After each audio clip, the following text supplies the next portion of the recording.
Introducing the MediaTek Dimensity 800U. Get ready for incredible experiences from this ultra-connected chip. Featuring dual 5G SIM for 5G connectivity that's always ready to go. High-quality voice and video calls. 5G carrier aggregation that keeps you connected.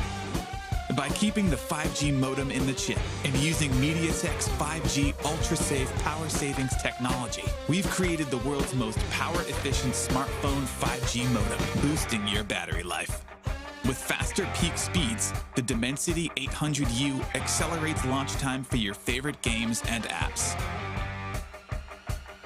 Use your voice assistant for scheduling and reminders in the language you prefer. With Dimensity 800U, smartphones feature supersized cameras and HDR imaging. Plus, its integrated AI processor helps enhance pictures and 4K videos in day or night. With MediaTek Dimensity, expect incredible.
Introducing the MediaTek Dimensity 1000 Plus.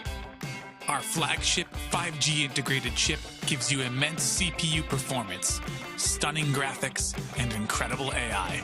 You can game flawlessly, load apps faster, and multitask smoother, all on 5G.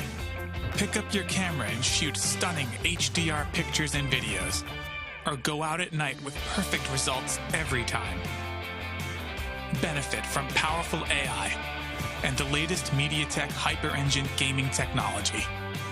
This predictive networking enhances your smartphone experience and dramatically reduces latency, provides rapid responsiveness that shaves milliseconds off touchscreen input, and enhances power management that lets you game longer.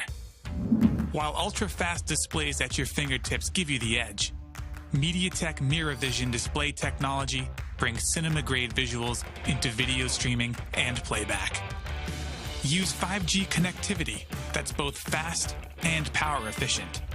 MediaTek 5G UltraSave is built in to extend your battery life, while dual 5G SIM support gives you 5G that's always ready to go and make voice and video calls with the highest quality. With MediaTek Dimensity, expect incredible.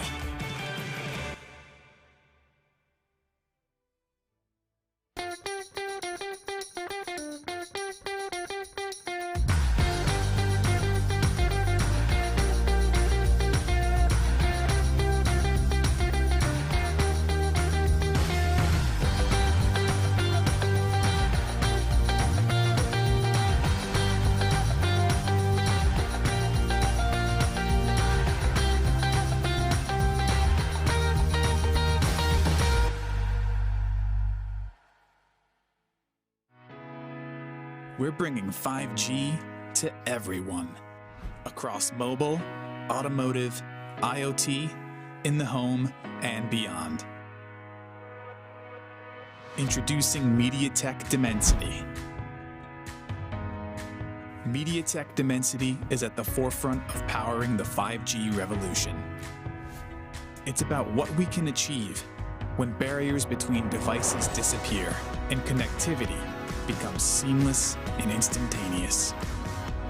It will change market, industries, and our everyday. Through Dimensity, we're spurring product, app, and service innovations that will enable the true possibilities of 5G connectivity. When you see Dimensity, know that MediaTek has built an unrivaled mix of technologies. The industry's fastest 5G connectivity, super fast processors, and incredible gaming. Exciting multimedia, the industry's most powerful AI cores, and impressive imaging. With MediaTek Dimensity, expect incredible.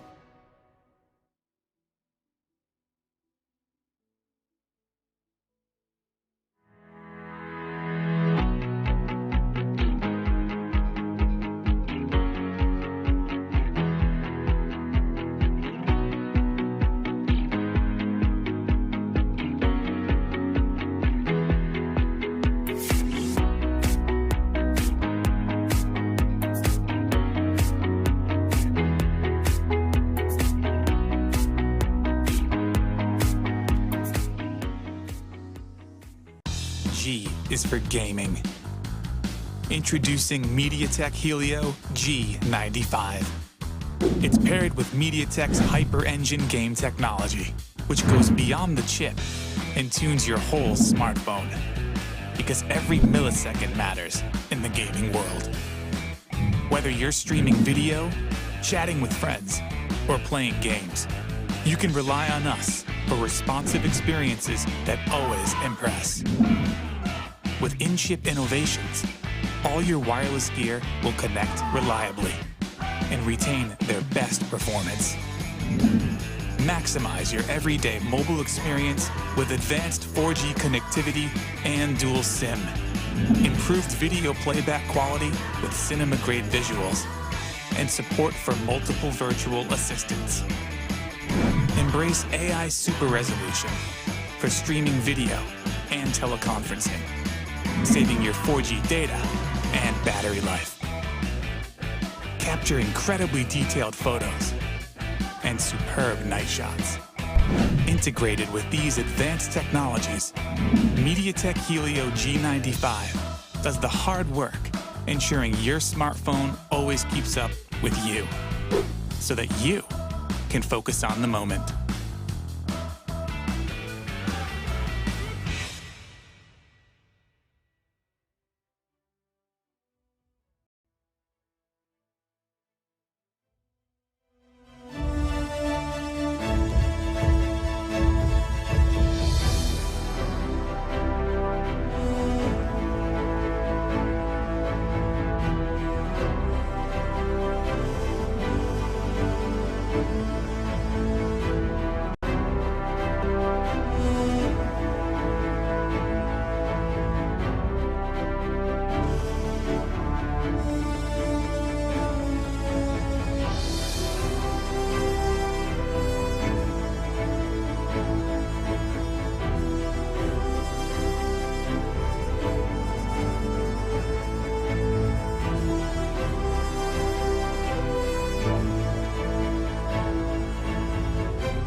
Introducing the MediaTek Dimensity 800U. Get ready for incredible experiences from this ultra-connected chip. Featuring dual 5G SIM for 5G connectivity that's always ready to go. High-quality voice and video calls. 5G carrier aggregation that keeps you connected. By keeping the 5G modem in the chip and using MediaTek's 5G ultra-safe power savings technology, we've created the world's most power-efficient smartphone 5G modem, boosting your battery life. With faster peak speeds, the Dimensity 800U accelerates launch time for your favorite games and apps. Use your voice assistant for scheduling and reminders in the language you prefer. With Dimensity 800U, smartphones feature supersized cameras and HDR imaging. Plus, its integrated AI processor helps enhance pictures and 4K videos in day or night. With MediaTek Dimensity, expect incredible.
Introducing the MediaTek Dimensity 1000 Plus.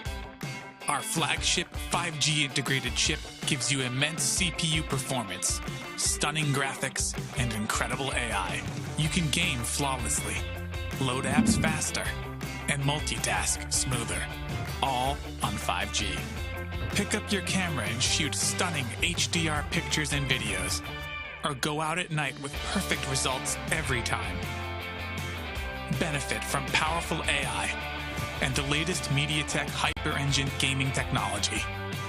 This predictive networking enhances your smartphone experience and dramatically reduces latency, provides rapid responsiveness that shaves milliseconds off touchscreen input, and enhances power management that lets you game longer. While ultra-fast displays at your fingertips give you the edge, MediaTek Mirror Vision display technology brings cinema-grade visuals into video streaming and playback. Use 5G connectivity that's both fast and power efficient. MediaTek 5G UltraSave is built in to extend your battery life, while dual 5G SIM support gives you 5G that's always ready to go and make voice and video calls with the highest quality.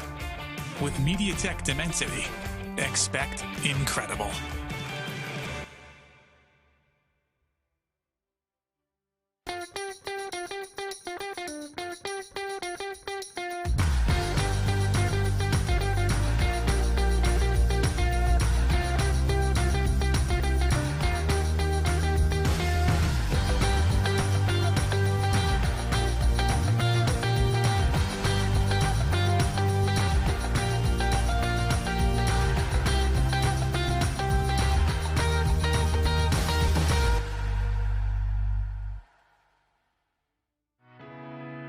We're bringing 5G to everyone, across mobile, automotive, IoT, in the home, and beyond. Introducing MediaTek Dimensity. MediaTek Dimensity is at the forefront of powering the 5G revolution. It's about what we can achieve when barriers between devices disappear and connectivity becomes seamless and instantaneous. It will change market, industries, and our everyday. Through Dimensity, we're spurring product, app, and service innovations that will enable the true possibilities of 5G connectivity. When you see Dimensity, know that MediaTek has built an unrivaled mix of technologies. The industry's fastest 5G connectivity, super fast processors, and incredible gaming. Exciting multimedia, the industry's most powerful AI cores, and impressive imaging. With MediaTek Dimensity, expect incredible.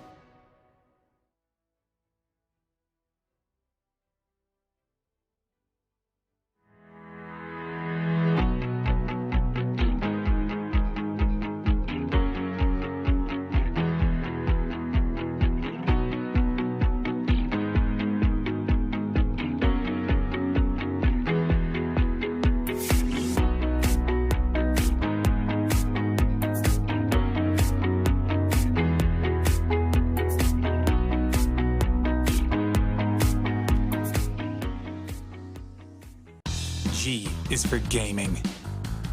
Introducing MediaTek Helio G95. It's paired with MediaTek's Hyper Engine game technology, which goes beyond the chip and tunes your whole smartphone. Because every millisecond matters in the gaming world.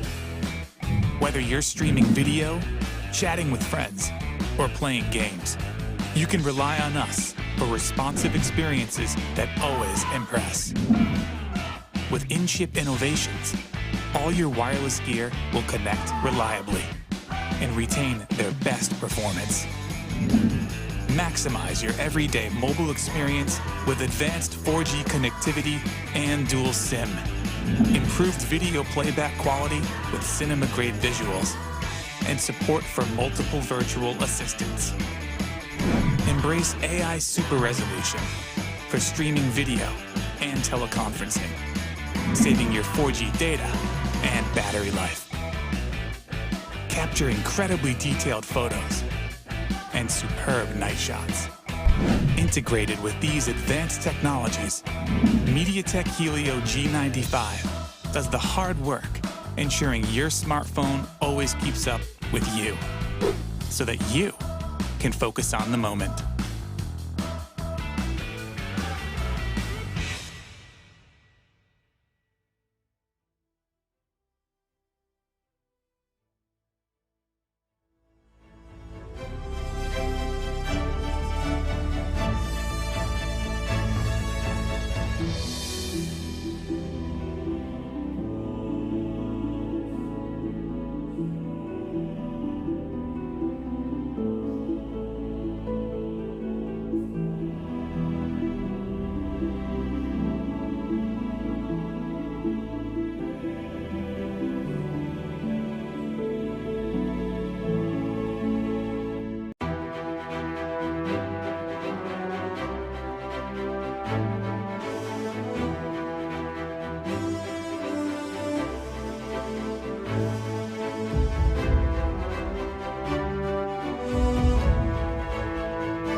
Ladies and gentleman, देवियों और सज्जनों और हमारे सारे दर्शकों का एक बार फिर से स्वागत है। MediaTek presents the free fire gaming masters quest for the best 2021 में पावर्ड बाय जियो गेम्स। मेरा नाम है फ्लूकी, मेरे साथ है क्रिप्स और हम हमारे पहले बेस्ट ऑफ 3 के फर्स्ट मैप पे आ चुके हैं। कल जो 8 16 जो भी I think 8 times 5 that is 40 teams, जो 40 टीम्स क्वालिफाई हुई थी वो आज बेस्ट ऑफ 3 में यहाँ पे खेलेंगी। एंड यहाँ पे जो बेस्ट ऑफ 3 में से जो टॉप 4 टीम्स उनको कैश प्राइज मिलेगा और टॉप 2 टीम्स को प्लेऑफ्स में जाने का मौका। Crips, I hear Quick your voice maths. loud and clear. How are you doing, So, buddy? I'm just surprised that we start off the day with some quick maths. It's not the vibe that I expected today. To be honest, I don't know what to expect today. आज जो भी teams है ना, काफी अच्छी teams है. Like yesterday हमने देखा था सारी टीम्स की परफॉर्मेंसेस सैटिस्फैक्टरी थी. ना ही कोई ऐसी टीम थी जो स्ट्रगल की, ना ही कोई ऐसी टीम थी जिनने मुंह तोड़ जवाब देके सबको पछाड़ा. तो I'm actually expecting today to be a very fair and very interesting day. Well, just to start off this interesting day, we have a fight in Mill. It's Team NXT versus Team 15. We have Zoya and Max on Team 15, Vampire and Arkebana on Team 17. Cool enough for now. Should be enough time for them to get weapons. But do they realize that they are here right next to each other? I mean, given the positioning of NXT, I definitely know that they know that there's Team 15 over here. But Team 15 has the high ground. Will that be an advantage for them? It might not necessarily be an advantage if Team NXT plays their cards right, but certainly if Vampire tries to close the distance between these two teams all by himself, then he might be in trouble. I hope he doesn't get into a position from which his teammate cannot trade him out. Well, this is going to be a little bit difficult for him to do so, Crips, because, yeah, like you mentioned, he is not really in a good position to be traded out, and on top of that, he's not using time turner, तो यहाँ पे उनको काफी दिक्कत आएगी straight up firefight लेने में. At some point, he's probably going to get rushed by Team NZ with the double vectors, unless they decide not to take this engagement and just wait this out, because they do have a decent position, Crips, I have to say. As long as Zoya keeps marking, the retreat angle for Team 17, तब तक वो ये team यहाँ से मिल में से निकल नहीं सकती है. They have no real choice of getting out of here. And as long as the circle favors them, which I think it most likely should, yeah, I mean, I don't think Team 17 are going to be able to run away from this one. They are going to have to take this fight, and they're going to have to do so cleverly, use their cover very, very well. And that's exactly what the Vampire does. Look at this. His awareness of where the enemy team is positioned and his cover is brilliant. He's going to get back to safety. Ooh. This is setting up for a bait perfectly for his teammate. Yeah, and the bait from Arkebana might just come through. So far, they've managed to bait their opponents into relinquishing the high ground and just coming downstairs to fight them head on. That itself is like the best case scenario. But will this bait setup work now? We already saw him go deliberately inside the warehouse so that his teammate could get in from the sidelines. But now the fight has begun. Both of them have deployed their chrono shields, and hopefully they are trying to cause enough damage before their own shield runs out. But the double vector wide peaks, and that's going to be an instant knock onto Arkebana. Vampire trying his best, but he had a bat out in his hand, and Max will be able to wipe the floor with them both. Yeah. Great stuff by Team 15, not letting Team 17 get away with their, positioning errors there. I mean, this is what I've often seen on Mill, even though you don't get the weapons you may necessarily want, like just having the high ground area on Mill basically means that if you're standing over there, you can cover both of the exits. Like, the enemy team has no choice but to try and swim away. And that too is, not the most ideal of solutions out there, exactly. to put it lightly, quote unquote. But in Mars Electric, Chris, we're going to see another fight breaking out here soon enough. I like this. Lots of early action in Bermuda. That's how Bermuda has always been. Then we're going to see a little quiet phase in the mid game when the first, second, and third circles form. And yeah, Dinesh, he has his work cut out for him. He does not have his teammate next to him. It's all going to be on his shoulders to try and get that coveted top 4 spot in this game. If he can maintain that position, if he can get top 4 a couple of times over here, he has a very good chance of breaking into the top 3, top 2. Consistency is what matters. And well, looks like for the time being we're going to turn our attention back towards Katulistawa, where Team Marquet has been aced and Team DS are the ones taking the kill. And elsewhere on the map, Crips, I was talking about Dinesh having to do a lot of work. Well, he did. He got himself a kill. Well, he's doing his work. I hope the others do their share as well. Team number 6 inside a L shaped house. अभी उनके तरफ आ रही है team 12. Hunter भी काफी आगे पहुंच चुके हैं. उनके टीममेट लूसीफर उनके बिल्कुल बाजू में नहीं है. हंटर ऊपर जाने की कोशिश करते ही सैंडविच हो गए. ऊपर से अक्षत, नीचे से कूल एफटीडब्ल्यू. कूल एफटीडब्ल्यू तो एकदम टाइम के लिए रुके थे. बस उन्हें मालूम है कि यहाँ पे उनका दुश्मन सामने से अंदर आएगा. कूल एफटीडब्ल्यू ने एंगल ही ऐसा पकड़ा दरवाजे के यहाँ पे. जैसे ही वो अंदर आया, उनने पीछे से गोलियां चलाना शुरू की. उनने पीछे देखा तो सामने से अक्षत आ गए. पूरी तरह से सैंडविच कर दिया. Bait and switch. This is perfect. That's exactly how you deal with people who walk in alone. Yeah, I mean, you never give them 1v1s, or even if you do, you make sure you trade them out quickly enough ताकि आप उनका split punish कर सकते हो. That's exactly what Team 6 did there. Great awareness by them. This is how duos is typically played. You play with your teammate, you occupy the same compound, and you play for the trades. You don't let the enemy get in scot-free if they're going to bull rush you together. Instead, you just stand your ground, you just fire away at them, and you try to delay the fight as much as you can if you have two players assaulting you. And if one player's assaulting you like this, well, I think Team 6 just gave us a masterclass on what to do. Yeah. Yeah, exactly. अब बेचारा Lucifer क्या करेगा उसके teammate के बिना. चलो खैर, उसे कुछ करने की जरूरत नहीं है. Luckily for him team number 6 खुद ही यहाँ से बाहर जा रही है. लेकिन पहला सर्कल हमारे स्क्रीन पे आ चुका है फ्लो की, और इस बार सर्कल काफी इंटरेस्टिंग बना है. Nearly 20 to 30% of the circle is in the water. यानी कि प्लेयर्स के पास घूमने फिरने के लिए जगह कम बचेगी, छुपने के लिए जगह कम बचेगी. And if a lot of people stay alive in the last circle, then we might just have players struggle to find place for themselves. Yeah. And you know what no, best part about that, yeah. circle is I know also? exactly what you're Yeah. thinking. I know exactly what you're thinking. Ravi tried to put his car inside the water deliberately ताकि आग बुझ जाए. No, ऐसा नहीं होता. ऐसा नहीं होता फ्री फायर में. नहीं. I wish it was that simple, you know. Cars on fire, just drive through water. नहीं, ये वैसा नहीं होता. ये GTA नहीं है. इनफैक्ट शायद GTA में भी ऐसा नहीं होता है. I don't think even GTA has. I remember back in the day when you used to play San Andreas and your car was on fire and you dove it in the water, your car would still explode underwater while you were drowning. So it was a two-pronged death. Yeesh. Not only do you die of, like suffocation, you also die of the explosion that occurs. But Yikes. yeah. Free Fire mechanics of car inside water is a little bit weird, though. I've seen players be invulnerable and not really lose any HP when that happens. They are stuck, of course. They can't really move, so the car is always liable to be shot down, and that can always happen. But yeah, it's pretty interesting to see that you don't take damage if you're inside a car and you're underwater. Typically, you take some damage, you die of suffocation, but that just does not happen. Well, there's been this one very cool moment I've seen that, let's say a player is in a car inside the water.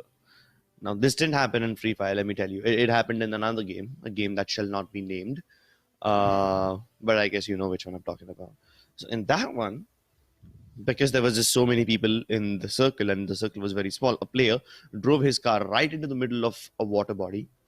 And you can't heal in the middle of water, right? But because he was inside a car, he was healing inside the car, but the car was inside water. So the game still thinks that the car is, on regular place, on regular land.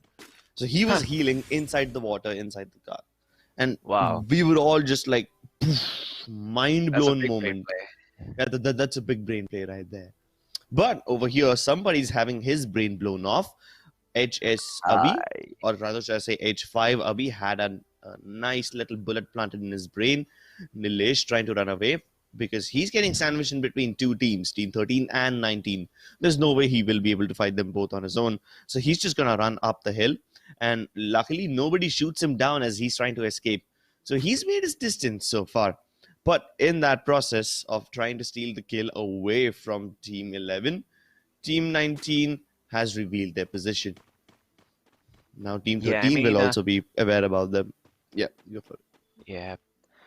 Abhi was in a bit of a weird position. He was trying to get a good angle towards Team 13, but in the midst of of it all. He ended up getting knocked and shot from behind. Soham actually got him. So unfortunately, he didn't know that the enemy team was rotating in, and this is kind of what happens, you know. If you're gonna make some weird aggressive play like this, you need to make sure that your flank is covered one way or another. Either your teammate needs to be watching it, or there needs to be something like I don't know, a hill guarding your back, and a hill that is, you know, surrounded by blue zone, so you know that no one's gonna come in from that side. In the first circle, that could also be wrong because many a times players like Mr. Yash, they they opt to tank blue zone damage for the first circle and then delay their rotation to try and get themselves those sweet placement Hmm. points. But Yeah. yeah, this rotation can end up being very, very difficult. And Mr. Yash is going to be in a world of trouble here, Chris, because the northern part of the circle is pretty close to the blue zone and it's already been occupied. So yeah, he's not going to be too pleased about the fact that he's going to have to rotate in from that area and fight his way to get गाड़ी inside or sneak his way. गाड़ी ले लेता फटाफट पहुंच जाएगा. ठीक है Uh, भाई भाई भाई सबको मैराथन रन करना है. This is like, you know, one of those really try hard boxers.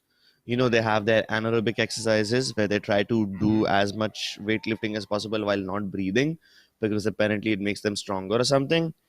Yeah, Mr. Yash is doing that. He's choking outside in the blue zone and he's running towards it instead of, you know, taking a ride. So that's kind of like an anaerobic exercise. I just hope it yeah. leaves him with enough meds and leaves him mentally stronger to face these teams once he realizes that the circle is not any safer, even though he tanked the first two circles outside the zone. Clock tower के अंदर काफी ज्यादा battle होने की संभावना. UNCOs versus team number 2. That's team GNJ. Oh, this is team Genji. I remember now. Yep. This is team Genji having the high ground. अब surprising बात ये है कि ऊपर वाली टीम नीचे नेट्स फेंक रही है, which ideally isn't the case that happens. Usually नीचे वाली टीम ऊपर ग्रेनेड्स फेंकती है ताकि वो सॉर्ट कर सके. लेकिन टीम गेंजी के पास यहाँ पे यूटिलिटी है, तो वो यहाँ पे थोड़ा डैमेज करने की कोशिश कर रहे थे. वो नेट करेक्ट नहीं होएगा, लेकिन कोई बात नहीं. Yeah. I mean, it's going to be very hard for them to connect grenades from the angles they're occupying the houses at. You know, no one's just really going to straight up assault the staircase. And even if you make sure that you don't cook your grenades so that it gets that extra bounce off and maybe goes where you want it, like you do all the mental geometry and trigonometry to calculate the path of the grenade, you're still going to give the enemy team a lot of time to react. So, you know, glue wall's going to go up, time turner's going to be popped, and it's just not going to be effective. But the good news for Team 6 is that they won't have to worry about that engagement anytime soon. But Team 19 will have to. Soham, his teammate has been knocked down, and now Max, the double vectors, working in his face. Soham is going to be taken down as well. Team 15, Max and Zoya, they're both able to get themselves, well, it's not both, but Max is able to finish off the kill, and they're both going to be able to get themselves inside the next zone, which happens to be quite close to where they are, Crips. And guess what? The Bhima Shakti strip compound that you always talked about, it's in there. It's in there, baby. It is in there. Somebody must capture it right now. Because if you don't, where else are you going to go? There's barely any compounds left in the server right now. Clock tower के सामने 2 sniper towers है जो तुम occupy कर सकते हो. वो God compound है जिसके बारे में हमेशा मैं बात करता हूँ. फैक्ट्री का हल्का सा बहुत छोटा सा पार्ट अभी भी सर्कल के अंदर है, लेकिन I don't think it's gonna provide you adequate cover. But these 200 IQ moves of jumping from the balcony and parkouring your way into the window also won't work. But that was a cool move though. Yeah. Like that was a cool move. Sometimes होता क्या है कि एक player अगर आपको balcony के अंदर follow कर रहा है, आप जंप करके विंडो के अंदर जंप कर जाओगे, तो अगर सामने वाले प्लेयर को पता नहीं है कि आप विंडो पे हो, तो उसको साउंड की वैसा आएगा कि आप नीचे गिरे हो, तो वो नीचे देखेगा. लेकिन इस बार जब वो विंडो के ऊपर गया तो सामने ही आ गया एनिमी प्लेयर के, तो वो 200 आई की मूव काम नहीं आया. तो आपको वैसे एंगल पे जंप करना है कि मतलब सामने वाला आपको पता नहीं पड़े कि आप विंडो पे हो. एंड इवेंचुअली पता पड़ जाएगा. उसको नीचे नहीं दिखाओगे तो वो जैसे ही बालकनी के अंदर आएगा वो आपको दिख जाएगा विंडो पे. तो आपको बस 1 सेकंड मिलता है ऑफ सरप्राइज, उसमें आपको काम करना है. Oh my god, grenade launcher in a sniper tower. This is disastrous. Cool FTW gets knocked out. अभी अक्षत यहाँ पे दुनिया भर की ग्लू वॉल्स लगाएगा खुद को प्रोटेक्ट करने के लिए, लेकिन फिर भी लोग उसके ऊपर चढ़ के मार सकते हैं. कूल FTW को फिनिश ऑफ कर दिया गया है. अभी अक्षत खुद भी बचा है. डी रवि आके उन्हें स्प्रे डाउन कर देंगे. Yeah. Sniper towers Black and shot grenades, Ravi. bro. Yeah. I've seen these names before, the Ravi and Black Shout. I'm not sure if it's only in this tournament or if it's in another tournament. But they have the initial D. They might be players from D Esports, and I could be completely wrong. So don't take Could my be. word for it. But I think yeah, I think you might be right. They could be DE sports. yeah, because those names seem familiar, don't they? Ravi and Black Shout. I've Yeah, seen them they do. before. They Yeah. do. They do. Well, let's see what they're capable of here, Krebs, because Duos is an entirely different behemoth. And now with the fourth circle closing in, like the Thanos circle, like you've always mentioned, we're going to see lots of fights breaking out here. Team 2 and Team 5 obviously in prime position to take these fights, but Team 2 is going to have to worry a little bit about being sandwiched because, yeah, Team 5 is firing at them, and at the same time from the Sniper Tower, D Esports is also firing at them. And this is the advantage that a high ground gives you, the ability to go inside cover and to work those long-range engagements. I mean, the only way to counter this is by throwing utility, and for that you need to get close. And guess what? Even that is a win-win situation for you if you have control of the sniper tower. The only time you're not okay with getting bull rushed is if the enemy team is flanking you from behind, if your flank isn't covered. That's the only time when the sniper tower can be quite bad, which is why early game sniper tower holds tend to be punished so easily. But this time around, they were able to make it work, team number 5. And look at this. They're looking every single direction. They're not just focusing in one direction. For the time being, though, Crips, Team 13, they're going to take a fight against Team 15. We saw Team 15 earlier gatekeep Team 17 at mill. Let's see if they can prevent Team 13 from moving inside the circle as well, because they do have the angle to challenge them, and they do have the angle to take this fight. Team 15 has a tiny bit of cover for themselves, but they're gonna have to leave that cover and come out into the open. At that point, I hope their glue walls and chrono shields will help them to sustain their position inside the circle. They do have somewhat of a high ground advantage. It's not great, but it's better than nothing. It's better than being in the position that Team 13 is right now, because they have to fight Team D as well as Team 15 right now. But look at the circle, Floki. It moves directly in the favor of Team D. If they can just keep themselves alive, they will win the game. They don't even need to get kills. But given that there's only 5 teams left, it should be pretty easy for them to do something over here. Black Shout, he's reviving his teammate through the walls of the sniper tower. Now that's a very smart decision. He's making it work without having to leave his position. But oh my god, heavy driver, Team 9 सीधा यहाँ पे आके बैठ गए circle के अंदर. And mind you, they are not in that great of a position if you look at it in terms of cover. लेकिन at least वो लोग circle के अंदर आ चुके हैं. So that's better than nothing. And अभी because वो ऐसे position में आके बैठे हैं, almost everyone is going to pay their attention towards them. And Carry Inati, this guy, he will get knocked out as well. Black Shout abhi team 8 को मारने की कोशिश कर रहे हैं, लेकिन at least he can bring solace in the fact that they are not fighting them right now. They're just fighting each other. And इसी के साथ साथ team Deadly Sins eliminate हो जाएगी. That's team 9. और team 8 जो कि यहाँ पे already late आने की कोशिश कर रही थी, somehow has dealt with the team that made his way inside the car. The only thing they need to do is keep themselves safe from the nades that Lycon's about to throw. लेकिन वहां दूर से carry Minati ने उनको मार गिराया है. अब यहाँ पे नेड भी आता है, लेकिन नेड लिंकन के था और उसने वो किल चोरी कर लिया कैरी मिनाटी से. So Black Shot, he got knocked out by Team 13 but got killed by Team 8.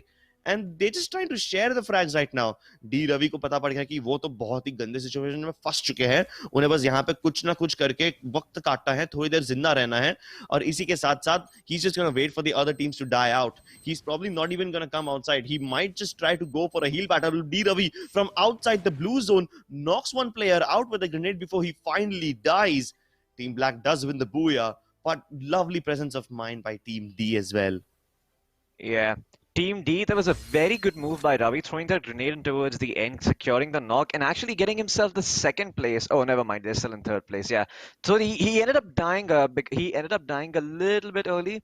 If he timed that even better, or maybe if the grenade landed a bit more to the left, both of the players could have been knocked down, and he could have gotten himself a second place finish instead of the third place finish that he currently has. But, regardless, this is a game about consistency. It's not about how many kills you get in one round. So there are still 2 more rounds to go. And I'm pretty sure if this is the real D Esports, they're going to show us a performance that's going to be worth remembering based on how they've played Bermuda. I hope they play Kalahari and Purgatory in a similar fashion, though. I hope so too. You know what? In the break that we get right now, I'm going to check out if these guys are actually the real players.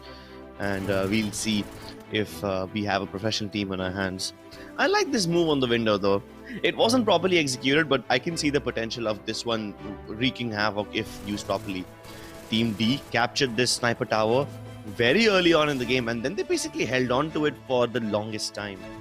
And they were able to get into the top 3. I was just so surprised यार circle कितने बार उनके तरफ ही move किए जा रहा है like उनको तो यहाँ से हिलने की जरूरत ही नहीं पड़ी. So yeah, that was surprising. I don't know if they knew कि circle यही direction में जाने वाला है when they captured the sniper tower, or I don't know if this was zone prediction or if this was luck, the circle moving towards them. But फिर भी, even if the circle does go upon you, हमने देख लिया है कि zone advantage होना guaranteed नहीं है जिताने के लिए आपको. You need to be able to hold on to that zone as well and control the movements of other teams. That's when you will be able to win. So Team D, even after having the position advantage, they couldn't secure the booyah. But चलो at least third place पे आ गए हैं, which is also great यार. अभी और 2 games बाकी है. उसमें भी आप consistency दिखा के आगे बढ़ सकते हो. Absolutely, and the top 4 are on your screens right now, but there are still 2 more games to go, so reserve any judgments for later, because me and Crips हम एक छोटा सा break लेके वापस आएंगे. तब तक आप देख रहे हैं MediaTek presents the Free Fire Gaming Masters 2021 powered by JioGames.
Hello देवियो सज्जनों और एक बार फिर से आपका स्वागत है MediaTek presents free fire gaming masters में powered by JioGames।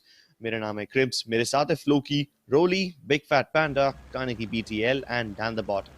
O my god, ये क्या प्लेन बात है। हेलो, Oh my ऊपर goodness. ऊपर से मस्त हेयर कट करके चला गया, लेकिन नीचे का पार्ट तो कुछ किया ही नहीं। यहाँ पे प्लेन इतना ऊपर से जा रहा है, ओल्ड हैम्पटन यानी कि हाई टियर लूट जोन से शुरू होते हुए कन्फाइनमेंट की तरफ, और दुनिया भर की सारी टीम्स या तो ऊपर जाएंगी या तो नीचे जाने जाने के चक्कर में ही गिर जाएंगी रिफाइनरी और सांता कैटरीना के आसपास। यानी कि mammoth, the sub and stone ridge पे जाने की कोशिश अगर कोई टीम करेगी तो उन्हें काफी ज्यादा चल के जाना पड़ेगा या फिर उन्हें कोई गाड़ी ढूंढनी पड़ेगी जल्दी से। अब इतने सारे टीम्स यहाँ पे आने के कारण सांता कैटरीना में तो बहुत ही ज्यादा आबादी हो गई है। कन्फाइनमेंट में देख लीजिए कितने सारे टीम्स है। ओ माय गॉड भाई, यहाँ पे तो खून की होली होने वाली है। मैप पे तो इतने सारे कलर्स है कि मुझे होली अभी से ही लग रही है। सांता कैटरीना में 1 2 3 4 टीम्स। कन्फाइनमेंट में तो मैं गिनना शुरू भी नहीं करूंगा। नहीं नहीं नहीं, कन्फाइनमेंट की तो मैं गिनती शुरू ही नहीं करूंगा। इतने ज्यादा Ah टीम्स है, मैं खुद boy, कंफ्यूज हो जाऊंगा। man. Yeah, this is gonna be a very, very weird map to say the least. The plane path, this is what I've often talked about. Not Kalahari, but on any particular map, an awkward plane path can just screw things up completely. And this Yeah. weird plane path that's giving the map a haircut, like you rightfully mentioned. Yeah, this is it's just going to make sure that we see at least 6 to 7 teams be eliminated early on, and we get a top 8 fairly quickly over here. Unless all of these teams, weirdly enough, decide to sign an unfathomable or an intangible ceasefire treaty. It doesn't exist in reality, it's only in their heads. Mentally, they just all sign it together and be like, guys, let's just rotate out of here, let's just get gear, then we'll fight, but that does not happen. Uh, Anko's Akshat has been taken down. Cool FTW will find revenge, but at what cost? His teammate is already gone, and now he's given away his position to 2 other teams who are in the vicinity, Crips, and they're closing in on his position. वो उनकी kill लेना चाहते हैं यहाँ पे because they know he's alone. Yeah, but going up alone against a shotgun when you only have a FAMAS and a heat gun, which aren't really the best weapons for close range, yeah, that can be difficult. And especially when there's so many teams around you. यहाँ पे काफी सारी teams का तो ये patience वाला play भी आ जाएगा जहाँ पे उन्हें हाँ हाँ did he just teleport to the area below? Is he lagging? Floki, you know what to do in this situation. Something MediaTek processor, guys. Helio G series perfect for gaming. Dimensity series perfect for internet connections because it's going to be 5G ready. If you have internet connection issues, do get yourself a Geo connection because that could work out in your favor. Yep. Yeah, if you're going to be competing in a tournament, you want to try and make sure you have a decent setup, a decent phone. If you don't have one, try and save up for one, man. It's really worth it. If you're serious about competing, you'll notice very, very quickly the difference it makes. Not lagging out every 2 seconds and not teleporting short distances in the meantime as well. But this is going to be a bit of a weird engagement because it is still somehow going on, Chris. Remember, there were 16 teams, or rather 15 teams we started off with. And by the time the first circle is shown, it's going to be down to 11. And I think it's probably going to be 12 because Manish is also eventually going to go down here. But Ajay is still surviving. He's actually going to turn things around with a double-barrel shotgun. And there we go, Crips. Not even 11. We have 9 teams. And it's only the first circle. Look at that. The map is so sparsely populated now. Yeah, it is just the first circle. Half the server landed in confinement, the other half landed in Santa Catrina, and just like that, we've got mostly everyone dead. There's one team surviving in confinement now after all the battles that took place over here. I'm surprised none of the teams tried to go towards Council Hall or towards Bayfront or anything. No, it was just all confinement. And as a result, we are down to 9 teams now. This map, it was such a roller coaster ride. A very high intensity start, followed by a pretty passive mid game, followed by again a very intense late game. But even though the plane path was all the way up north, काफी सारी ऐसी teams है जो सब stone ridge ऐसे जगह पे पहुंच चुकी है. टीम 4 देख लीजिए, NXT सबमरीन पे बैठ के मस्त चिल कर रहे हैं. और ओल्ड हैम्पटन पे यहाँ टीम TNL, इनको तो किसी ने कंटेस्ट ही नहीं किया. इन्होंने बोला कि यार इतना खतरनाक प्लेन पाथ है, इतना खतरनाक हाई टियर लूट जाना, चलो पहले पहले ड्रॉप करते हैं, हॉट ड्रॉप करेंगे यो. लेकिन नहीं, कोई आया ही नहीं, एकदम ठंडा पड़ गया यहाँ पे. Yeah. This is interesting to say the least because now Oldhampton control is going to be under Team 3, and they pretty much don't have to rotate here for at least the next 30 to 45 seconds, for the duration of the circle closing in. And there are going to be even more fights happening towards the southern part of the map, Cribs, because look at this. Just look at the southern part of the map. There are so many teams near Stone Ridge, near Command Post, near Mammoth, and all of them are going to be rotating either towards Refinery or somewhere nearby. So we're going to see lots and lots more engagements brewing out here, and this is all because of the weird plane path at the start. It's all courtesy of that. So, yeah, I mean, I think the team in Oldhampton is just going to have a gala time waiting things out and just soaking up the free positioning points that they're going to get. Oh yeah, lots of free positioning points. There's nobody close to them for at least another 500 meters. तो मतलब बहुत ही ज्यादा silent है वो. अगर हवा में गोली चलाए तो भी उन्हें कुछ सुनाई नहीं देगा, तो भी किसी को सुनाई नहीं देगा. लेकिन ओवर हियर टीम हार्ट वो पूरे दिल और पूरे जान से बैटल करने की कोशिश कर रहे हैं अगेंस्ट टीम डीजी. अक्षय को यहाँ पे थोड़ा डैमेज पड़ा है, लेकिन उनके टीममेट ऑलरेडी यहाँ से निकल गए हैं. आई थिंक टीम नंबर 1 यहाँ पे डिसएंगेज करने की कोशिश करेंगी एंड सो विल टीम 4. लेकिन जैसे ही वो पीछे भागेंगे उनके सामने टीम एनएक्सटी आ जाएगी. टीम एनएक्सटी तो सबसे होके यहाँ पे आने की कोशिश कर रही थी और अब उनके शिकंजे में आने वाले हैं 2 और प्लेयर्स. लेकिन फिलहाल यहाँ पे टीम डी वो बैटल कर रही है टीम 15 के खिलाफ. और याद रखिएगा टीम डी एक प्रोफेशनल टीम है जो करंटली नेशनल चैंपियनशिप में खेल रही है और उनके सामने टीम 15 के प्लेयर्स आना मतलब खतरों से भारी नहीं है. अब यहाँ पे टीम 15 के प्लेयर्स काफी दूर है तो सही, वो डिसएंगेज कर सकते हैं अगर उन्हें चाहिए तो. लेकिन टीम डी यहाँ पे अपना सांता कैटरीना पे कब्जा जमाए रखेगी. ब्रोकन बोर्ड के एरिया पे जो ये छोटा कंपाउंड है उस पे कब्जा जमाए रखेगी. And I am not completely against it. It's a decent position for anyone who's trying to defend the area of Santa Catrina, trying to make sure that nobody else can come in. It's an okay position. Plus, अभी तो battle थोड़ी passive होने वाली है. हमने पहले ही discuss किया था. स्टार्टिंग का गेम एकदम इंटेंस रहेगा, फिर मिड गेम थोड़ा पैसिव हो जाएगा एंड देन लेट गेम वापस इंटेंस हो जाएगा. तो ये पैटर्न हमने थोड़ा प्रेडिक्ट कर लिया था. देखते हैं कि ये टीम्स और कितनी फाइट करती है. We'll find that out very soon when the circle closes. लेकिन यहाँ पे मुझे टीम 1 के लिए बहुत डर लग रहा है क्योंकि वो टीम 11 and 5 के बीच में से होके हुए जा रहे हैं. And in the middle of all these players, I don't think it's a wise idea to drive a car through. Even team Genji is on top. In fact, not even top. Just one player on bottom, one player on top. ये क्यों किया मुझे नहीं समझ में आया. लेकिन नीतीश शायद पीछे के साइड से घूम के उनके टीममेट को ज्वाइन करेंगे ऊपर जाके. And that's a nice grapple hook. Oh, he fell. He tried to go up, but he fell.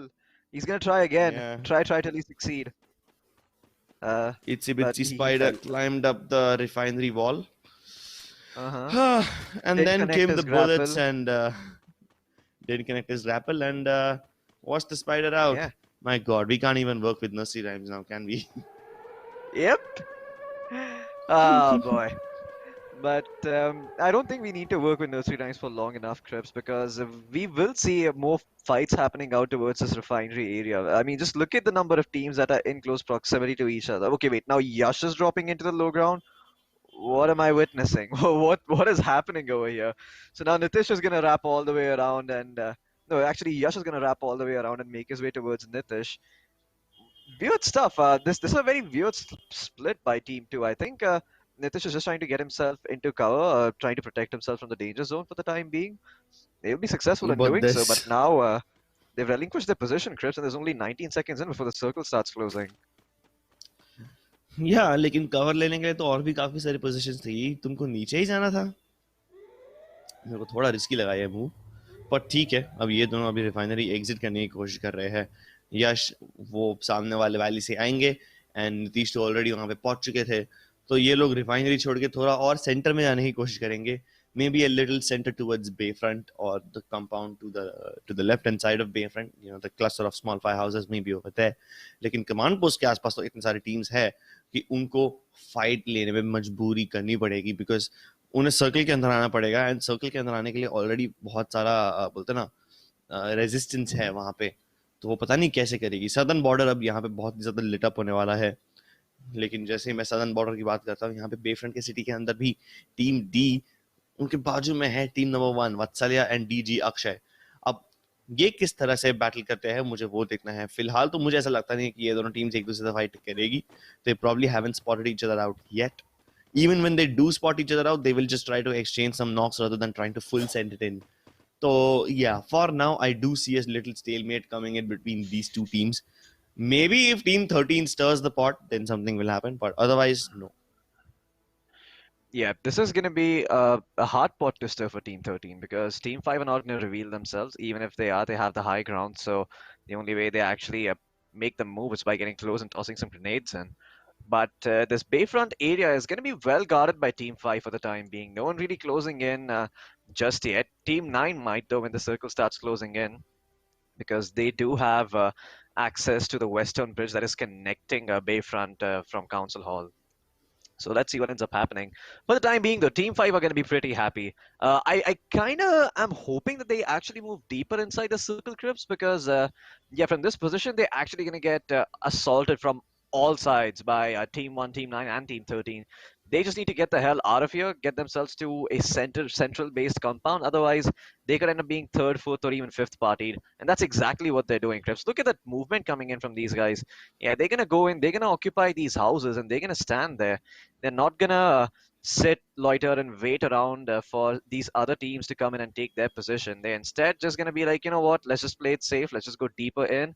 Let's just get the most central compound there is, and let others do the fighting for us. Yeah, that's exactly the plan that Team D is opting for. And their plan is correct. The others have started fighting each other. Team number 4 is trying to gatekeep 15, but little do they know that they need to move into the zone themselves. If Team 5, yani ki Team D, if they stayed in the position that they were in before, they could have gatekept teams like 13 and 1, but then they decided, nah, gatekeeping, picking up kills won't really give us a lot of points, but placement points do matter, so they're just gonna go deeper in the zone and play it a lot more safer than they could have. We have seen them be very good at gatekeeping before in the other championships as well, but for now they will play it safe. अब यहाँ पे team 15 बहुत ही खतरे में है, zone उनको almost follow कर चुका है, लेकिन टीम्स उनके साथ फिर भी फाइट किए जा रही है। यहाँ पे टीम 1 ने शिपिंग कंटेनर्स का कवर लेके खुद के लिए एक मस्त छोटू सा कंपाउंड बना दिया है, सामने ग्लू वॉल्स भी लगा दी ताकि कोई उन्हें पीछे से मार ना सके, और even though some other team will shoot at them, they should be fine. अब टीम डी ये वाले पोजीशन के अंदर से भी टीम 1 को गेट कीप करने की कोशिश करेगी, लेकिन वो ऑलरेडी जोन के अंदर आ चुके हैं, तो अब क्या गेट कीप करोगे? टीम 5 लेकिन एक ऐसे पोजीशन में है जहां से वो अगर जोन के अंदर जाना चाहे तो बहुत इजीली जा सकते हैं। चौथा जोन हमारे स्क्रीन पे आ चुका है already, and team D already वो जोन के अंदर जाने की कोशिश कर रही है। एक ही कंपाउंड बचा है, पूरे बेफ्रंट में से सिर्फ एक कंपाउंड बचा है सर्कल के अंदर, और वो कंपाउंड अब आ गया है टीम डी के कब्जे में। टीम डी उनके पास सिंगल कंपाउंड है जो circle में है, Chris, but I'm a little concerned for them क्योंकि it does seem like it's a one-room compound, so tossing in some grenades in there could do a decent amount of work against Team 5. And Team 9, let's see what their approach to assaulting this place is going to be. I'm not sure if Hyper is aware. He should have heard the footsteps. Double vectors in his hand. He's trying to peek, trying to find an opening, but he's getting shot from the back by Team 2. And look at this Ajay. He's actually going to be knocked down there. Team D Sports were ready for this aggression.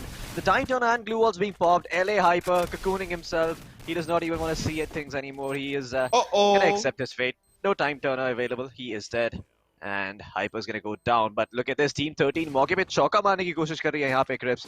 But nice little pocket coming in from Team D Esports as well. They don't have time turners though. A single grenade could completely wreck them over here. But the grenades are not coming in. I don't think the enemy team has the utility necessary to take these guys out. And D Ravi and Blackshout, wow, they are actually still alive, Crips. This is very, very surprising. Eventually, the glue walls are going to be broken, but Team 5, they know now that there is no grenade in the hands of Team 13 players, so they would much rather just sit and hold and wait for them to break those glue walls instead of breaking it themselves and having to reload. Over here, Team Heart, though, they are going to find another pick elsewhere and secure some more positioning points for them. In the meantime, elsewhere near Cliffside, Team 11 and Team 3 are going to be battling it out against each other, but I don't see how Team 3 even takes this fight. This is a very weird one for them. They can get inside the circle thanks to the cover of the natural elevation of the high ground, But it's still going to be a little bit difficult for them to gatekeep Team 11 from going in, because Team 11, okay, they're instead focusing on Team 4, but the circle is closing in, and eventually they're going to have to worry about team that's right below them, that's Team 3. But this fight, this might give them an opportunity to close in. Team number 2, Yash, is going to deploy a couple of glue walls. Dinesh and Sujit, they're both distracted, Crips. This could be Team 11's time to strike. Look at them. Team 3 and Team 11 running at each other and running away from each other. Nilesh, he's not really taking his weapon out just yet. He's still exposed, remember. They could still get him. Sujit and Dinesh, though, they're too busy trying to take a fight against Team 11 members. Or rather, wait a second, I'm not even sure who they're fighting at this point. Okay, so they are fighting Team 11, but Team 11 seems to be a little bit more concerned about the teams that are directly in front of them.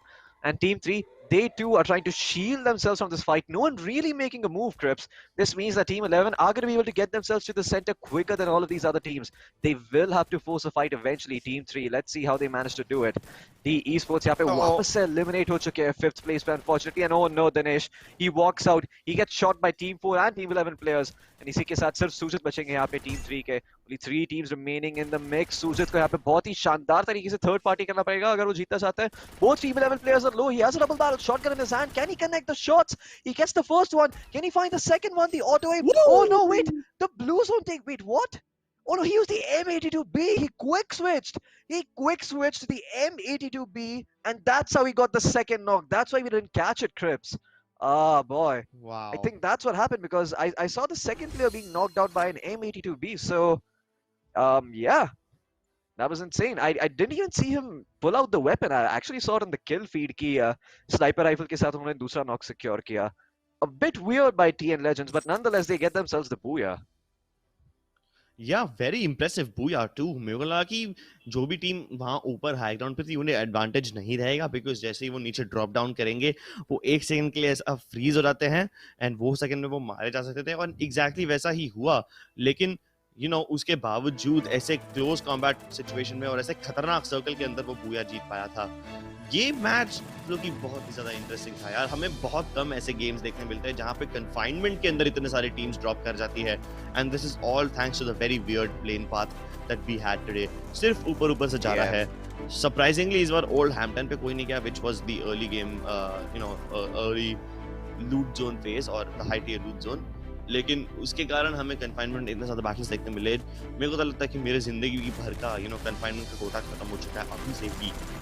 Hopefully we get to see more in the next games as well. लेकिन फिलहाल के लिए ऐसा एक खतरनाक team fight जहाँ पे 5-6 teams एक साथ फाइट कर रहे हो, ये हमें बहुत कम देखने को मिला है. इनफैक्ट शायद बिल्कुल ही देखने नहीं मिला है early game 5 battle 5 team battle. ऐसा बैटल तो ब्राजीलिया के अंदर भी नहीं होता, लेकिन हमें यहाँ पे आज कालाहारी भी देखने मिल गया. So that's very rare.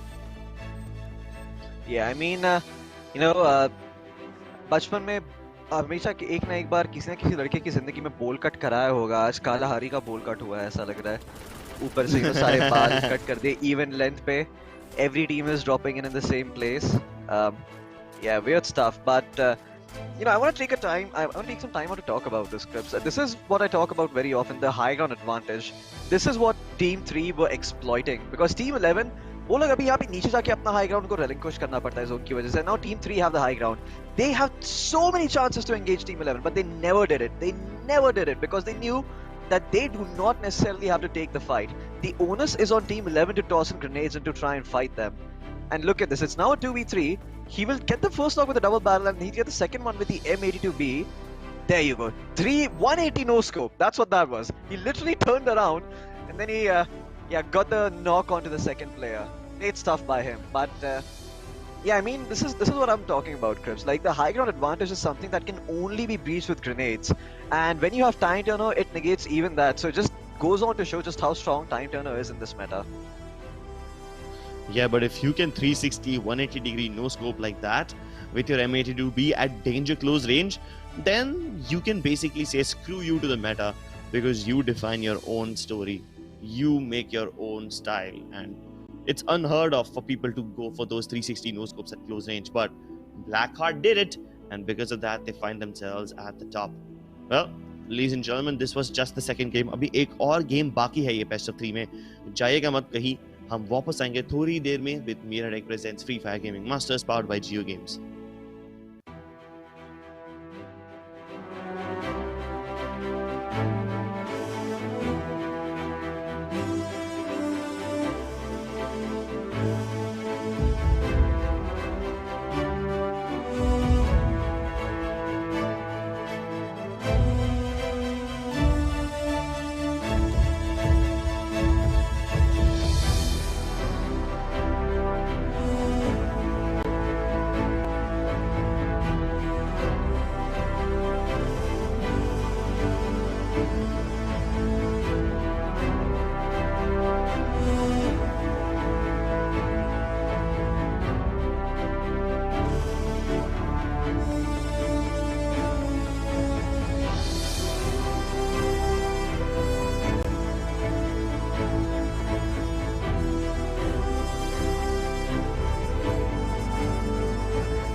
Ladies and gentleman, देवियों और सज्जनों और हमारे सारे दर्शकों का एक बार फिर से स्वागत है। MediaTek presents the free fire gaming masters quest for the best 2021 में पावर्ड बाय जियो गेम्स। मेरा नाम है फ्लोकी, मेरे साथ है क्रिप्स और हम हमारे फर्स्ट बेस्ट ऑफ 3 के फाइनल मैप पे आ चुके हैं पर्गेट्री पर। दिस टाइम प्लेन का पाथ काफी नॉर्मल होगा and surprisingly for a map like purgatory this is a very good path. Almost the entirety of the map is going to be accessible as a result of this.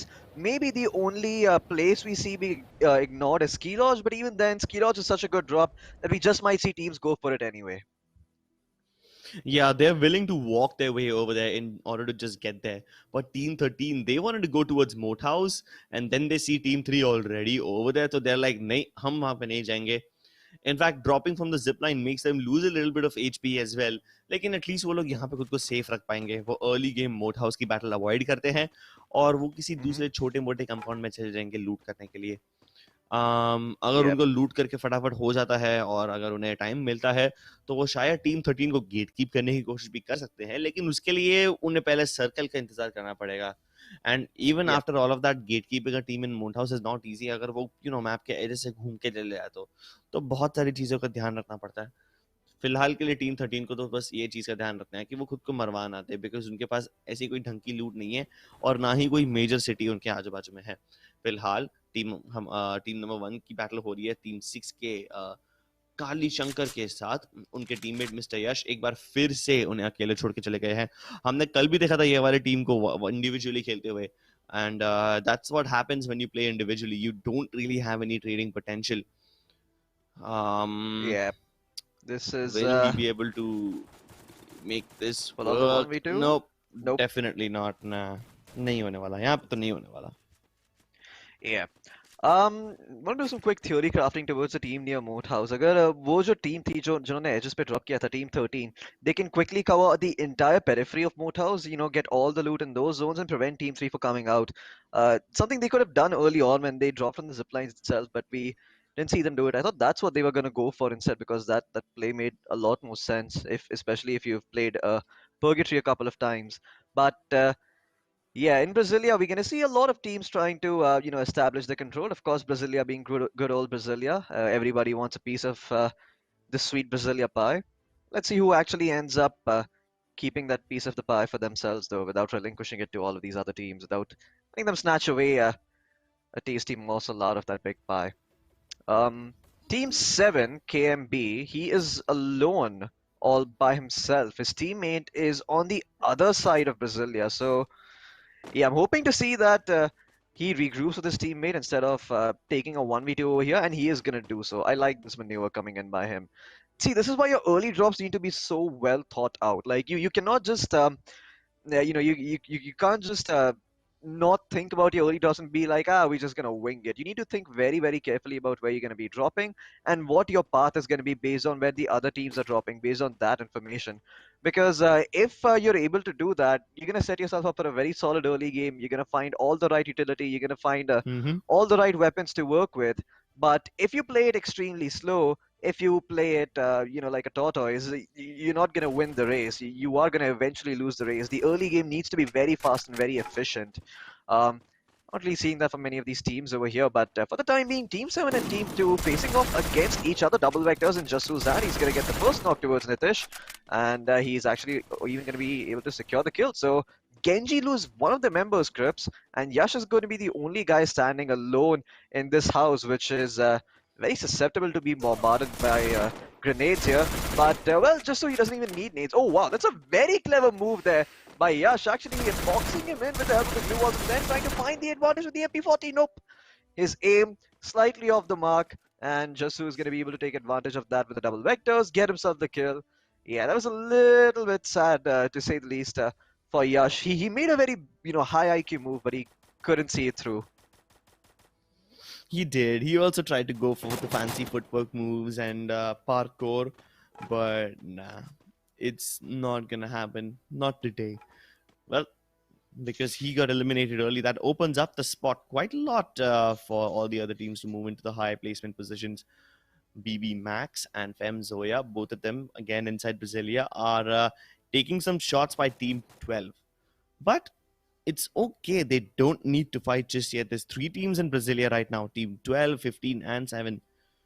If Wait, one what? of them end up fighting each other, and we might just have a third-party action on our hands because of it. Crips, What happened? What did you see? Look at Mr. Yash from team number 6. How is he over there? Isn't that... What? Yeah, let's just pan the camera to him. There's no fights happening now.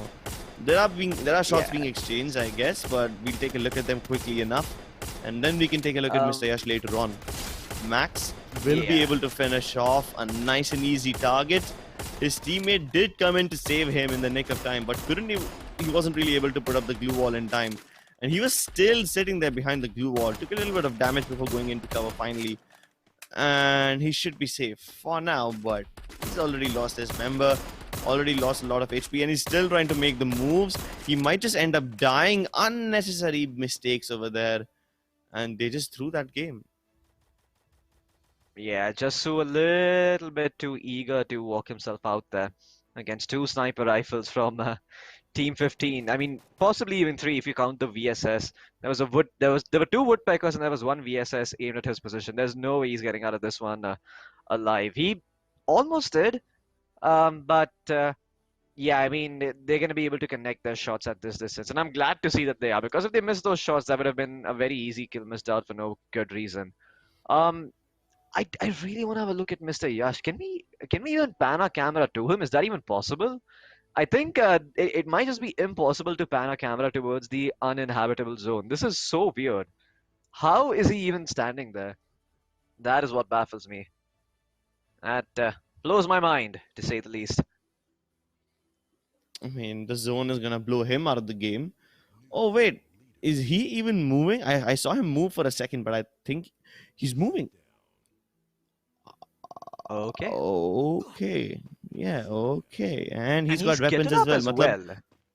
Yeah, मतलब ऐसा भी नहीं है कि वो यहाँ पे lag out होके just edge of the map पे गिर गया plane के path पे. Nope.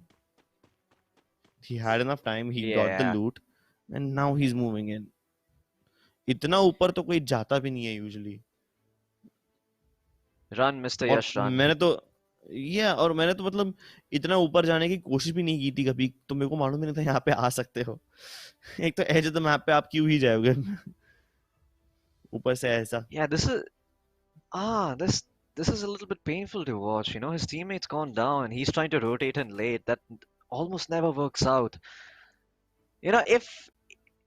I know this basically it almost is the opposite of common sense, but if you want to have a good chance of staying alive after your teammate is dead, I think the best move is to rotate in early instead of trying to rotate in late, and establishing a control over some compound. Keep the opponent guessing as to where your teammate is. Oh my goodness, Crips. I counted 5 grenades. Make that 6 actually. Team 15. Yeah. They had some explosives in their arsenal and they weren't too squeamish on using them. Akshay is also going to go down in the meantime thanks to the Max 7. And now his teammate, Vatsalya Odi, he is also going to be taken out by Team 15. Team Dashing being eliminated over here. And I have to say, both of these players from Team 15 doing a rather good job in this duos mode. This is what we've seen many a times. Like, even though professional teams make their way over here, the lack of experience just puts them. The lack of experience playing the duos mode really makes it hard for them to try and get themselves a very good spot. I mean, we even saw D Esports get top four 2 times in, I mean 2 times in a row so far. Maybe they can do it for the third time and get themselves that first spot. But yeah, I mean, it seems that duos is such a different behemoth compared to squad mode that many of these teams, even Yeah. when they do make it over here, they just end up getting eliminated. We saw Galaxy Racers, we saw a Soul, I think at some point. We saw so many professional teams come here, but they couldn't make it to the playoffs, and a bunch of ragtag duo players were able to, and that's a good thing. That's partly because this lobby is sensible, right? हमने काफी सारी ऐसी lobbies देखे हैं जहाँ पे ऐसी चीजें होती है जो like आप समझा नहीं सकते. There's just so many mistakes made by teams. There's so many deliberate bad decisions made. Like आप इतने गंदे पोजीशन पे छुपे हो कि कोई आपको वहां पे एक्सपेक्ट नहीं करेगा, क्योंकि वो बस इतना गंदा है. आप कोई सोचेगा नहीं कि यार यहाँ पे कोई छुप सकता है. And that's the thing about lobbies like that, Loki, because professional teams को खेलने की आदत हो चुकी है एक certain level पे. अगर कोई टीम जानबूझ के गंदा प्ले करती है या किसी ऐसे पोजीशन पे रुकती है जहां पे आप एक्सपेक्ट नहीं करोगे उनको, जहां पे आप किसी को भी एक्सपेक्ट नहीं करोगे, बिकॉज किसी को भी वहां पे होना नहीं चाहिए, और अगर आप ऐसी टीम से मर रहे हो तो मतलब that just goes to show कि आप जो प्रोफेशनल टीम है उनको पब खेलने की आदत नहीं है, पब्लिक गेम्स खेलने की आदत नहीं है, उनको सिर्फ कंपैरेटिव लॉबीज की आदत है. एंड अगर आपका एम हल्का सा भी डिसेंट हुआ ना, अगर आप ऐसे अनऑर्थोडॉक्स पोजीशन पे बैठे रहोगे और आपका एम हल्का सा भी लग जाता है ना, तो आप प्रोफेशनल टीम्स को मार सकते हो. अब जैसे कि ये देख लीजिए H5, ये टीम जा रही है सीधा टीम डी से निपटने के लिए. रवि यहाँ पे नीचे ही रह गए, ब्लैक शॉट ने ऊपर खुद डिफेंड कर लिया, तो फिलहाल के लिए तो ये खुद को सेफ रख पाएंगे. लेकिन अगर ये कोई दूसरी सिचुएशन होती तो शायद यहाँ पे टीम डी को भी दिक्कत होती. अब अभी उनके ऊपर ग्रेनेड्स डाले गए हैं, लकीली दोनों क्रोनोशील्ड टाइम पे डिप्लॉय कर दिए गए, तो ये दोनों खुद को फिलहाल के लिए तो सेफ रख पाएंगे. लेकिन ये लोग नेड्स ऑलरेडी टॉस किए जा रहे हैं before the chronoshields go down, and this time finally the Ned will connect and team high fives will be blown apart by team D. Wow, that was actually beautiful there by Ravi, cooking that grenade to perfection. You were probably expecting, if you H5 in that situation, ki, they're gonna run out of nades eventually. How many nades are they gonna toss in? Turns out Ravi was saving it. All they were trying to do was bait the Time Turner. They know most teams like running it. As soon as the Time Turner is baited out, he's counting the seconds in his head, Crips. As the seconds go down, as the Time Turner just fades away, the grenade comes in at the perfect time. And it's cooked so well that, they don't really have a chance to drop down and react to it perfectly. I mean, why? Just why did they make that move? I mean, you don't use a sports car to get out in the open and try and take a fight. Much rather... Yep. You would much rather just use the sports car to get yourself some hard cover and get yourself inside the zone towards the end if need be. Yep, exactly. जैसे कि मैंने कहा, काफी सारी ऐसी teams होती हैं यहाँ पे जो ऐसे प्लेस कर जाती है. वो प्लेस पब गेम्स में चल जाएंगे, लेकिन रैंक गेम्स में शायद नहीं चलेंगे, टूर्नामेंट में तो बिल्कुल नहीं चलेंगे. तो वैसे सिचुएशन में जो भी टीम यहाँ पे आती है वो कभी कभी प्रोफेशनल टीम्स को सरप्राइज कर जाती है, और हमने इसलिए काफी सारी प्रोफेशनल टीम्स को हारते हुए भी देखा है. लेकिन ठीक है, फिलहाल के लिए तो टीम डी काफी अच्छा काम कर रहे हैं खुद को जिंदा रखने के लिए, और वो टॉप 3 में भी आ चुके हैं, तो that should be pretty good for them. Because अभी इसी के साथ साथ अगर वो यहाँ पे अच्छा खासा हाई प्लेसमेंट पॉइंट ले आए या फिर बुरा ले आए, तो वो पूरा का पूरा सीरीज जीतने का चांस रखते हैं. Yeah, most certainly, Crips. I mean, winning this whole series is, of course, going to be the big aim for Team D Esports. These guys, they're new to the table, they're new to the block, they want to make a name for themselves. What better way to do it than making a splash in multiple tournaments and basically going everywhere they can and grinding it out. I really admire the tenacity these guys have. To participate in multiple tournaments like this and consistently perform in each of them. It's easy for us to say that they're a professional team, so it's expected to this is expected to happen, but you'd be surprised by the amount of effort these teams put in. They literally break the game down to a science to study it. It's not even funny. In some way, these guys are actually I wouldn't go so far as to say that they are scientists, but their methods are very, very scientific. They're very algorithmic in nature, in the sense that they all weigh out the wrong options first, and then they leave themselves with the right options, and then they decide, which option gives them the highest probability of winning. So, yeah, that takes a lot of conversations. It takes a lot of positive attributes that I think all our viewers and maybe even us casters can pick up and learn from, because you know there is this stigma associated with esports and esports athletes in general, that they just sit on their PC for hours and hours every single day. Oh, And no, no, no, no, no. yeah, no, there are lots of admirable qualities about Yep. these young men who take this very, very seriously. And I think there's I would go so far as to say that they would make fine role models for a lot of people. Of course, some people let it get to their heads. Some people, have that starstruck syndrome where, they just pretend that they can get away with anything. But there are also very responsible people trying to do something good. Might have talked a bit too much, Crips. This is weird. They need to leave the car. What are they doing? They're going back in, trying to heal themselves up. This car is eventually gonna. No, it's actually not gonna explode because it's not on fire yet, but it will be soon It enough. is very much on fire. It is very much on fire, and they're desperate to move in because they have no options left. They need to move into the zone, otherwise they will die out to the blue. And in a move of desperation, they get into the car and just yeet into the zone, and somehow they do not get punished. If Yash would have shot like 2 bullets in their direction, he would have been able to blow up the entire team. But now he gets surrounded. And wait, he did not even get killed by Team 15. Who even killed him? Oh, it was Manish. Okay, Oh wow. then. Crouching Tiger, Hidden Dragon. That's the perfect analogy for this situation. And If you've seen the movie, you know yes, what I'm talking yes, about. yes, exactly. And there was a literal dragon coming their way. A giant ball of Hmm. steel and fire. I mean, that's as good as a dragon, in my opinion. I actually love that movie, Crouching Tiger, Hidden Dragon. It's one of my favorite action movies of all time. Every single I time I've have seen that movie, seen, just. yeah. I mean, I've seen a couple of kung fu movies, but I am Mhm. more of a Jackie Chan person than a Bruce Lee person. I'll get Ah, there eventually. But over here, though, Team 15 is trying to get to Team 3, and oh my goodness, what a sweet headshot by Zoya! Decimates the Jeet, and then comes Max from the other window from behind him.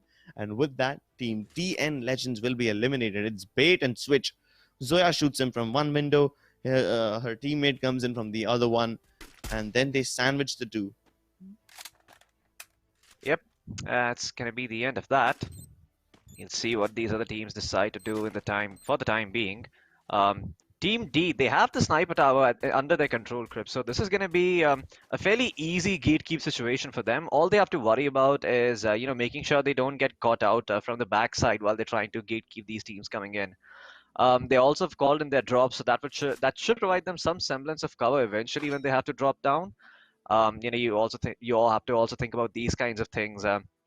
When you're a professional team, get every single advantage that you can get your hands on.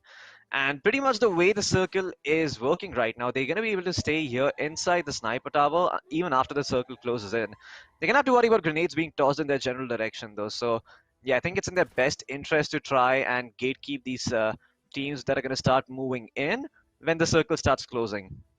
Team 9 is going to be the one who will have to worry about their rotation soon enough, because look at this. They're going to be fired by Team 5 and Team 13. Black Shout, though, not really scouting things out yet. Team 9 actually get themselves fairly deep inside the circle, so they have established somewhat of a foothold here. But yeah, it's propped up on a false foundation. It's a foundation of glue Oh walls, and no. that, oh my god, those grenades, yeah, they're certainly doing some work, Crips. Team 9, they take a lot of damage.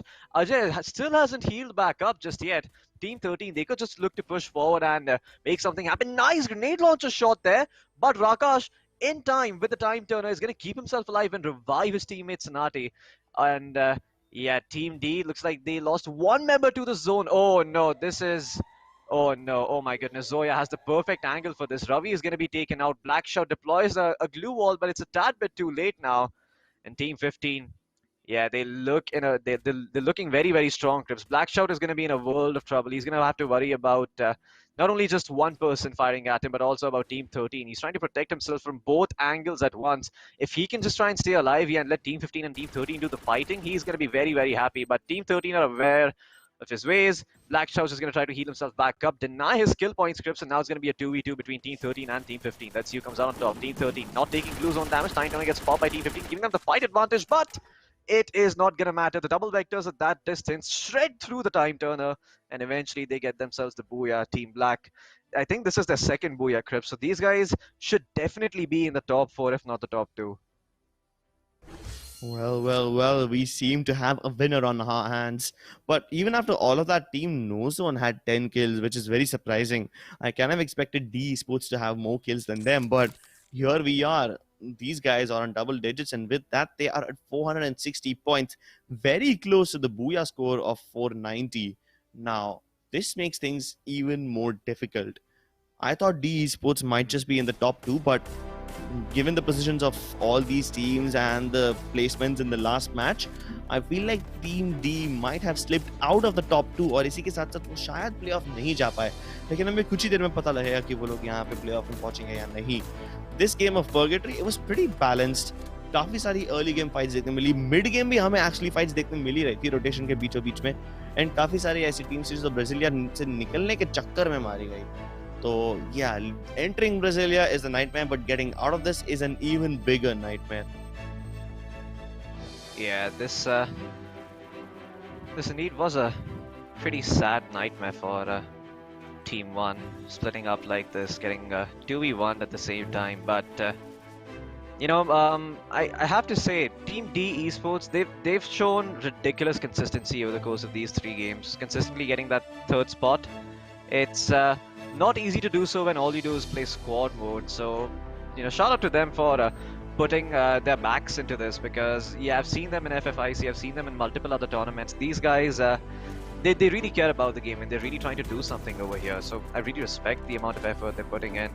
I hope for their sake they actually made it to the top 2, because I'd like to see them in the playoffs. It'd be nice to have somewhat of a recognized professional team participating. But at the same time, it just goes to show that Free Fire can be a very, very different game based on which mode you're playing, quite obviously. It can look like an entirely different game in duos. I mean, just look at this, right?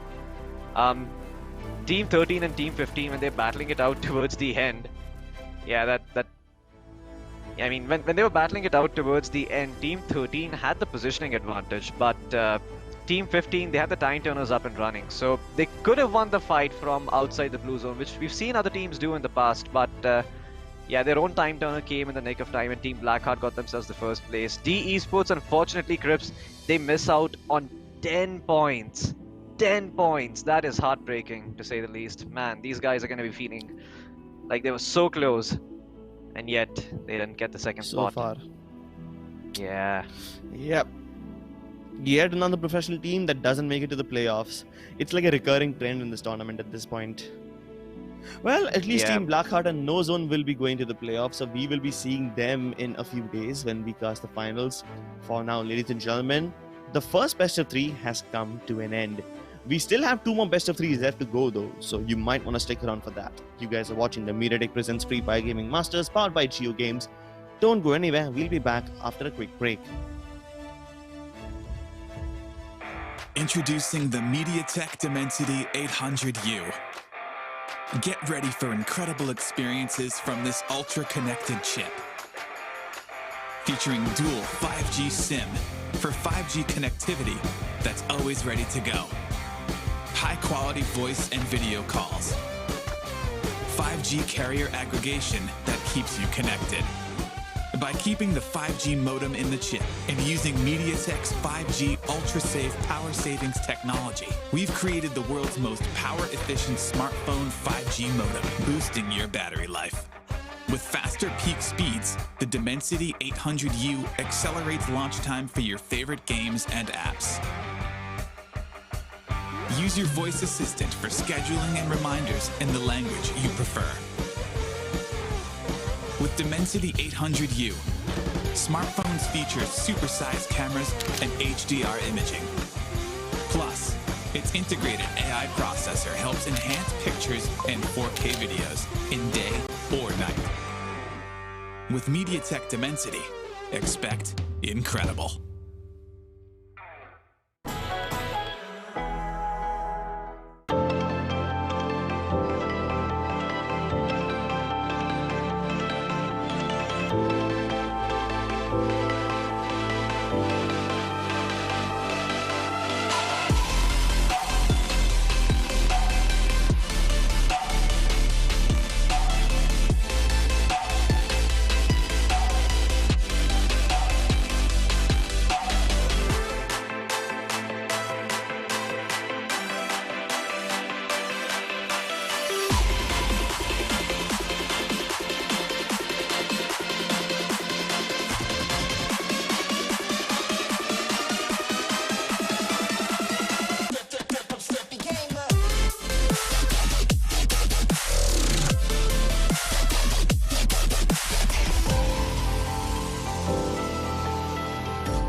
Introducing the MediaTek Dimensity 1000 Plus.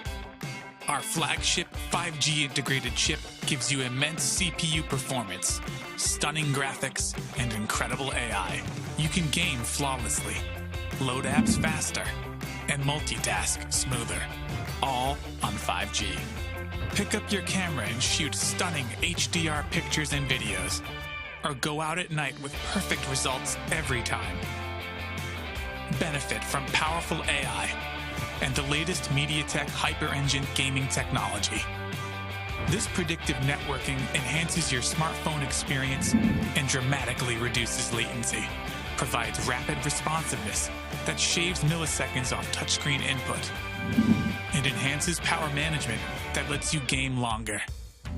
While ultra-fast displays at your fingertips give you the edge, MediaTek Mirror Vision display technology brings cinema-grade visuals into video streaming and playback. Use 5G connectivity that's both fast and power efficient. MediaTek 5G UltraSave is built in to extend your battery life, while dual 5G SIM support gives you 5G that's always ready to go and make voice and video calls with the highest quality. With MediaTek Dimensity, expect incredible.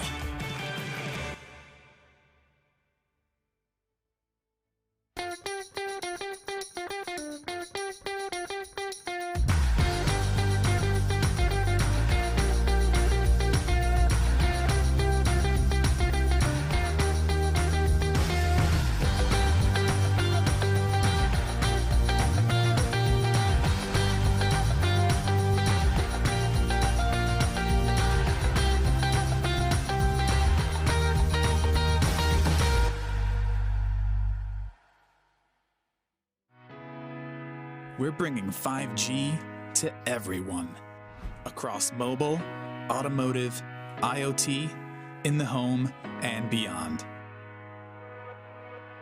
Introducing MediaTek Dimensity.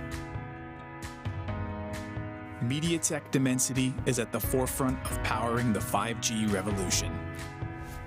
It's about what we can achieve when barriers between devices disappear and connectivity becomes seamless and instantaneous. It will change market, industries, and our everyday. Through Dimensity, we're spurring product, app, and service innovations that will enable the true possibilities of 5G connectivity. When you see Dimensity, know that MediaTek has built an unrivaled mix of technologies. The industry's fastest 5G connectivity, super fast processors, and incredible gaming. Exciting multimedia, the industry's most powerful AI cores, and impressive imaging. With MediaTek Dimensity, expect incredible.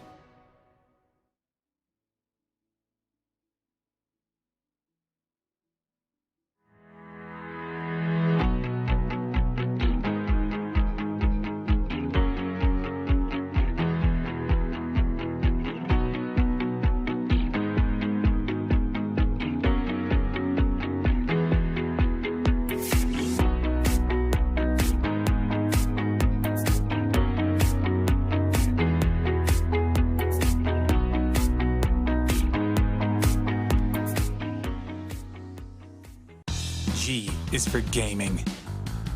Introducing MediaTek Helio G95.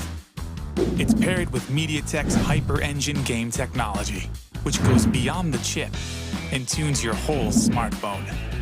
Because every millisecond matters in the gaming world. Whether you're streaming video, chatting with friends, or playing games, you can rely on us for responsive experiences that always impress.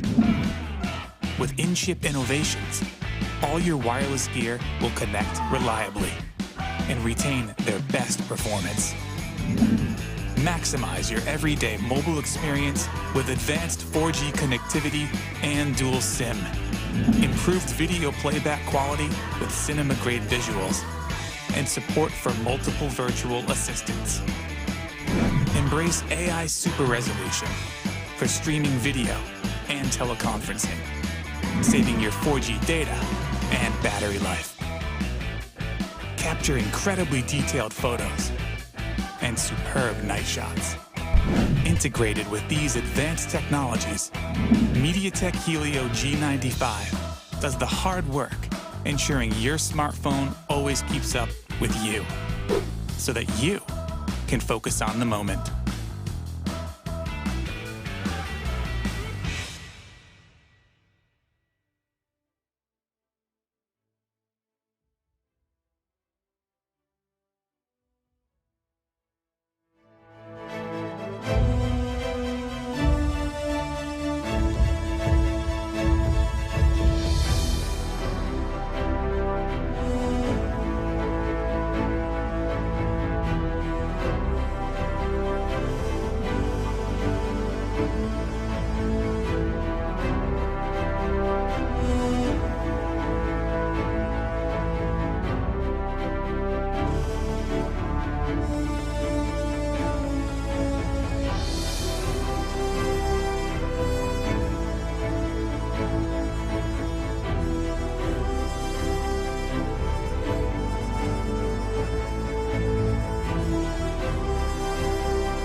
Introducing the MediaTek Dimensity 800U.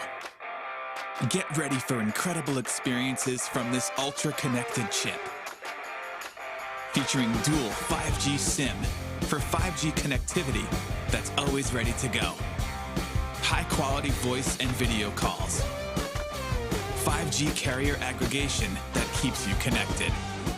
By keeping the 5G modem in the chip and using MediaTek's 5G ultra-safe power savings technology, we've created the world's most power-efficient smartphone 5G modem, boosting your battery life. With faster peak speeds, the Dimensity 800U accelerates launch time for your favorite games and apps. Use your voice assistant for scheduling and reminders in the language you prefer. With Dimensity 800U, smartphones feature supersized cameras and HDR imaging. Plus, its integrated AI processor helps enhance pictures and 4K videos in day or night. With MediaTek Dimensity, expect incredible.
Introducing the MediaTek Dimensity 1000 Plus.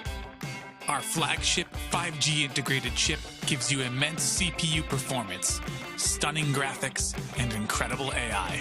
You can game flawlessly, load apps faster, and multitask smoother, all on 5G. Pick up your camera and shoot stunning HDR pictures and videos, or go out at night with perfect results every time. Benefit from powerful AI and the latest MediaTek hyper-engine gaming technology. This predictive networking enhances your smartphone experience and dramatically reduces latency, provides rapid responsiveness that shaves milliseconds off touchscreen input, and enhances power management that lets you game longer. While ultra-fast displays at your fingertips give you the edge, MediaTek Mirror Vision display technology brings cinema-grade visuals into video streaming and playback. Use 5G connectivity that's both fast and power efficient. MediaTek 5G UltraSave is built in to extend your battery life, while dual 5G SIM support gives you 5G that's always ready to go and make voice and video calls with the highest quality. With MediaTek Dimensity, expect incredible.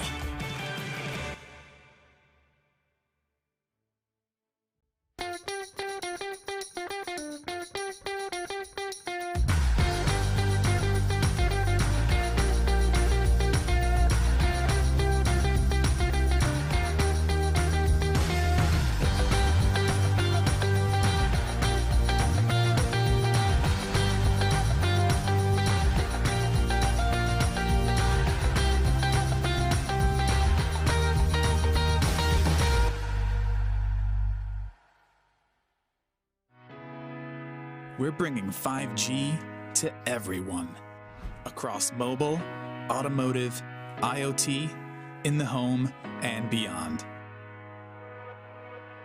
Introducing MediaTek Dimensity. MediaTek Dimensity is at the forefront of powering the 5G revolution. It's about what we can achieve when barriers between devices disappear and connectivity becomes seamless and instantaneous. It will change market, industries, and our everyday. Through Dimensity, we're spurring product, app, and service innovations that will enable the true possibilities of 5G connectivity. When you see Dimensity, know that MediaTek has built an unrivaled mix of technologies. The industry's fastest 5G connectivity, super fast processors, and incredible gaming. Exciting multimedia, the industry's most powerful AI cores, and impressive imaging. With MediaTek Dimensity, expect incredible.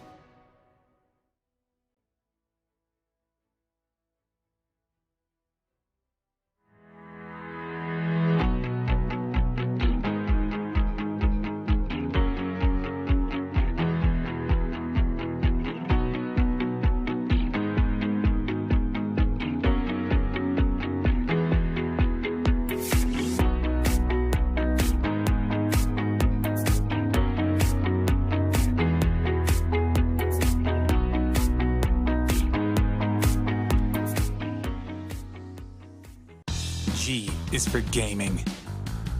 Introducing MediaTek Helio G95. It's paired with MediaTek's Hyper Engine game technology, which goes beyond the chip and tunes your whole smartphone. Because every millisecond matters in the gaming world. Whether you're streaming video, chatting with friends, or playing games, you can rely on us for responsive experiences that always impress.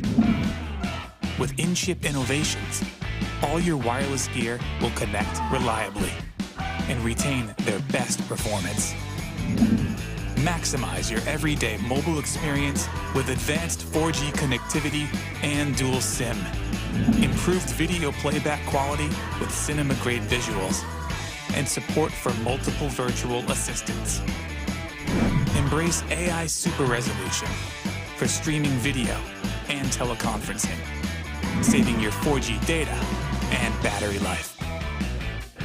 Capture incredibly detailed photos and superb night shots.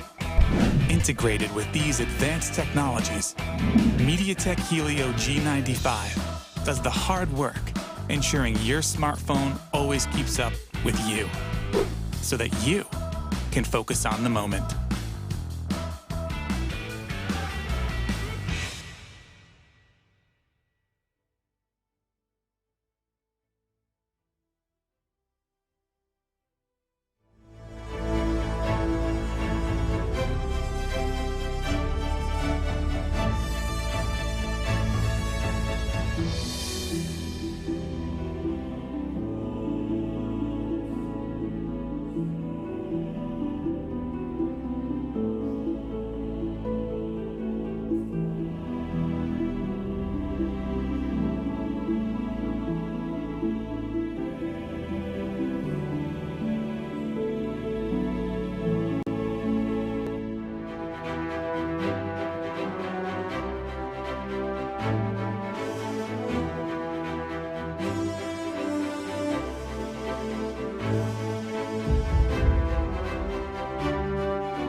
Introducing the MediaTek Dimensity 8.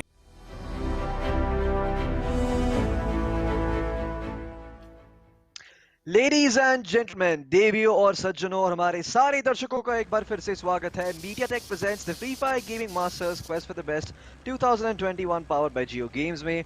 मेरा नाम है फ्लूकी, मेरे साथ है Cripps और हम हमारे second best of 3 के फर्स्ट मैप पे आ चुके हैं, बर्मुडा पे। एंड इस बार वापस से प्लेन की उड़ान शुरू होगी सेंटोसा पे एंड खत्म होगी बुलजाई की तरफ। Cribs, IT alludes on being in plantation. We should see some teams dropping in there, right? Yo, so this plane path is actually pretty weird because, for one reason, because why are all these teams dropping out at the same time? Like, All of them trying to head towards the high tier loot zone. Is this my birthday? Is this actually gonna happen? Please make it happen. I really hope all these teams go towards plantation and they literally fly above it. Well, at least 2 teams are still here, 8 and 7. Hopefully they'll end up fighting each other very soon. Yeah, I mean, Team 8 and Team 7 should be taking a fight. So should Team 19 and the team that's dropped with them in Shipyard.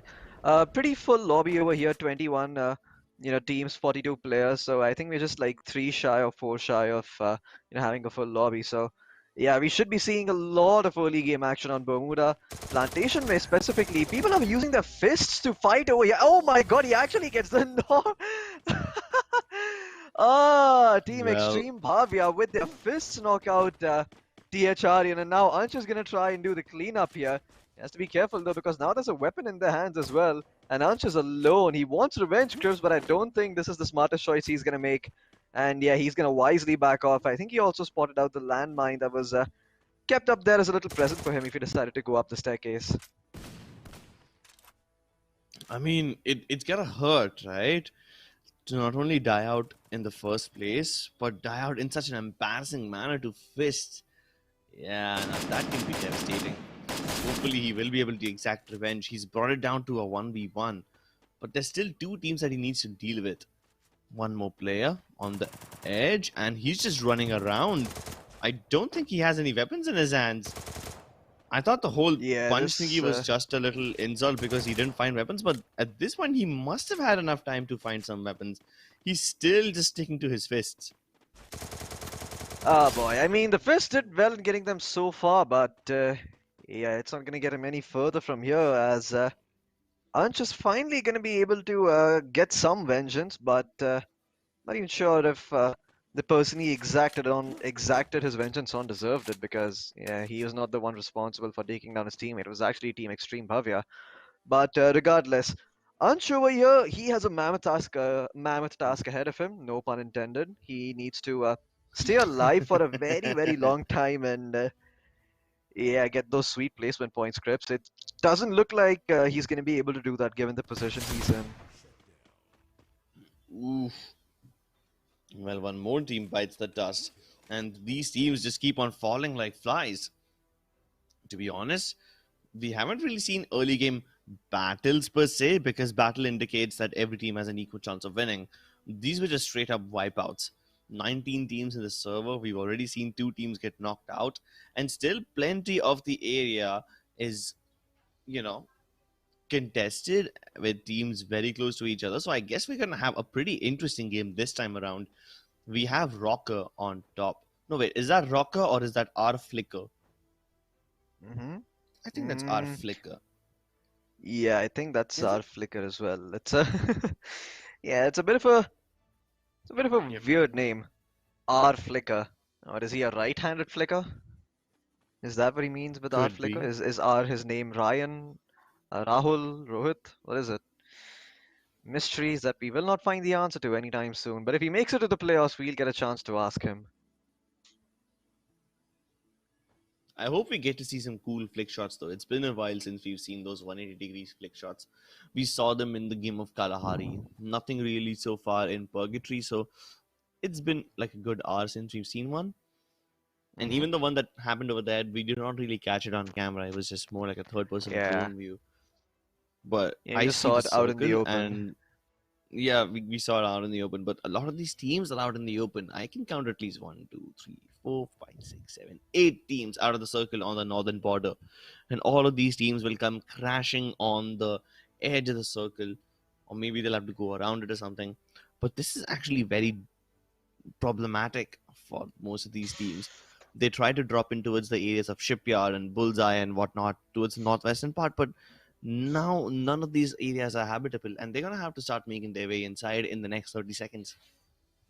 Yeah, the northern part of the map is going to be a battle zone. Lots of teams are going to be eliminated in the process of trying to get in there. Great shot there by 2 with the Orm at that range. He's able to secure himself the kill, Crips, and now it's going to be a 1v2 affair for Team 13's last surviving member. He eventually has to rotate in, so he's going to have to deal with Team Buggun, but maybe there's a way he can find somewhere through the cracks and crevices that he can slip in and get to the center of the circle. God Luffy, God D Luffy, that's his name. He's gonna wrap his way around from outside of mid. I like this. He's trying to avoid the sideline completely, and he's just trying to rotate in from the other side. Good move by him. Even if there were enemies around him, it's the only option he really has. So glad to see him make that decision. But yeah, Lord Bugganin 2 over here. They have spotted out Team 14, so they have the option of taking the fight if they so desire. But the question is this a good fight to take even for them? Because I mean, if they're going to be this split up, then Team 14 are going to have a chance to close the distance in. It's going to come down to two to find a first pick with the Orm Crips, and I don't think he's too keen on finding one, but he might pull it out now. Oh, he missed. No. Well, now the jig is up. He knows that he won't be able to take another shot because the other team will be really, really careful now. Team 14 deploying their chrono shields and running away at full speed. And even though they are not completely out of their sights yet, they can't really aim at them from this far away. So Team 14 can easily disengage. KG Shah is already making his way towards the circle. Krishna somehow stays back, and I don't know what he intends to do. Maybe he's trying to make sure that he doesn't get followed or something.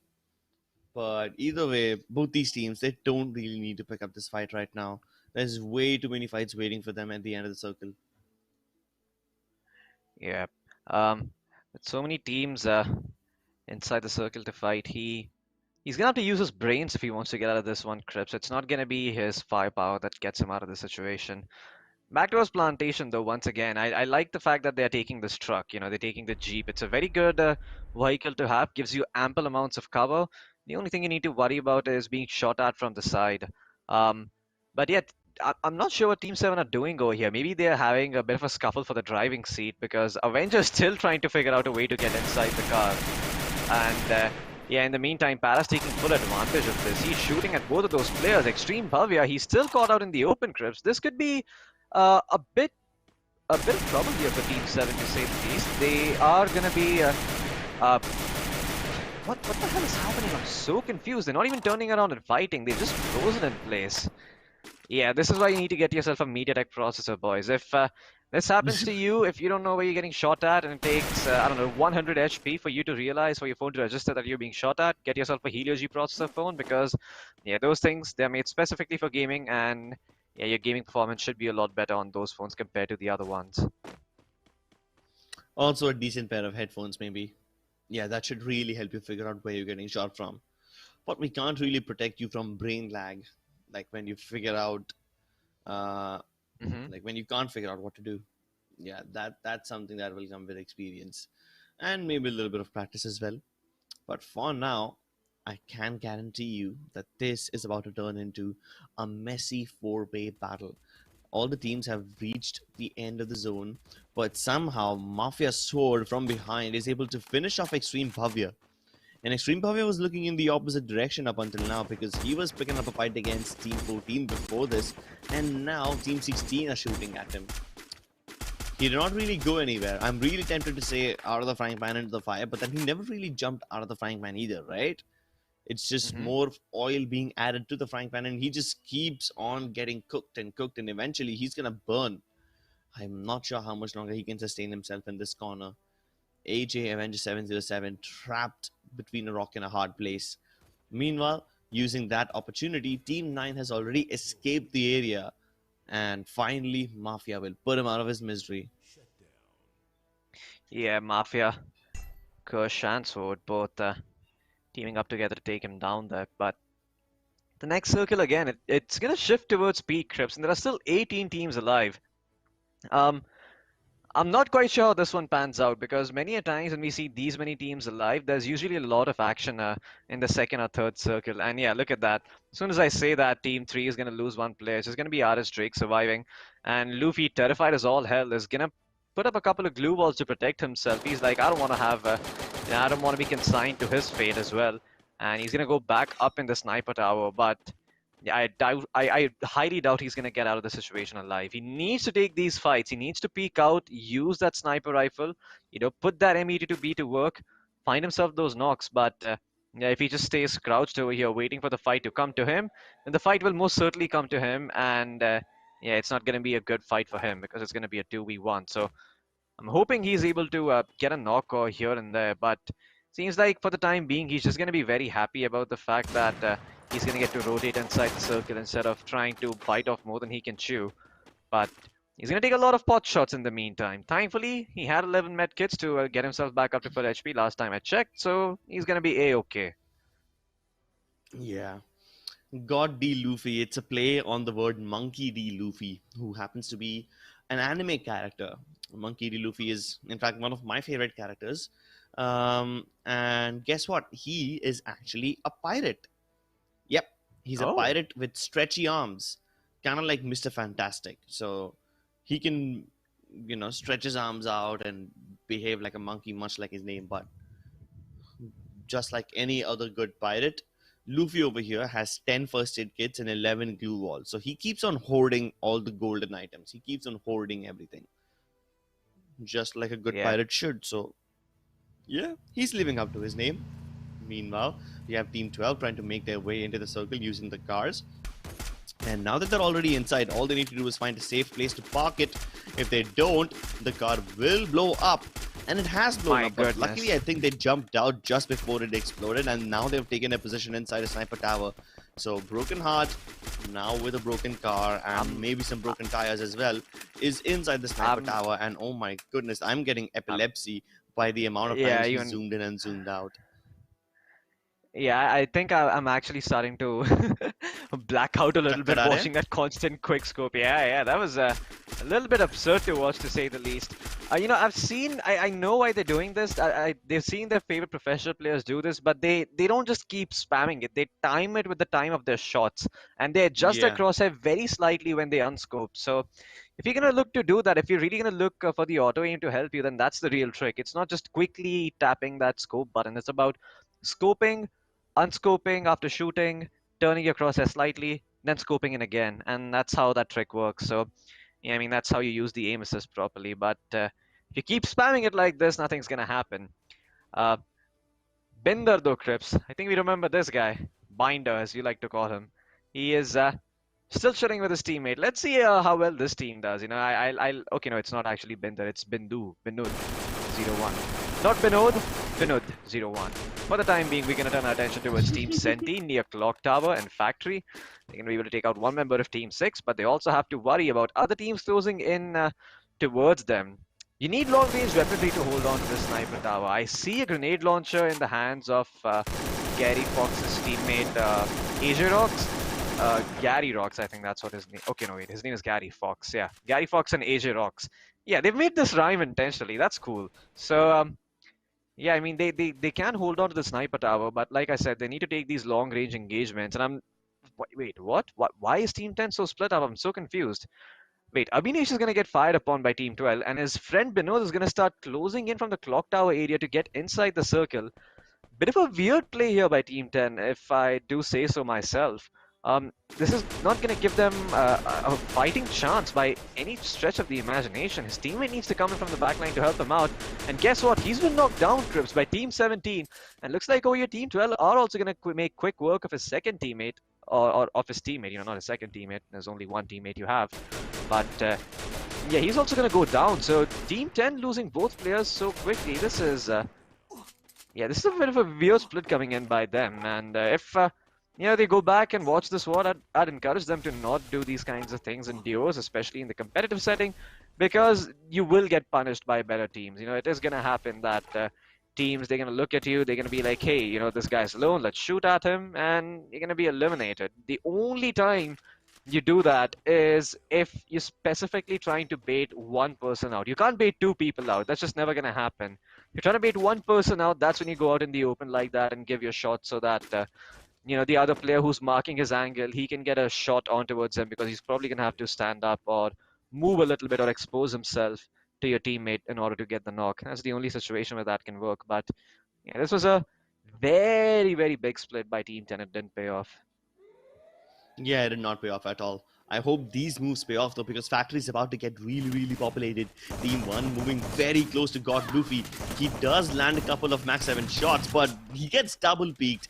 He does do quite a lot of damage, brings both those players to half HP, but then he dies in the end. Unfortunately, Team 5 are also not able to capitalize on this opportunity. They couldn't kill Samurai and one-man army while they were low on health, and as a result, now they're getting backstabbed. Gary Fox is over here. He's trying to make something happen. Even Samurai is taking some pot shots from far away. Pot shots are successful. He will be able to get at least a little bit of damage done. But one-man army, he put up a wrong glue wall, and now he's surrounded. Luckily for him, AR Jox is trying to, challenge him up front, so he will be able to win that battle. But Team Avengers have been knocked out. Broken Heart and Steve, what can they possibly do? They finish off AR Jox, so that means the kill was stolen from them. But no problem. One-man army might have something else in the in the box for him. He is trying to take a couple of shots on Gary Fox, but Gary Fox is safe for now. He's actually happy that team number 1 are fighting Hex over here.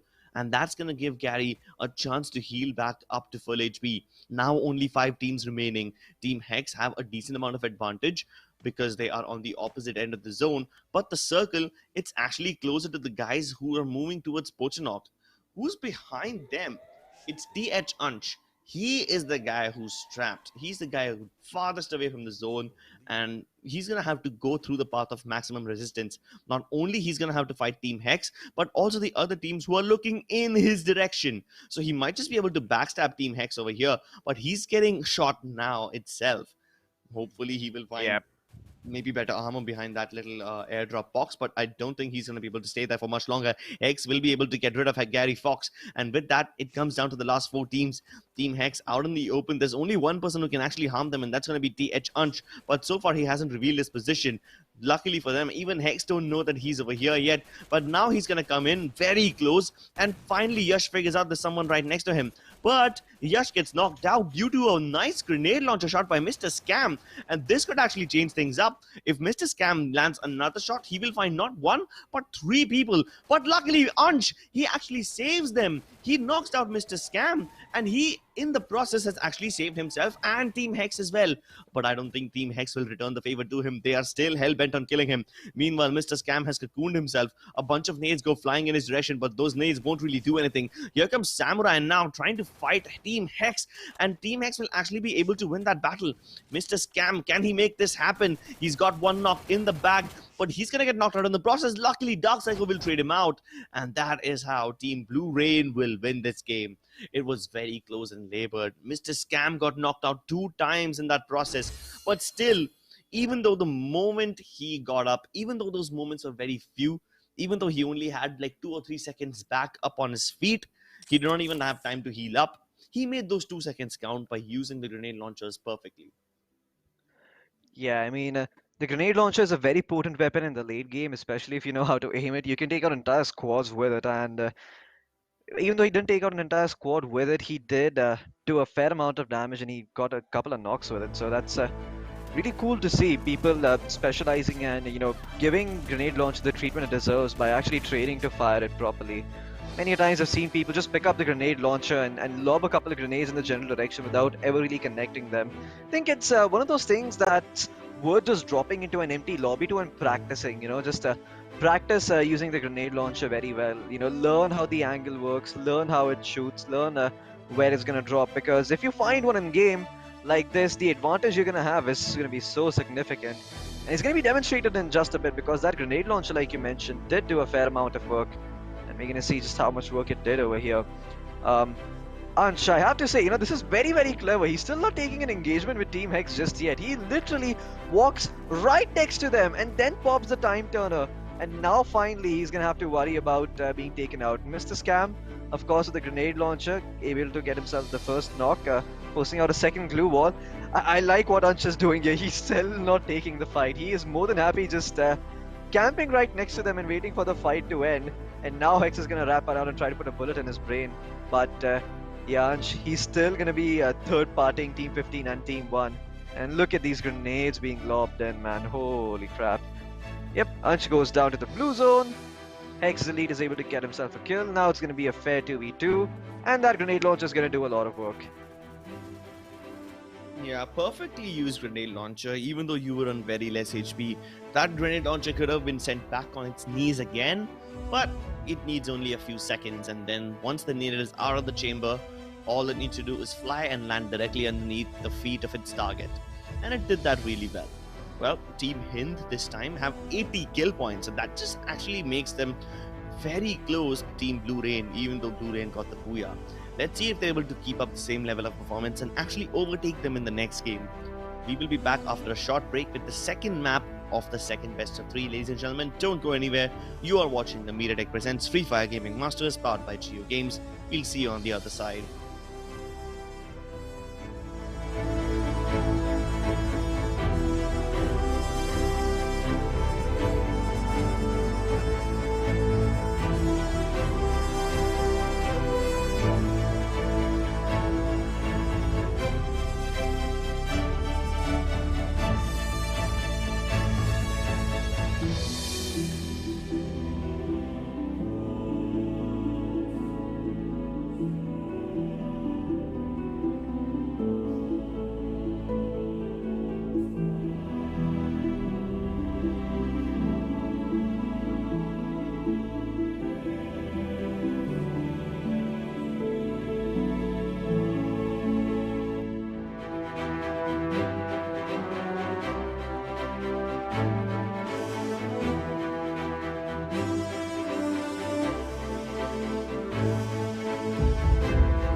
Ladies Hello, and ladies and gentlemen, gentlemen, Devi and और सच welcome में back to.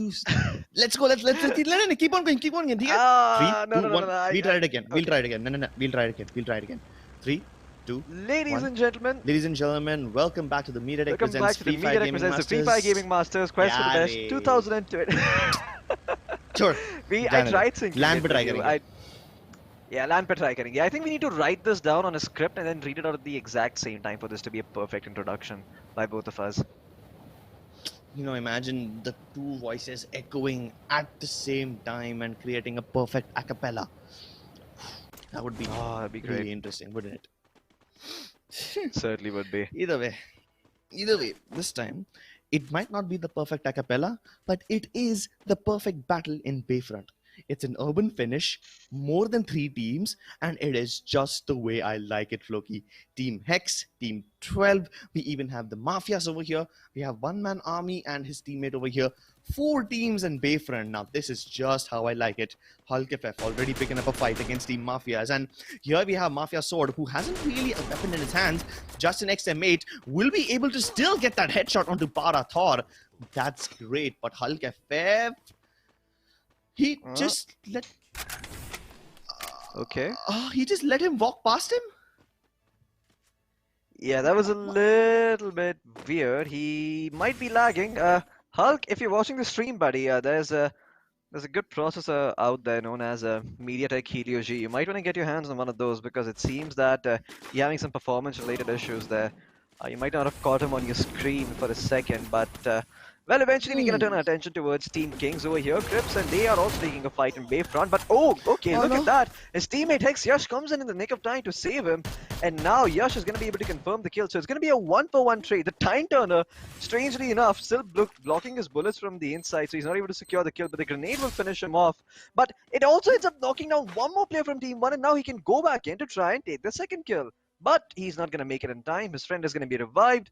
And Yash, yeah, I think Aam ke aam gutliyon ke daam would be the right thing to say over here because, grenade to ek fake ki, lekin uska natija do kills हुआ. I mean, एक kill और एक knock मिला उनको. So he's going to be very happy with the outcome of that. But, oh my goodness. In the meantime, Team 1, they exact revenge on another team altogether. And Bayfront is finally going to see some peace as...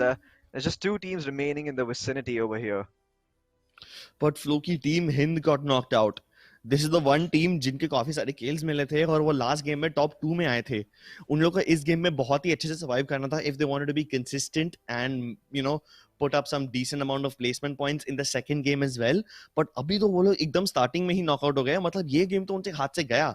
अभी उन्हें सिर्फ purgatory पे chance मिलेगा एक और बार. यहाँ पे edge of the map पे Team RRS वो जा रही है एक अच्छे खासे मिशन पे और वो मिशन है यहाँ स्नाइपर टावर की टीम को एलिमिनेट करना. लेकिन वहां पीछे टीम 11 भी है तो वो पहले किस पे जाके फोकस करेगी? I don't think they want to focus on any one of these teams. They should just focus on getting out of here alive. उन्हें पता है कि यहाँ पे टीम नंबर 3 स्नाइपर टावर के अंदर सैंडविच हो चुकी है. All they should do is just maintain that sandwich. But they are trying to pick up fights against the other team as well, against team 5 as well. यानी कि वो दूर की टीम को भी मार रही है. जब दोनों ब्रेड एक दूसरे के बीच में फाइट करने लगती है ना, फायदा बीच के मसाले को होता है. और अगर यहाँ पे दोनों ब्रेड एक दूसरे को नहीं मारे तो बीच का जो मसाला है जो टीम आरएस यहाँ पे फंस चुकी है वो तो भाई उनको तो निगल दिया जाएगा. Yeah, I mean, they're going to be squeezed, unfortunately. If you've ever seen a hydraulic press and, you've seen the fate of whatever it is that comes between it and the floor and the place it smashes against, like, that's what's going to happen to Team 3 in a bit. But we're going to move on to them later because over here there's a fight already happening in confinement. Team 17 are the ones who are on the receiving end of this. I only see Gary Fox still standing, Crips, and I think Team 17 might have split up again, but no, never mind. They've actually just lost their player at the start, and Senti, well, they're going to be eliminated here. Team HP getting the kill, Ansh and Aryan. These two boys, yeah, Ansh did a lot of work last game, staying alive until the very, very end, getting those sweet placement points. This time around, he's playing with his teammate, and they're both playing with each other. Glad to see that. And otherwise, you split up, you make those same mistakes again, and yeah, at some point you just look at it and you go like, how did we not realize this sooner? It's so obvious looking at it, from this perspective.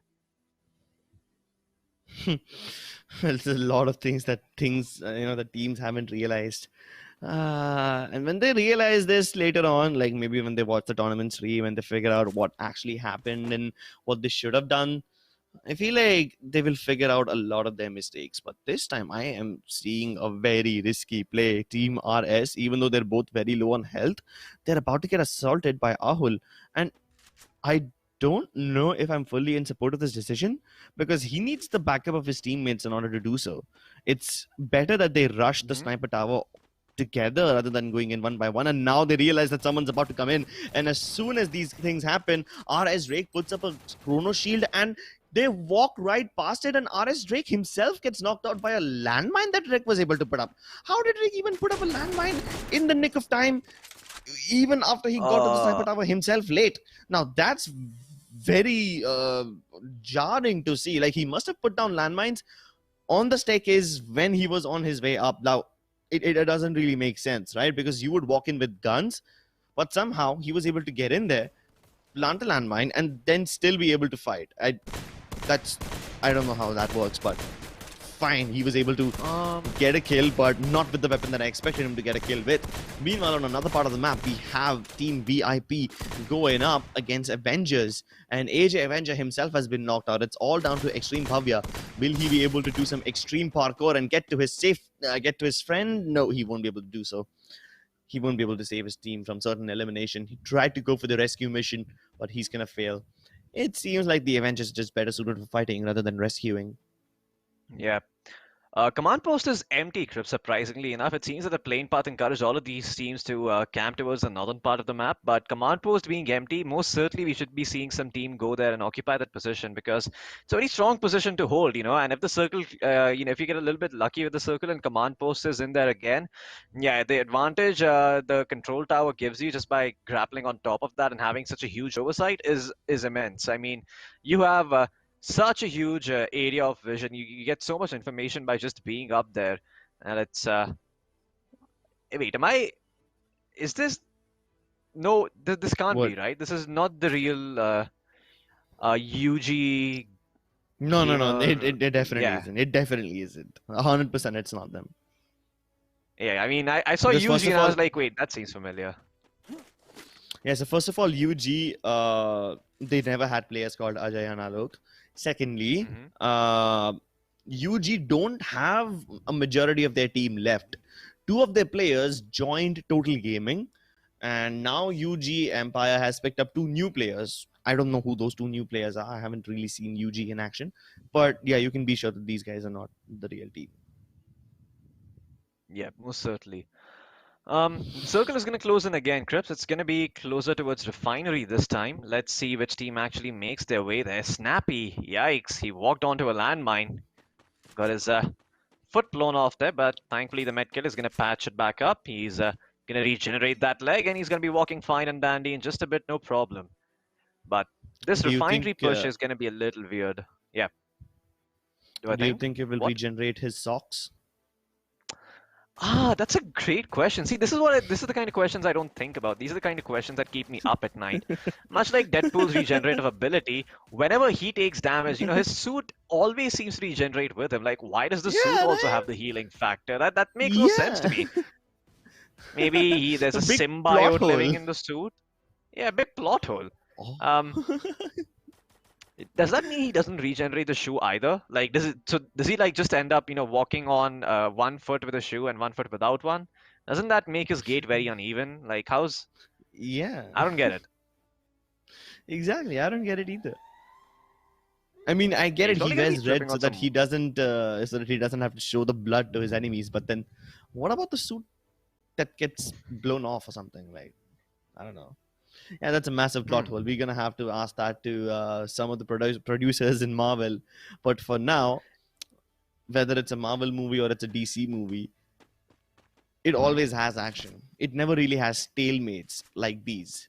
This is a stalemate. So this is more like one of those Indian soap opera serials, which is, gives you a little cliffhanger and then tells you, oh, we'll see you in the next episode.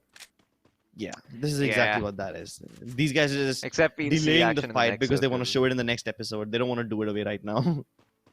Yeah. We're gonna see it in the next circle, Crips. It's gonna be delayed until then. That's what the cliffhanger is. But Yeah. with all of these teams closing in near Refinery, I think Refinery is going to start becoming very, very important. Now, remember, Crips, Refinery is one of those weird places where it's so vast that you kind of have to decide which part of Refinery you want to hold, especially as a duo squad. Because if you spread your resources too thin, you can very easily, be vulnerable to openings or pushes by players from the opponent team. And Yeah, as a result, Refinery can be a bit of a weird place to hold. Now, when the circle closes in, we'll see exactly where it goes.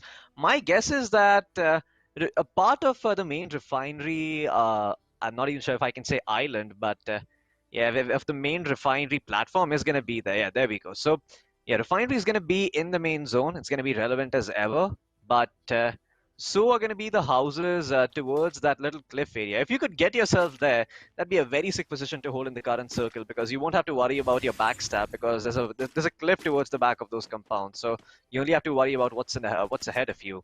We'll see which team decides to take that position. For now, Aryan with the arm trying to jiggle peek slowly but surely is going to be able to land no shots at all. But Ansh, in the meantime, with the AK-47, is going to lay down some covering fire. Somehow he landed a headshot, and I didn't even see his crosshair connect. That's very interesting. You know, sometimes those perspectives don't make sense to us. We can only see them in third person from the player's perspective. But Mr. Scam over here going to be knocked down. Team 11's member 2, he is taking fire in return as well. So it's going to be a 1-for-1 exchange. They're going to have to revive him if they want to have a chance to fight over here. लेकिन Chris ऐसा लग रहा है कि जैसे जैसे ये circle close in होते जा रहे हैं वैसे वैसे ही बहुत सारी फाइट्स एक के बाद एक लगातार शुरू हो रही है अलग अलग लोकेशंस पे और इनका ट्रैक रखना थोड़ा सा मुश्किल होने वाला है अभी Snappy जी हाँ get knocked down and Kakashi is not going to be there to revive him, Chris. This 1v2 is not going to favor him. Eventually he should go down, but yeah, there are going to be lots and lots of fights breaking out now. Yeah, and this fight itself has dragged on for so long. Samurai on the verge of clutching this out, but unfortunately, they will be swallowed by the zone just as they finish the fight, and I'm not sure if they now have it in them to make it to the edge of the circle. Even if they do make it, they might have to fight against Team 5.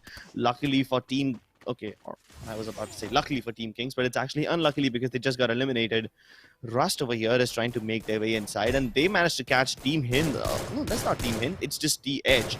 I don't know what this one stands for. We saw Team Hind getting eliminated very early in the game. This time they are up against Team 8, and this is actually smart. They put down the glue walls, and then they move ahead. And because of that, Team 6 still think that they're behind the glue walls, but not anymore. They just got spotted. Ans puts up yet another glue wall, and I'm not sure if this is a wise decision by any of these teams. The circle is about to start moving in 20 seconds. They need to get ahead of this cliff and get inside the circle as well. They're going to have to circle all the way around this one. And Team 6 are actually splitting up now. Sok and Sanchit Pawar, they are very far away from each other. Sanchit is trying to jump his way up on the cliff, but that won't really help him. And while all of this is happening, Team 8 are already out of here. Aryan and Ansh, they managed to climb up to the top of the cliff, and now they will be able to make their way inside the zone. But Sok is end up going to take in way too much damage, and he's going to have to go all the way around. I'm not sure if he has enough heals for this one. He might just die to the blue zone. His teammate, though, at least might make it because he is still on top of the cliff, and at least he can make his way into the circle without having to go for some crazy maneuvers. And Sok is already knocked out. Yep, GG. That's the end of him. Sanchit Pawar is going to have to face this battle all by himself. And now he's going to find that kill through the glue wall. The M80 the armor penetration coming in handy over there. But HP are going to have to do a lot more work if they want to get that first place finish because there are tons of teams closing in towards where they are. He's going to get one knock towards this member of Team 4. He can't connect the second shot just yet, though now he will be able to and finally secure this kill. Should put him at an advantage over here because he's still with his teammate, so there's no real openings to punish Aryan. But King and his teammate from Team 13, I think they're on the top platform of Refinery. I could be wrong, though. I only see... yeah, okay, yeah, they are on the top platform of Refinery. I mean, because Team 8 are on the bottom over here. But they are splitting up. King actually went towards the cliff. Oh, okay, never mind. They were never on top of the Refinery place. They're actually still beneath there. So, yeah, this is going to be a bit of a weird finish, Crips. If you have some grappling hooks here, this could be a very good platform to take hold of and just avoid the fights and make it a heal battle. But if you don't have those grappling hook, well, then I guess you can just do what Ajay and Alok are doing, which is walk up the ramp, get yourself to the platform and just hold out there. Nade avoided very closely by Alok. He's still going to stay on the ramp and try to pick up a fight, but instead he goes up. I'm not completely against his decision, but if the circle doesn't end up going here, then he's going to have to get down. And as far as I know, they will be forced downwards because that's where the edge of the circle is. Or rather, should I say the center of the circle is. Rick FF hiding behind a teensy airdrop box might be able to get himself a nice vest, but I don't think he can keep himself safe any longer. And UG Ajay will get picked off by Rick. He's able to counter-attack in that situation from that position. That's wonderful. UG Ajay will be revived back again, but I don't think that's gonna help him out, because by the time he gets to full HP, the circle would have already started closing, and then he won't be able to survive the heal battle. At least his teammate Alok will be able to get a couple of kills before they finally go down. And this airdrop box has a grenade launcher in it. Oh boy, he just got his hands on the big bad gun. This could be a game changer. He takes a ton of damage while dropping down, but it doesn't really matter. He should be able to finish off everyone before he touches the ground. But no, they finish him off before he gets the chance to fire another shot. And DW, they get eliminated. How on earth did that even happen? Team HP are the ones who end up clutching it out, even though the opponents had a grenade launcher in their hands. That was so good. Yeah, that's why you need to practice that thing in a lobby, Crips. That weapon can be a little bit hard to use if you've not touched it before, and I think Team UG might have been hesitation, might have been lack of practice, but if this happens in a competitive game, it's going to cost you. And the cost is, well, you not getting first place and you not getting those sweet extra 90 points that you would have gotten if you got yourself that first place finish. HP, they're going to be on top now as a result of this. They had 9 kills to their name, so 540 points from this one game itself. As long as they keep the number 2, number 3, and number 4 team, in front of their sights, and they're able to eliminate them early on, it doesn't matter if they get eliminated early themselves, because the point lead they have is huge. I have to say, the way Team HP played this is not very conventional for this tournament. They played in a very aggressive manner, but I'm glad to see that they were actually able to make it work, because I feel like playing aggressively in this game is a lot more riskier, and so it takes a lot better execution to try and make it work, instead of just holding it out, playing defensively and waiting for things to come to you.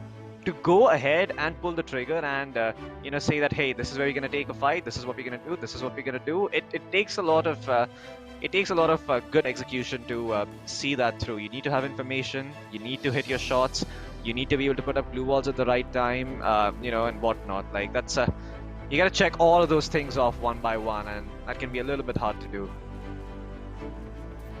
Yep, but there's a lot of other hard things as well over here. Like, for example, playing around the refinery platforms, you can never really figure out if you will be forced to be on the high ground or on the low ground. At one point we saw that Team UG managed to take the high ground, but they were never really able to hold on to it. They did get a couple of kills and knocks, but then the moment they got that grenade launcher, Alok was forced to drop down, and the moment he dropped down, look, he's already on half HP. So now a single shot will be enough to take care of him, and that's exactly what happened. Before he even got a chance to fire, he was perforated with the shotgun, and that's how the grenade launcher was rendered useless.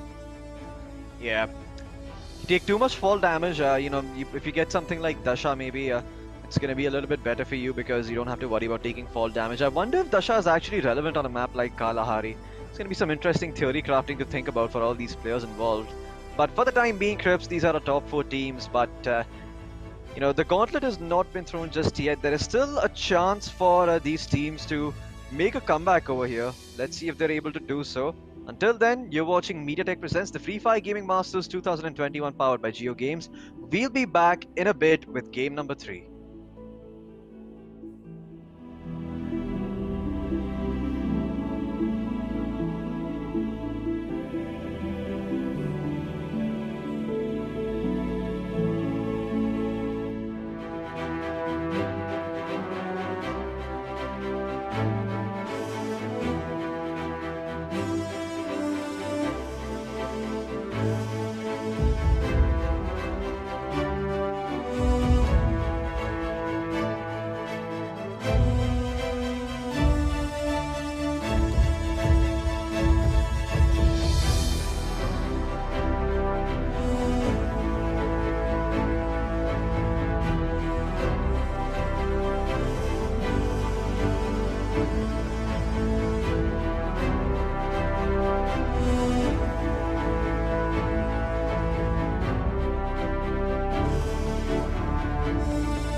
Hello, ladies and gentlemen, and welcome back to Free Fire Gaming Masters, presented by MediaTek and powered by JioGames. My name is Clips, and joining me is Floki.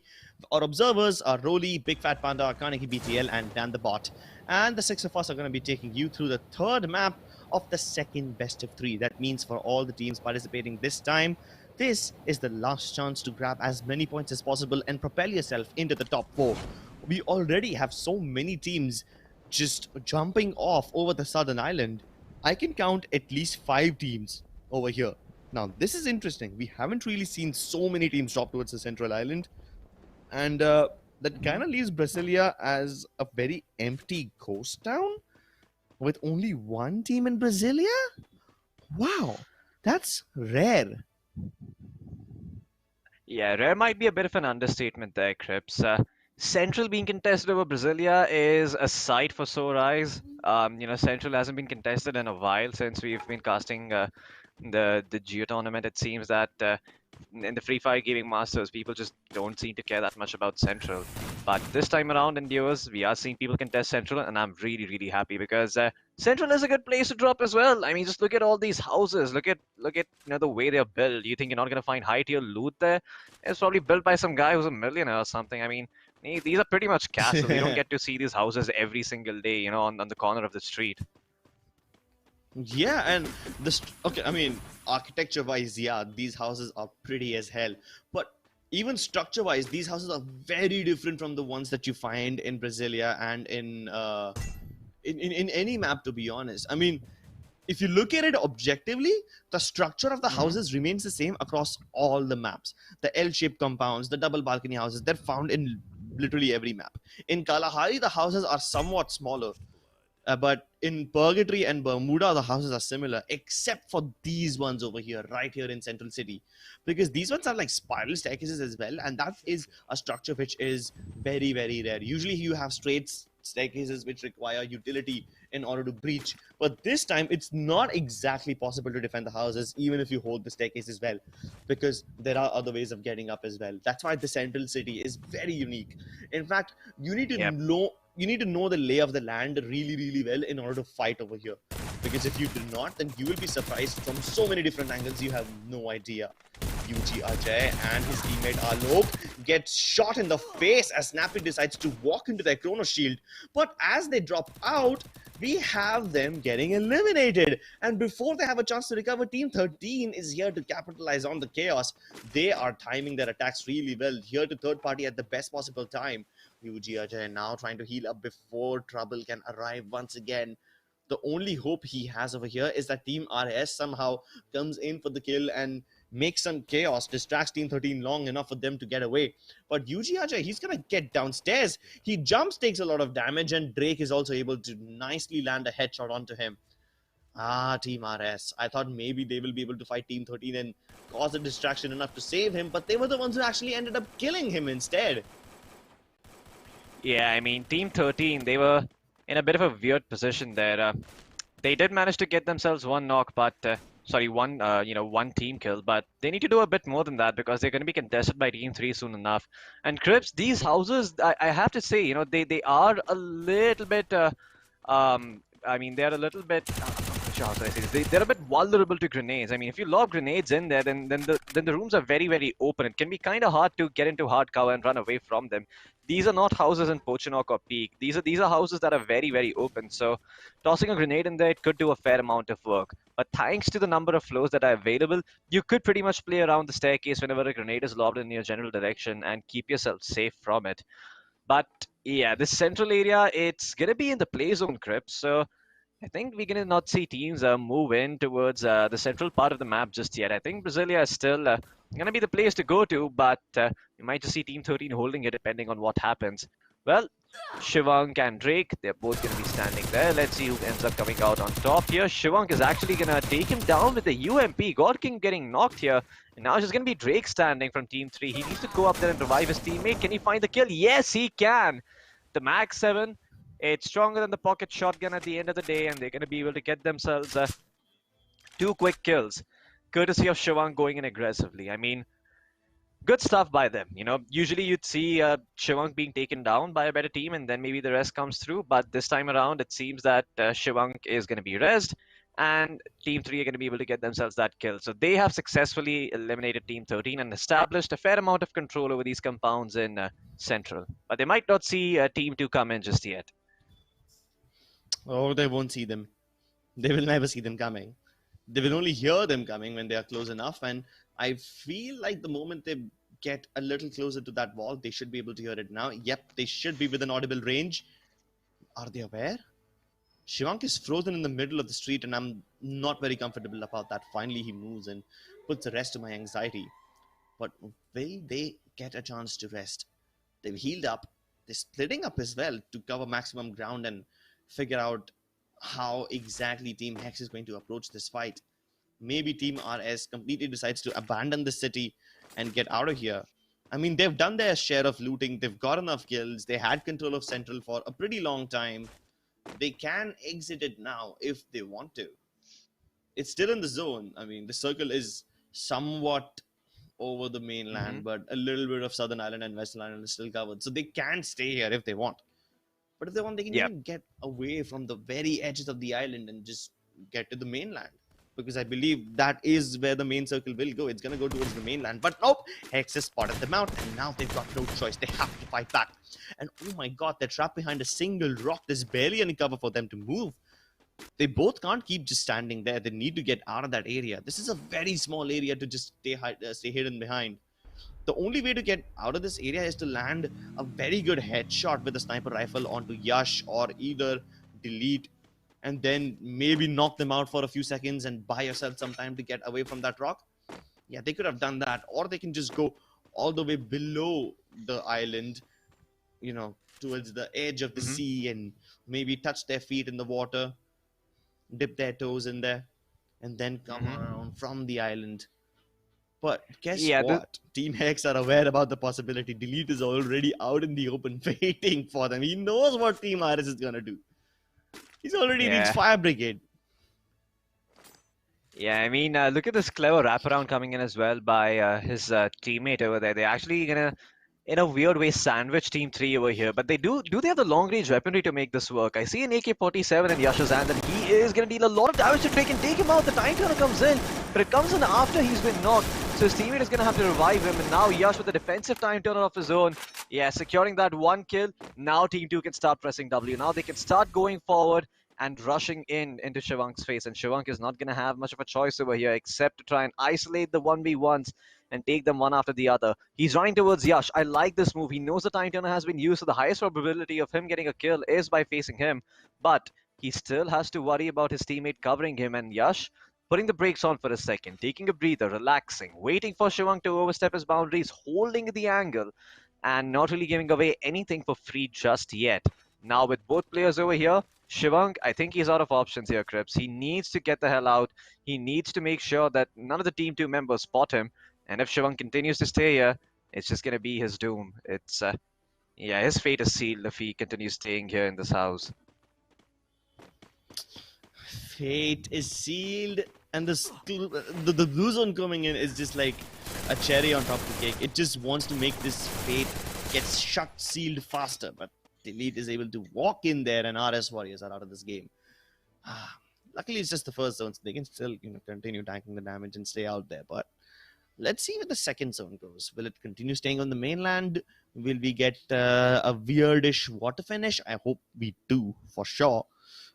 But for now, plenty of teams are still on the edges of Ski Lodge and Forge. Now, that's an area I did not expect to get contested. I mean, I did not expect early central battles as well, but this game keeps on surprising us every time. Gary Fox, AJ Rocks. Wow, that rhymed. I just realized that. Okay. Team 17 with a little bit of rhyming. Still split up. They might just go up against Team 15. And Team 1 is also on the way if they decide to move into the zone right away. Brasilia and Fields. Yeah. I was hoping for more of a water finish, but yeah, it is a little disappointing. This is as standard as Purgatory gets. Yeah, Brasilia in the circle along with Fields, and the second one is as Purgatory as it can be. We were hoping that it would be somewhat of a South Island finish if possible, but yeah, the circle just hard shifts a little bit towards the north. And now, because Brasilia was completely unoccupied, Team 6 are going to have a very easy time just holding and chilling and waiting for all of these teams to come in. who will have to fight each other, mind you, if they want to get inside Brasilia. And yeah, once they do, well, it's going to be points galore for the team that is already in there. For the time being, though, this fight needs to culminate and come to an end so that Team 15 or Team 17, whoever survives, can start moving in. Mr. Scam 97, clearly this guy knows his sitcoms and his dramas. Oh, wow. Great shot there by Mr. Scam through the glue wall with the M82B. Getting the kill there.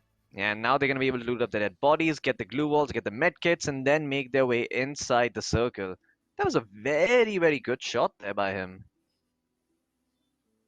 Extremely good shot indeed. This is the last game of the best of 3, and let me just remind you guys what's at stake over here. The first place gets 7,000 bucks. Team that comes in second gets 4,000 rupees. Third place gets 2,000, and fourth place gets 1,000 rupees. But keep in mind that the first two teams, not only do they get a large amount of money, but they also will get a spot in the playoffs where they have a chance to earn lakhs and lakhs of rupees. So yeah, the stakes are definitely high. And this being the last map, the teams are going to have to be extra careful. Last 7 teams online. We have Team 6 and Team 2 about to fight each other, but only Delete from Team 2 is going very close. His teammate Yash is so far away from him, he will never be able to reach him on time if Delete gets in trouble. Luckily, the UAV is not over them, so their positions won't get revealed just yet. And maybe if Delete stays hidden long enough, Yash can join him, and then they can, pick up a fair battle. Team 11 is also closing in on the same position, but elsewhere on the edge of the map, Team Kings are attempting to gatekeep Team 14. Will they be successful in this attempt? One-man arm? No, wait, his name is One-Man Army. It shows different One-Man Army. Will he be able to stop Team 14 from coming in? Team 14 do have a grenade launcher. There is one on Krishna, so if he wants, he can blow him apart, but I don't think it has enough range. I don't think he can send a grenade across such a vast distance. He's probably going to have to close in a little. Going to have to deploy blue walls and start making his way inside, but can he actually pull it off, though? It's a good question. Oh, wow. Okay. Okay. I thought it was actually... I thought it was the other guy with the Thompson at long range connecting those shots, and I was very, very impressed for a second. But yeah, it was not. It was actually Samurai who got the right angle towards him and dealt most of the damage. Team HP in the meantime, Crips. These guys, they've been getting themselves booyahs. They've been keeping themselves on top of the scoreboard. Let's see if they can continue that streak. The grenade's going to be lobbed in towards Team 15's general direction, but Psycho is still inside the shack, keeping himself safe with the help of the Time Turner.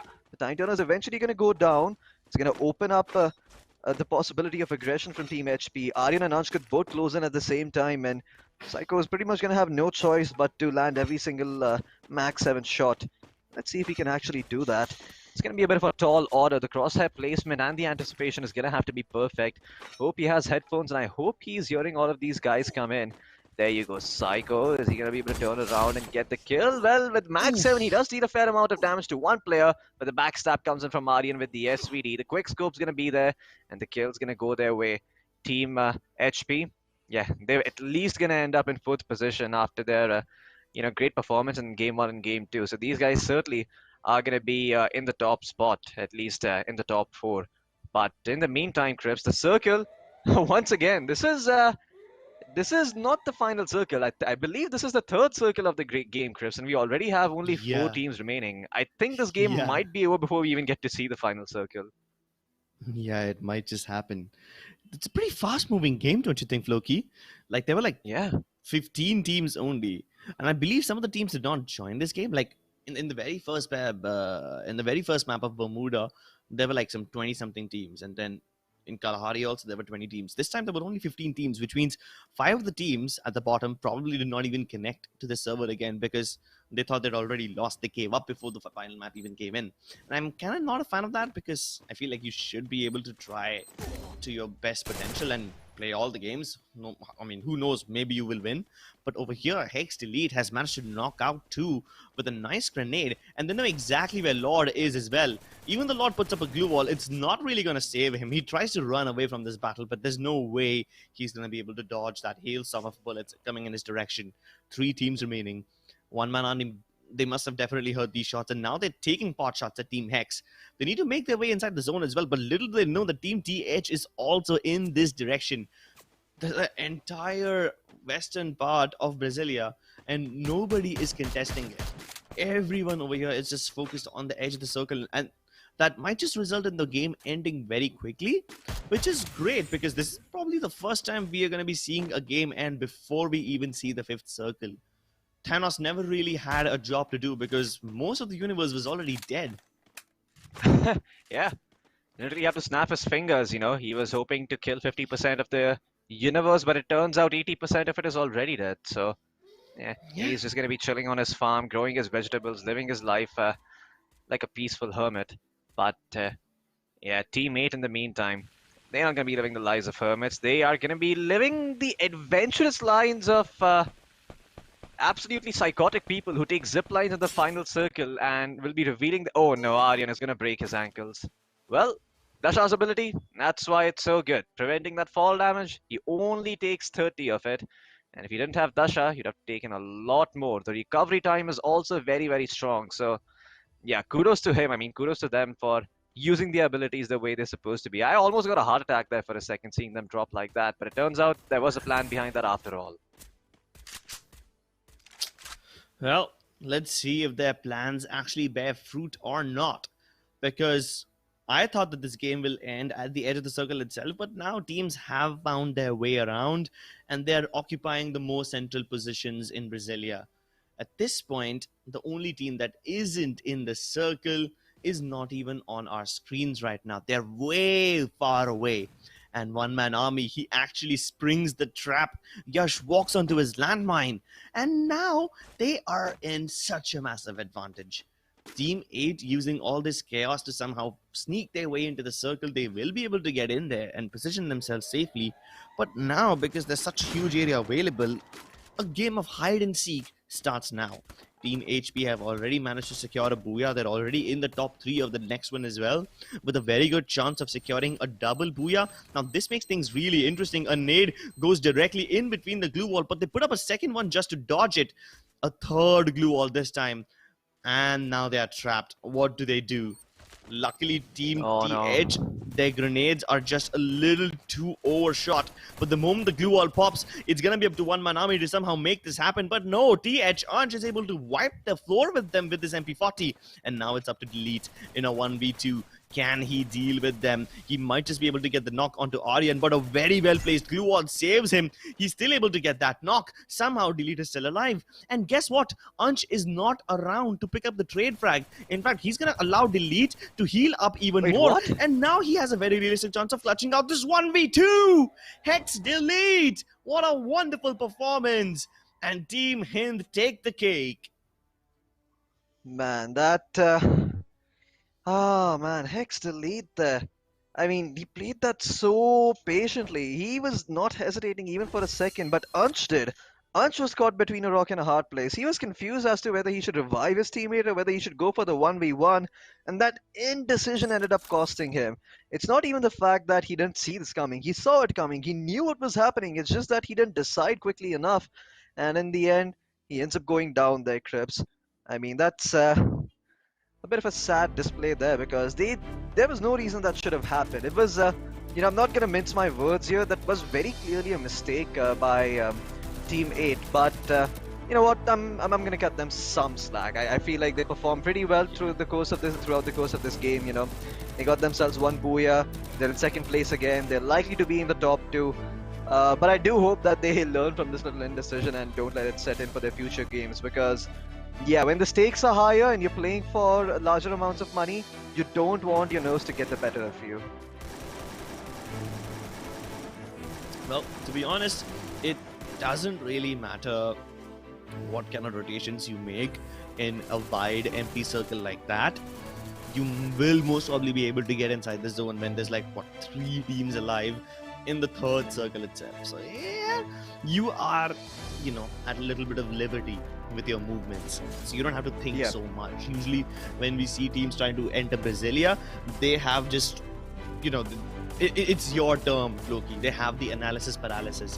They try to figure out the safest way inside. They try to figure out which compounds would be taken, which would be safe to take, which ones are completely unoccupied, and in the middle of all that analysis, they sometimes fail to take decisions. But this time they were like, such less number of players alive, we can actually move in without really thinking. And that's exactly what happened. Like, at one point I thought all the teams at the edge of the circle will die, but then no, none of them stayed on the edge. They were able to easily wrap around towards the other side and enter the circle safely. But then when we did see the last few battles, I was a little shell-shocked, because the way Team 1 set up that trap onto Yash, this was just so pixel perfect. The moment he got inside that window, he was blown apart. There was no way he can get revived. But even in a 1v2v2, where Delete has the least amount of advantage, he played the patience game so well. And look at the series of movements that he makes over here. And even though Aryan was desperately trying to dodge and weave and just somehow hope that Ansh comes in time to save him, no, even after that bunch of, I don't know, weirdly deployed glue walls, Delete was able to somehow find an advantage, heal up in the middle of battle, and then still take down Ansh. That is just perfect. Yeah. I mean, oh wow. So Team Himachali Munde actually get themselves to the top spot as a result of that, and Team Hind are in second place. But yeah, I mean, these are going to be our top 4 teams that walk away with the cash prize. And Team Hind and Himachali Munde, we're going to see these guys once again in the playoff grip. So yeah, I hope your favorite team is in here, folks, because I mean, if your favorite team isn't in the top 2, then you're not going to get to see more of them. But stick around, because there's still one more best of 3 to go. But before we go on to that, we're going to take a short break. Until then, you're watching MediaTek presents the Free Fire Gaming Masters 2021, powered by JioGames. My name is Loki, with me is Crips, and we're going to be back with a 20 to 21 minute break. So go get yourself something to eat and something to drink, because we're going to take a sweet time coming back. Introducing the MediaTek Dimensity 800U. Get ready for incredible experiences from this ultra-connected chip. Featuring dual 5G SIM for 5G connectivity that's always ready to go. High-quality voice and video calls. 5G carrier aggregation that keeps you connected. By keeping the 5G modem in the chip and using MediaTek's 5G ultra-safe power savings technology, we've created the world's most power-efficient smartphone 5G modem, boosting your battery life. With faster peak speeds, the Dimensity 800U accelerates launch time for your favorite games and apps. Use your voice assistant for scheduling and reminders in the language you prefer. With Dimensity 800U, smartphones feature supersized cameras and HDR imaging. Plus, its integrated AI processor helps enhance pictures and 4K videos in day or night. With MediaTek Dimensity, expect incredible.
Introducing the MediaTek Dimensity 1000 Plus. Our flagship 5G integrated chip gives you immense CPU performance, stunning graphics, and incredible AI. You can game flawlessly, load apps faster, and multitask smoother, all on 5G. Pick up your camera and shoot stunning HDR pictures and videos, or go out at night with perfect results every time. Benefit from powerful AI and the latest MediaTek Hyper Engine gaming technology. This predictive networking enhances your smartphone experience and dramatically reduces latency, provides rapid responsiveness that shaves milliseconds off touchscreen input, and enhances power management that lets you game longer. While ultra-fast displays at your fingertips give you the edge, MediaTek Mirror Vision display technology brings cinema-grade visuals into video streaming and playback. Use 5G connectivity that's both fast and power efficient. MediaTek 5G UltraSave is built in to extend your battery life, while dual 5G SIM support gives you 5G that's always ready to go and make voice and video calls with the highest quality. With MediaTek Dimensity, expect incredible.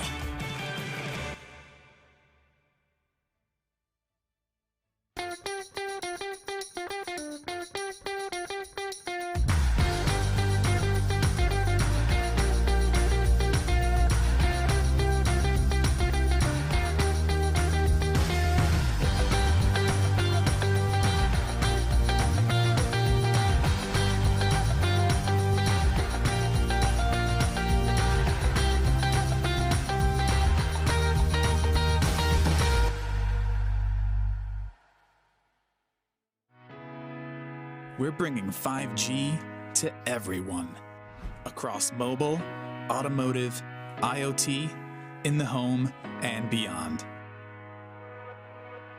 Introducing MediaTek Dimensity. MediaTek Dimensity is at the forefront of powering the 5G revolution. It's about what we can achieve when barriers between devices disappear and connectivity becomes seamless and instantaneous. It will change market, industries, and our everyday. Through Dimensity, we're spurring product, app, and service innovations that will enable the true possibilities of 5G connectivity. When you see Dimensity, know that MediaTek has built an unrivaled mix of technologies. The industry's fastest 5G connectivity, super fast processors, and incredible gaming. Exciting multimedia, the industry's most powerful AI cores, and impressive imaging. With MediaTek Dimensity, expect incredible.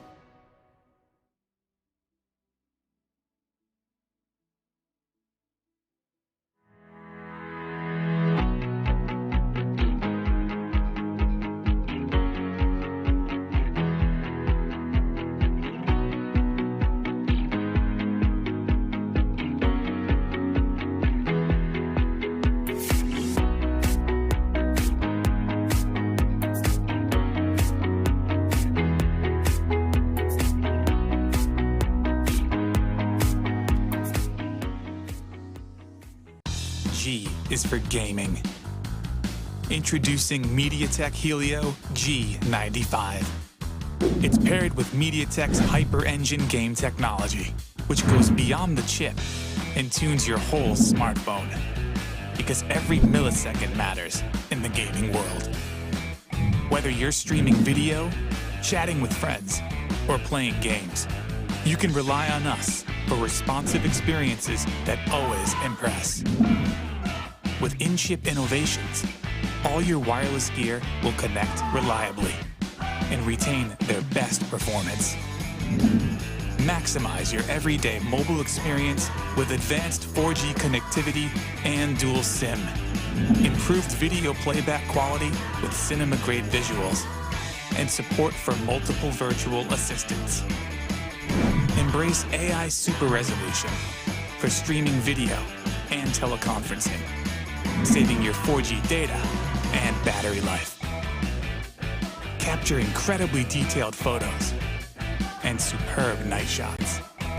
Integrated with these advanced technologies, MediaTek Helio G95 does the hard work, ensuring your smartphone always keeps up with you, so that you can focus on the moment.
Introducing the MediaTek Dimensity 800U.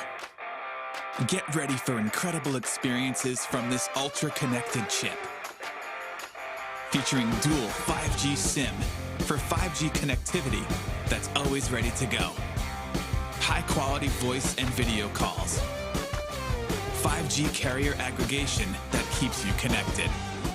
By keeping the 5G modem in the chip and using MediaTek's 5G ultra-safe power savings technology, we've created the world's most power-efficient smartphone 5G modem, boosting your battery life.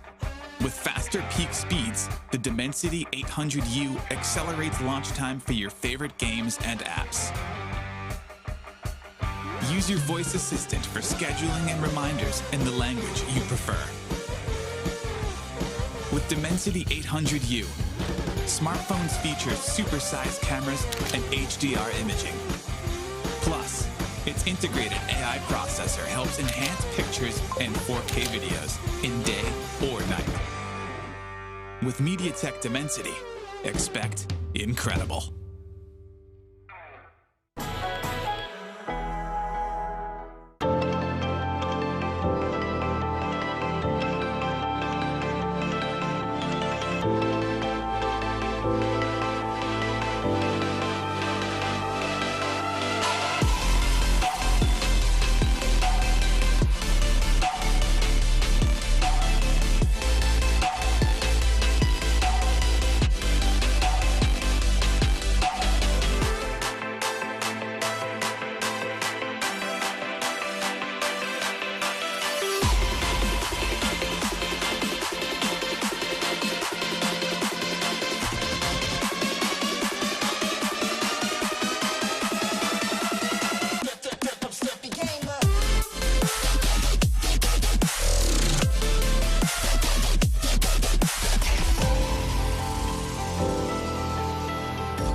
Introducing the MediaTek Dimensity 1000 Plus.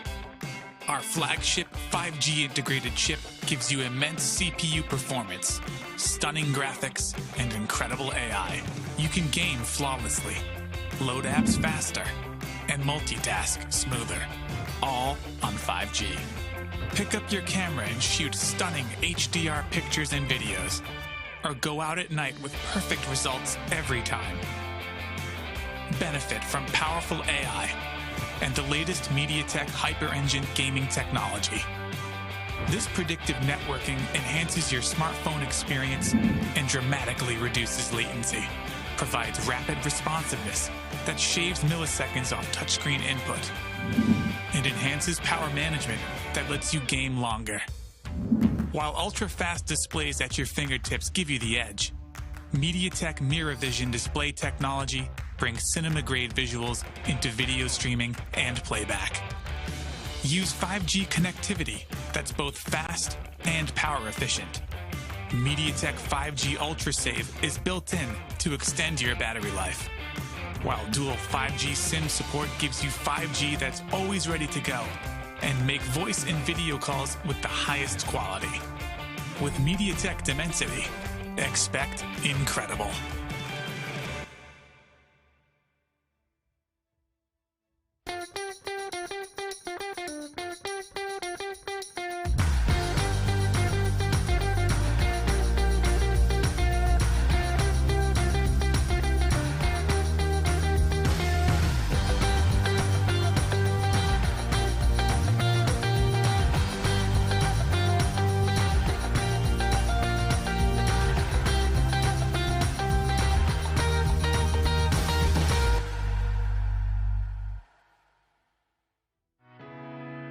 We're bringing 5G to everyone, across mobile, automotive, IoT, in the home, and beyond.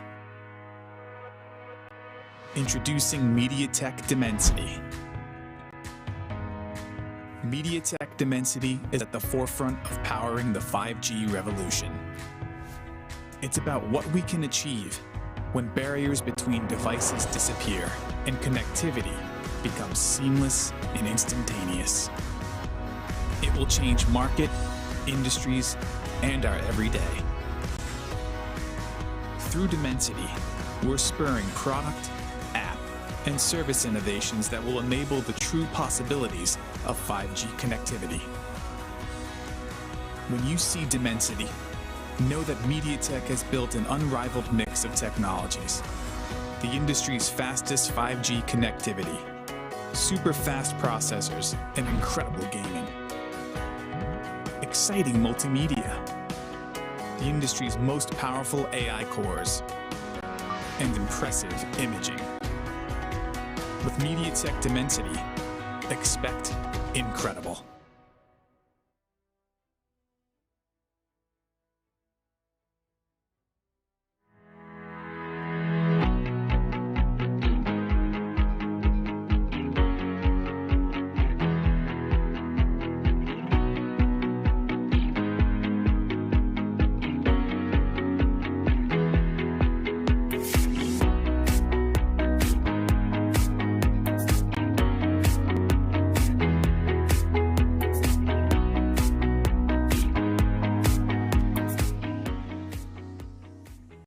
G is for gaming. Introducing MediaTek Helio G95. It's paired with MediaTek's Hyper Engine game technology, which goes beyond the chip and tunes your whole smartphone. Because every millisecond matters in the gaming world. Whether you're streaming video, chatting with friends, or playing games, you can rely on us for responsive experiences that always impress. With in-chip innovations, all your wireless gear will connect reliably and retain their best performance. Maximize your everyday mobile experience with advanced 4G connectivity and dual SIM. Improved video playback quality with cinema-grade visuals and support for multiple virtual assistants. Embrace AI super resolution for streaming video and teleconferencing, saving your 4G data and battery life. Capture incredibly detailed photos and superb night shots. Integrated with these advanced technologies, MediaTek Helio G95 does the hard work, ensuring your smartphone always keeps up with you, so that you can focus on the moment.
Ladies and gentlemen, welcome back to MediaTek Presents Free Fire Gaming Masters powered by JioGames. My name is Cribs and with me is Floki.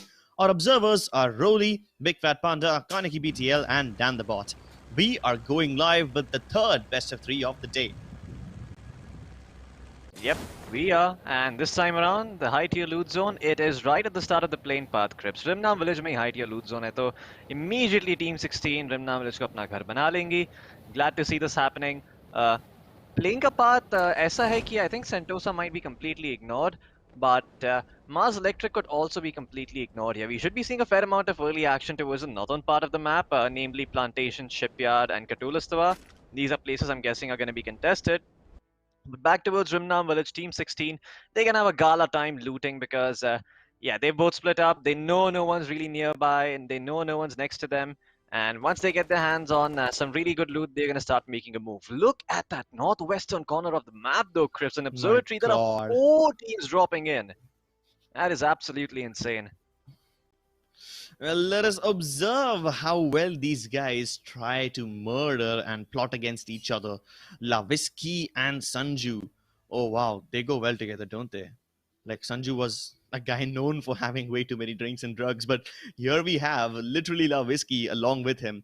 And I don't think they're aware of the fact that Team 14 is trying to flank them. Now they must have caught a glimpse of Saad because he revealed himself through that window. But they're going to fall right back. Misinformation provided, and now Team 14 is going to go back to where they were. In fact, they're going to go all the way around the parking lot and try to pick up a fight against Team 13. Abir might just get caught out in the open. He does have a vector, but it's a single vector. Is it double? No, it is not. Nope. And the Spars will be able to win against him.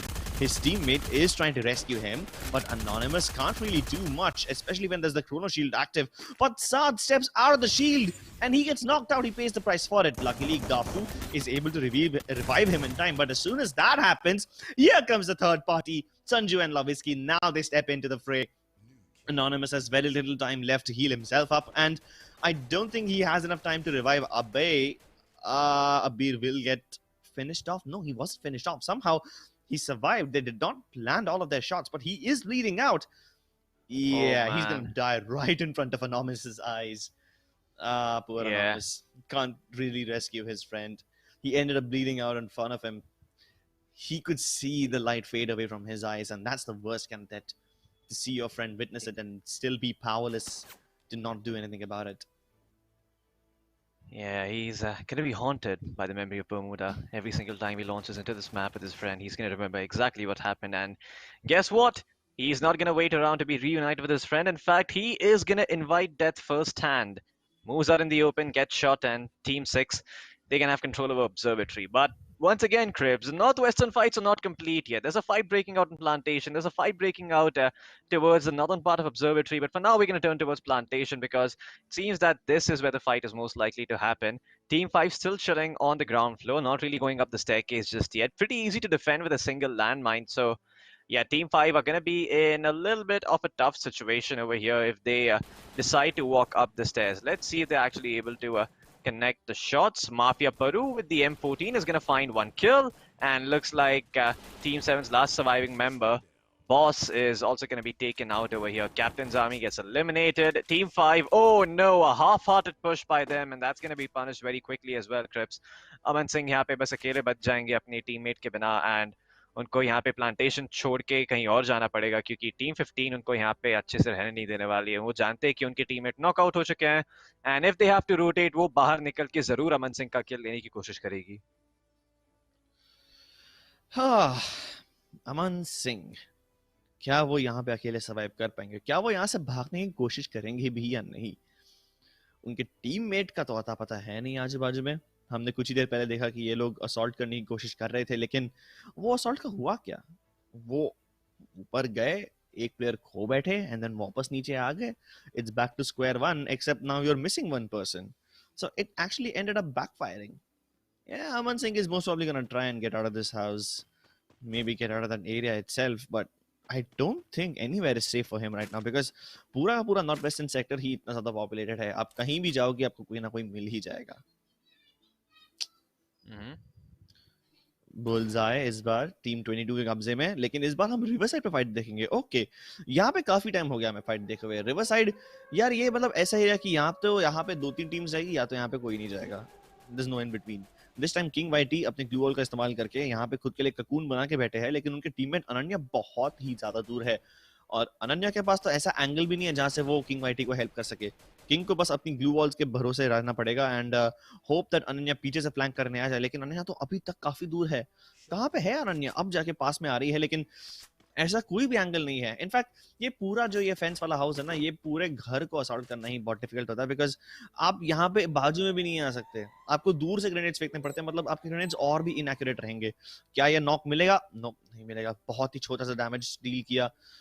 चलो माना कि आप यहाँ पे अगर पास में भी आ गए ना, तो ये मतलब ऐसा घर है जिसके एस्केप अपॉर्चुनिटीज इतने ज्यादा नहीं है, लेकिन ये स्टेयरकेस के दोनों साइड पे क्रॉस फायर बना के बैठ सकते हो, तो that becomes really difficult to assault. Yeah. At one point even grenades are not effective. You might even have to use flashbangs in order to blind the people holding the crossfire, or maybe I don't know, lob a perfect grenade into one corner and hope one guy dies, but yeah, that's highly unlikely. But Aman Singh over here, भाग मिलका भाग वाला scene चल रहा है इनके साथ. वो निकलने की कोशिश कर रहे हैं, लेकिन he got stuck into a wall. He ran into a wall. What? ये क्या हुआ? Somebody over here needs a MediaTek processor, but as soon as he goes, how is he alive? Okay. Finally he gets aced out. But that was so jarring to watch. Like, they both struggled to finish that kill off. And at one point he was running into a wall face first. I don't know why. Maybe he did not turn enough. Maybe he plays on a really low sensitivity, or maybe he lagged out, in which case you should pick up a MediaTek processor phone. But either way, he's dead now. So yeah, let's get that conversation out of the way. There are a few other people waiting to die, and all of those people are on the northwestern quadrant, and they have to make their way into the zone.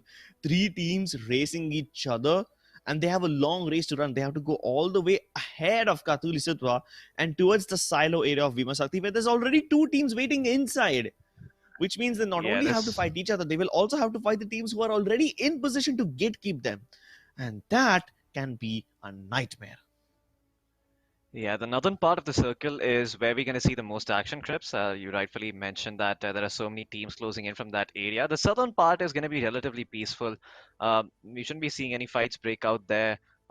Teams should just be holding on to their positions. But yeah, this northern part of the circle is the one that's going to be somewhat problematic. Let's see who ends up coming out on top here, because it's going to be a very messy affair, to say the least. Navigating this chaos is what's going to make sure you get yourself to the top spot. That treatment gun being used to take out Chauhan. Mahi then switches over to the 1014 after realizing what he's done, but it might be a bit too late because Chauhan is turning around with a double barrel of his own. But no, the 1014 reigns supreme, and Mahi 07 will be able to find the kill. And now he can start moving in, but he needs to heal back up very quickly. The blue zone could end up eliminating him. Even though it's only the first circle, he needs to get his HP back up and start moving in, not be late for the rotation. But even if he makes the rotation in time, he's still going to have to worry about all of the teams on the northern part of the map, Crips. Team 1 and Team 4 near Bhimashakti Strip, Team 20, 19, and 17 near the dam area, or where the dam ends at Riverside. And yeah, this rotation for all these teams from the northwestern part, it's not going to be easy. And yeah, that's not even painting the full picture by those words. I mean, it's going to be very, very difficult for these teams to get in there. Can they even get in there, though? The teams who are already inside themselves are having trouble. I can't even imagine how much trouble the teams who are outside will be having.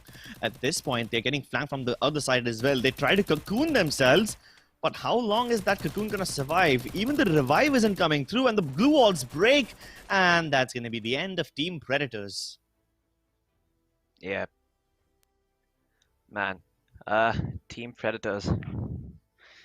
Well, not quite sure if they're going to do justice to the name just yet, but yeah, still 2 more games remaining. Let's see if they're able to do justice in those ones at least. In peak though, Team 3, they're going to move forward here. BB Finisher and Dev Rahul, they are going to be able to successfully take him down here. The 2v1 does not succeed, it does not come through in time. And now Team 3's second member feeling a little bit unconfident here. He is going to back off, and yeah, he is not going to take this fight most likely. I say that, but he's still walking around the house now. He has a double barrel shotgun in his hand. It can do a lot of work if you close in, but yeah, good stuff by Dev Rahul. They're using the treatment gun to heal his teammate back up. This most certainly means that yeah, the Team 3's final surviving member is not going to consider this push. In fact, he's just going to make it out of there in the nick of time while Team 10 is going to start closing in Crips. This mansion house, yeah, it's going to turn into a haunted house soon with a number of bodies that are going to be in here soon enough. Team 10 and Team 3, sorry, Team 8, They are at odds with each other, but Team 10 is still not really assaulting the compound just yet. They know that Team 3 were able to defend it, and maybe they're second guessing as to how they should go about it. If they had some utility, this would be pretty straightforward. Chuck some nades in there, walk up the staircase, take the fight, but yeah, it's not going to be as simple. Sanju and Lavisky once again fighting on the edges of Bhimasakti Strip. They are able to eliminate Team Mafia, and that puts them on 5 kills. They won the early battles in Observatory, and now after clearing that entire path, they've made their way to Bhimasakti. That probably means that they might have eliminated one of the teams who was also in the northwestern quadrant. That means that entire area, the population is getting thin over there. People are dying already, and several of them have already made their way towards peak. Now let's see if this house is still under siege, or if the teams get impatient and leave over here. Team 10 just circling around the edges. They're just running back and forth across the doors, hoping that Team BBE shoot once, or maybe just give up an advantage, or maybe pick up a fight. They're just teasing with them, toying around with their food. They want BBE to break their crossfire so that they can go ahead in for the assault. And look at them. They're just so fearlessly running in and around those houses, deliberately giving away footsteps, hoping that BBE makes a mistake, hoping that they peek from the windows and they are able to get that one knock. Oh! Will they be able to get it, though? Man. Yeah, I'm not sure, Chris. This is starting to look very, very risky for Team 10. I saw Dave Rahul's crosshair. He almost got the headshot there. Yeah, this push by Team 10, it's so indecisive, and I really don't like this indecision coming in from them. If they want to assault the compound, toss some nades in there, get in there, get those kills. If you don't have nades and you're just sticking around, you're trying to figure out, hey, how the hell are we going to assault this compound? You're going to get beaten on speed by the other teams, because the other teams are going to start coming in. They're going to know, hey, look at Team 10, they're out of position, and you're going to get punished, you're going to get knocked. And yeah, it's not going to be a very pleasant ending for you. Over here, I am Killer dropping blue walls, trying to live over here, doing a 180 to maybe get some shots in, but he's still going to be knocked down. Unknown 2.0 still surviving though. एक तो उनकी teammate उनको rest कर पाएंगे यहाँ पे या नहीं. He doesn't seem to be anywhere near him, तो ऐसा लगता नहीं है कि वो हो पाएगा. And Team 20 वो उनको यहाँ पे सर्कल के बाहर छोड़ के अंदर जाने की कोशिश करेंगे. Let's see if this is going to be. Let's see if this is actually going to end up working out for them. I have to say, Killer being knocked out there and being left alone by his teammate, that should not happen in a mode like Dios. I hope they fix it for the upcoming games. But yeah, this is the final chance that these teams have to make it to the playoffs. Oh my god, Dhawal. Yeah, this guy has his degree in mathematics, geometry, trigonometry, whatever it is that is required to throw grenades like those, bouncing it off the fence into his lap there. Great stuff by him. But the circle is not finished yet, Krebs. We still need to see Team 12, 2, 16, and 18 make their way inside of it. And it's going to be a very, very messy finish near this mansion house area. BBE, they don't have a lot of resources. Only 2 medkits, 3 glue walls, and finisher. I saw Daredevil just a couple of seconds ago. I don't think he had any resources whatsoever. And as Peak starts to get more and more populated, here's the problem. This turns into a massive game of defend the fortress. All you have to do is capture a compound, make sure you have hold of it for the maximum amount of time. But then if the circle screws you over, then you're going to have to leave. What happens after that? You already know. It's a very messy affair. And with the circle square on Peak, it's not even like, half one Pochinok or half one Factory. No, it's just Peak, nothing else. Not even Kota Dua is inside the circle anymore. That means there's very few compounds available for the taking. And these compounds are massive, so it's not even easy to defend them. You gotta check multiple angles, and with 10 teams still alive, that becomes a nightmare. For now, we have Team 19 and 12 fighting each other. Pankaj tries to jump shot across, but Wide Peak won't really help him out. His teammate is here to save the day, but King YT needs to go up against him. A nice glue wall put up in time should be able to get Pankaj back up on his feet, but even if he revives Pankaj, he's just gonna die again because the zone will just damage him so much. Pankaj, he's trying to kill King before he at least goes down, and King will be eliminated in the end. That's gonna be the end of AR Army. But Pankaj, I believe he must have activated his Alok heal ability in order to get that healing possible. But he gets knocked out once again. All he needs to do is just crawl into the zone somehow. I believe his teammate is shooting at him with a treatment gun or something. That's the only reason why he would shoot at him instead of away from him. And while all of this is happening, we have a member of Team 10 just waiting for an opportunity to strike.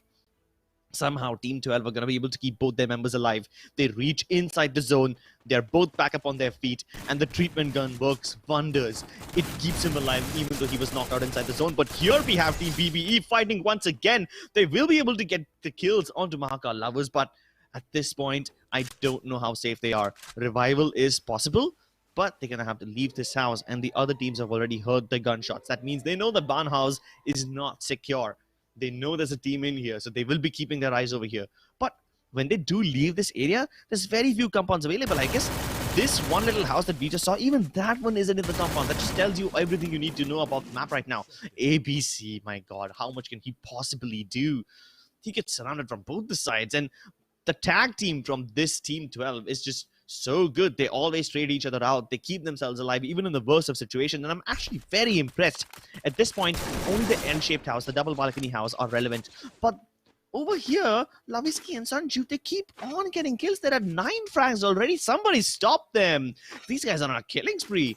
And now they've got Team BBE in their crosses. They know that BBE needs to move. But BBE deciding to tank the damage at the blue zone and fight over here instead. They want to make sure that Lavisky and Sanju go inside cover and start healing themselves rather than fighting them, which isn't exactly a bad decision. But I'm really worried about this one. Will those grenades actually connect? Both the grenades actually failed, but Watson and Dhaval are busy dealing with someone else. Who are they even fighting with? Oh, it's Team 12. And while all of this is happening, Rajesh is just here chilling inside the L-shaped house. He can actually pull this off over here. Yeah, Rajesh could actually end up pulling it off, but he needs to make sure he does not get assaulted from the staircase area. He's going to have to seal that off if he wants to have a chance of surviving here. Remember, Cribs, the L-shaped house is still very vulnerable to projectiles like the grenade launcher and the grenades, so he's going to have to use his time turner very wisely to protect himself against those. But yeah, I think Rajesh, this might be a little bit too difficult for him to handle. It might be too much power in his hands to use all at once. He's going to have to pick his fights very, very wisely and very, very quickly and decisively as well, because yeah, if he doesn't do so, he's eventually going to be assaulted. I mean, look at the circle closing in. Every team is going to want a piece of that L-shaped house compound. The double balcony, though, that's the one that's the most preferable, because you are going to be able to defend yourself from the back line. There's no one who's going to be backstabbing you if you have control of double balcony. All the fights are going to happen in the front, and Team 6 are the one who take it. Team 18, they perched up behind the glue walls, away from the double balcony house, but they are exposed to Rajesh as well, who is slowly but surely sneaking his way in. And now Team 18 can actually turn their attention towards this guy and try to take him out. Pankaj, in the meantime, he's still hiding inside the L-shaped house. Not sure if he's behind a glue wall, but he still has not been spotted. He will finally start firing near Dhaval, but Dhaval will turn around, slap him in the face again, and Vatsal, oh no, he's been knocked out while Dhaval was trying to take that 1v1, and he's healing himself back up. Rajesh, in the meantime, still up there. Those medkits have been used. The glue wall will be deployed. The little stun frame for him not really working out. I mean, that animation where you drop down, it locks you in for a second and you can't really move. So Rajesh took some damage as a result of that through some bullets, but now he's going to start closing in. This 1v2 should not be possible. And Team 6, they'll quickly shut him down. The Booyah, it's going to go the way of Team Lachard Soul. Lachard Soul. We have a little bit of French in our in the server over here. Lachard Soul. Oui, omelette tout The baguette. Oui, je parle français. J'étudie français dans mon école, but I only studied it to pass my exam, so I can't really speak French to save my life. All I know is that, yeah, I can just speak a few words to impress a few pretty French girls if they ever come across me. Either way, over here, I actually like the way how Team Lachard Soul played. Keep in mind, they were stuck in Observatory. They were in a 4-way battle. They survived that battle. And then they fought all the way from Bhima Sakti Strip towards Peak and then clinched the game. This was just so good because it takes it takes a mammoth amount of effort to, you know, survive all the way from the edge of the map to the center of the map and then still keep both your players alive and healthy. We really need to appreciate how much efforts it must have taken them to just get inside the circle in the first place, let alone win the game. Yeah, this was a little bit difficult for Team 6 to do since the start because they started in the northern part of the map, which was action-packed. So, you know, for them to get inside over here and actually clutch it out and win the Booyah, it's, yeah, like you mentioned, you know, fair amount of credit to them. doing it the hard way. But yeah, I have to say, at the same time, the fact that Rajesh was able to keep himself alive for that long really impressed me. I mean, look at this. This man, he's still not taking fights. He's still waiting it out. And he's playing it so smartly. He baits them into coming inside the double balcony house. Pankaj ends up dealing with one of the members. So Dhawal's attention is towards him. And now over here, Vatsal will venture out in the open and he'll be knocked down immediately while Dhawal is trying to take the 1v1. Look at that. Vatsal goes down. Rajesh uses that time to fire towards Whiskey, but Whiskey is quick with the time turner to protect himself. And just like that, Rajesh, now he can start closing in and try to take the 2v1, but yeah, he's not going to be able to do so. Wonder what the hell Dhawal was up to. He was not moving at all. He would rather die to the zone than give away 10 kill points to the enemy team. Strange. Oh my god. I love the way how these guys were able to manipulate all their opponents into giving up their advantage and coming out into the open. 120 kill points, 12 kills? Along with the Booyah? Man, that's some next level of domination. They are 200 points ahead of their next team. Now that is what I call an advantage. They should be able to dominate the next game as well, given that these guys are on a whole new level.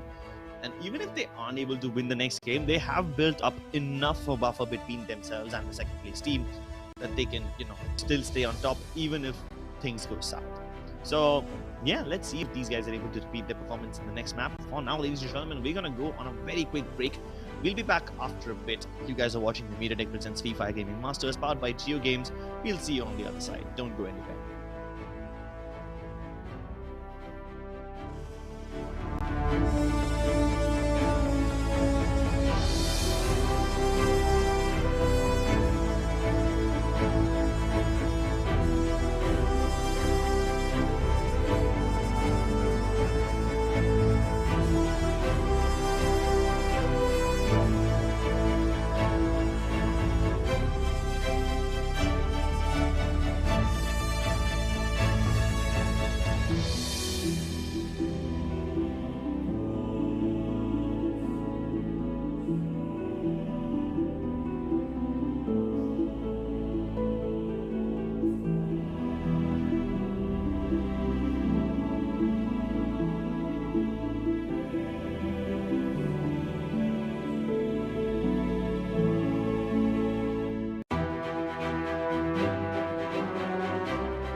Hello ladies and gentlemen, and welcome back to MediaTek presents Free Fire Gaming Masters.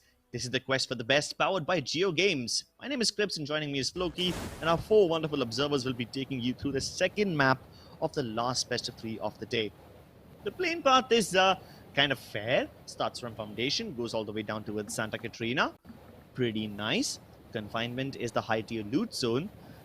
We saw like some 4 or 5 teams drop into confinement last time. I hope we get to see something similar this time as well, because high-tier loot zone confinement is even better. And it might just happen, Floki. I see 3 teams heading over there. Oh my god, this is gonna be so good. Yes, we finally have a high-tier loot zone battle. Finally. I had no idea that confinement out of all the places will be delivering to me in such a massive way. I thought maybe we'll get to see something like this in Command Post or maybe the sub, but confinement out of all places is really, really surprising. But hold on, this is not the only battle. Another battle on sub has already begun, and Priya draws first blood. Yeah, Priya getting first blood over there is be quite happy with what she finds, but she's gonna have to do a lot more than that if she wants to win. If she wants to win the booyah along with her teammate, but. Yeah, confinement is where I want to peel my eyes as well, because there are not only 3 but 4 teams actually over there, Crips. I see Team 14, Team 13, Team 8, and Team 5 all in the same area. This is gonna be one hell of an interesting fight because, yeah, I don't imagine I don't imagine that everyone comes out alive from this. I mean, there's only gonna be one team standing. Who is it gonna be? That's the question. Nobody wants to be the guy who takes the initiative here. Everybody wants a third party. Everybody wants to be patient. Let's see who it actually is who is able to be patient the longest and secure themselves a couple of kills. Well, in confinement, Team 14, 8, 13, and 5 are just going to be staring at each other for the time being. No real action throwing out, but with Team 8 walking around and giving footsteps, I do think they're going to drop down soon enough and take a fight against Team 13.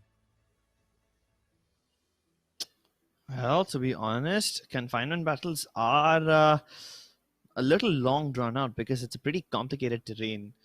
But once it starts, then you gotta really capitalize on that advantage that you've just built, because it's so easy to lose the advantage. It's very easy for knocked out players to stay hidden or maybe like go around, flank, finish healing up, and then re-engage in battle. It's really easy to do that in confinement. So if you think you've damaged someone enough, and if you think you're very close to finishing them off, you better finish them off, because if you let them escape, they will come back at you with full health, and at that point you would have lost all the advantage. That's the one thing about confinement. The battles over here can be extremely long drawn out, because the whole process of attack and heal and attack and heal, it can go on over and over again. Now BBE and Team 13, they might be fighting against each other, or at least preparing to fight against each other for now. But on the other side of confinement, we also have some teams who are moving around. I believe Team 14 is trying to exit the area. They might just be able to do so. But hold on. I might have just said that a bit too soon. I think they're not trying to exit the area. I think they're trying to get into position to fight. But we'll see what happens. They're not inside the main confinement area. They're trying to go on the outskirts and maybe pick up a platform or something. Yep. Take a look at that. They are on the outskirts of confinement, but they're not running away. You can see that they're just clearly waiting for an opportunity, the third party. But they might be the ones who actually end up picking up a fight first. Grenades being lobbed won't really do much, and while Team 13 over here is busy dealing with the team inside the jail, they have no idea that another team is waiting for them outside the fence, and now Abir takes a lot of damage. But no, he puts up a chrono shield just in the nick of time and avoids all the damage, and now the element of surprise is lost. Team 14 and 13 are the ones who are fighting first, and BBE can now third party. Mr. Gore, he does knock out Abir 49, but from the top, BBE start fighting away, and they have headshot angles. They will be able to get several knocks. South gets knocked out. Anonymous, he should be able to finish them off, but no, Anonymous just has to leave right now. There's no way he can continue fighting back. There's no way he can revive his teammates, and all that advantage, it's lost. I thought that they would probably try and go in for the third party, but they were not patient enough. And BBE, out of all people, I thought the BBE would be the one team that gets sandwiched first because they are inside, but no, they are the ones who end up becoming the kill leaders. How the tables turn. Yeah, how the turntables. You're not a fan, you'll get that reference. But yeah, I have to agree with you. This time around, Devrahul doesn't even miss the shot. Last time we saw him, he was scoped in. He missed the He missed a headshot on his opponent by just a hair on Bermuda. This time around, he doesn't miss, and that's with the MP40 at that range. So, yeah, this guy certainly took those 2 minutes to go back in the firing range and be like, you know what, I'm not gonna miss any more of these shots. And yeah, they get themselves those 2 quick kills. But we're gonna have to turn our attention towards this fight happening between Team 18 and Team 6. Once again, Whiskey saw this guy last game. He played pretty well. Let's see if he can keep himself alive for a little bit longer over here. Oh no, this split is not worked out for them. Sanju losing his individual 1v1, and now Whiskey in a world of trouble here. He's gonna have to take the 1v2 somehow to win this one. Grenade being prepped up. Is he gonna be able to toss it in time? Oh no, his opponent might not see it coming. Oh my goodness, Whiskey took a lot of damage from that one. But he needs to start lobbing grenades of his own. He's trying to deploy some glue walls. That grenade is not gonna thankfully connect, and Whiskey will be able to heal himself back up. I see his hands going around and round. The medkit is doing its work, but Dhawal, think he hears the noise. He's going to start pushing in. He also has his teammate Watsal to back him up here, Crips. This is looking like it's going to be the death of Whiskey over here inside a sniper tower in a little cramped area. That's where his tombstone is going to be erected. I'm not even sure if his corpse is going to fit here if you were to lie it out straight. But hey, I guess beggars can't be choosers. Whiskey had the option of fighting with his teammate, but they instead decided to take 2 separate 1v1s. And yeah, this is him paying the price. Pay the price with your own life and your own blood. Whiskey though finds a very small angle and still makes it work onto Dhawal. How did that knock even come through? I don't think Dhawal had any idea that was even possible. He should be able to confirm the kill, but Vatsal, he's trying to get inside. A glue wall in his face is going to deny Vatsal the line of sight that he was looking for. Both of them have the same shotgun. Will they be able to make it work? Vatsal drops down. Whiskey must have heard that shot. He's got a flashbang to work with. Now that is a very unique weapon. You don't need to land it exactly underneath Vatsal to actually damage him. If he lands anywhere in the vicinity, Vatsal will be blinded for just like a few seconds, and maybe at that time Whiskey can make it work. But will he use that flashbang? It can be risky. You can actually end up self-flashing yourself if you stay in the line of sight. I believe he is trying to make it work. I literally just said that. I literally just said that. He ended up flashing himself. GG. I knew this was going to happen. You're a prophet, Krebs. You're a prophet. I am a god. Just kidding. I'm not. Are you a Baba? Do you do Bhavishyavani? Can you tell me my future? In your future, I see lots of happiness and prosperity. But I'm no Baba. Oh, right, you're blind. I get it. No, never mind. That's a lie. I mean, at least I'm not as blind as Whiskey, who just self-flashed himself. Now he's gonna have to go and straight up pick up this fight, but he whiffed so many shots. Somehow he's still able to connect the last few ones, and he wins the battle. Good job.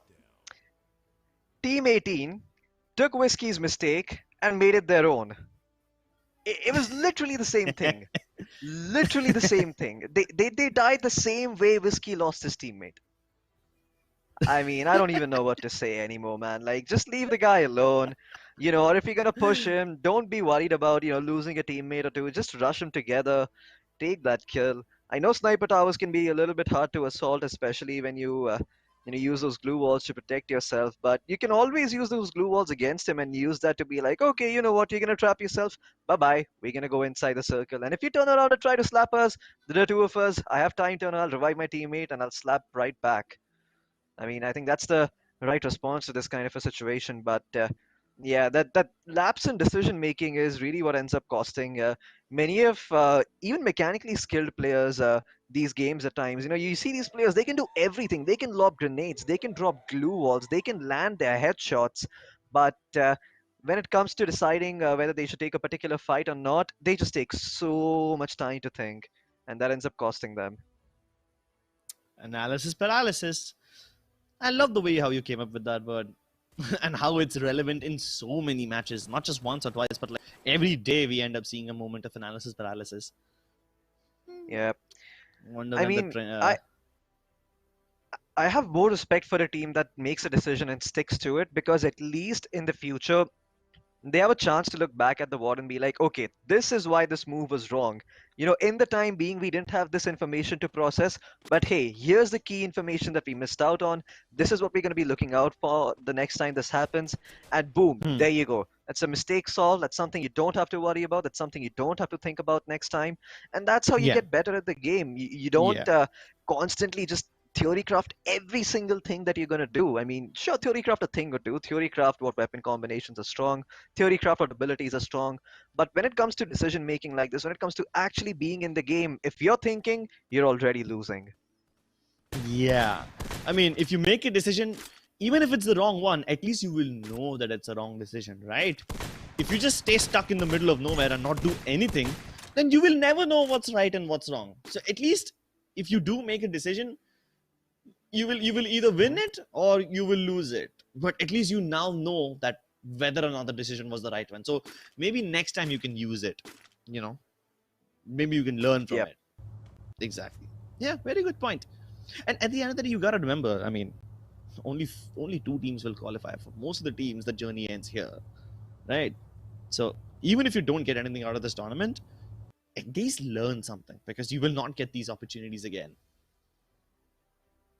Yeah.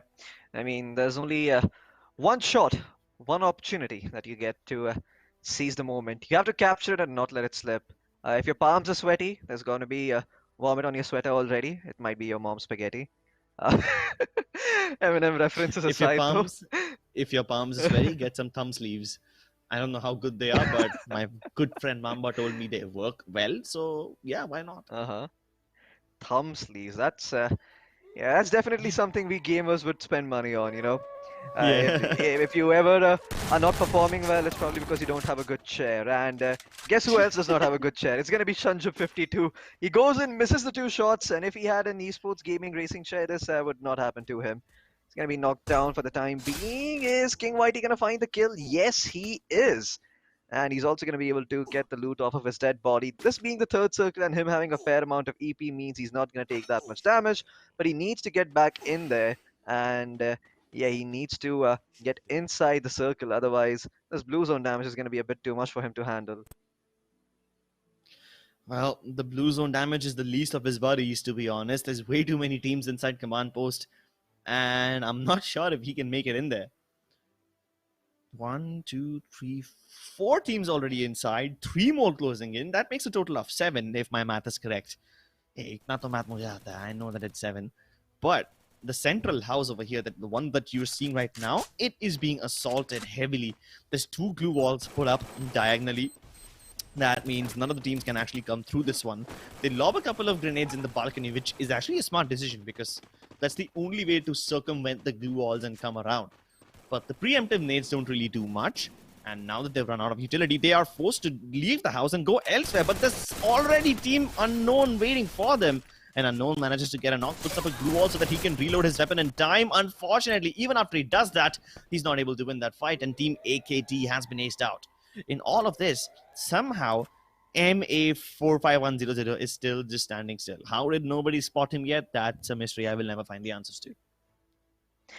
Well, there are lots of mysteries we will never find the answer to. Was Bermuda named after the Bermuda Triangle? Was Kalahari named after the actual Kalahari Desert? Is there even an actual Kalahari Desert? We can't Yeah, answer I was those about to questions. ask the same thing. Yeah. Okay. But there are a couple of things we can find answers to, Crips, and the answer to this is that Prince is gonna live. He had a very good vantage point, and over here it looks like Team Pro was eliminated. Team TH in the meantime, Prince and VWA. Oh, okay. I'm not quite sure what happened there, but yeah, TH, Prince, and VWA, they are sticking to each other. I like how VWA has the double vectors in his hands, but he needs a medkit if he really wants to put those babies to use because at this HP, he's not going to be able to secure the kill. Oh no, Prince! He's been knocked down on top of the roof, Crips, and look at that! Team 304, he's in perfect position to eliminate him if he drops on that side.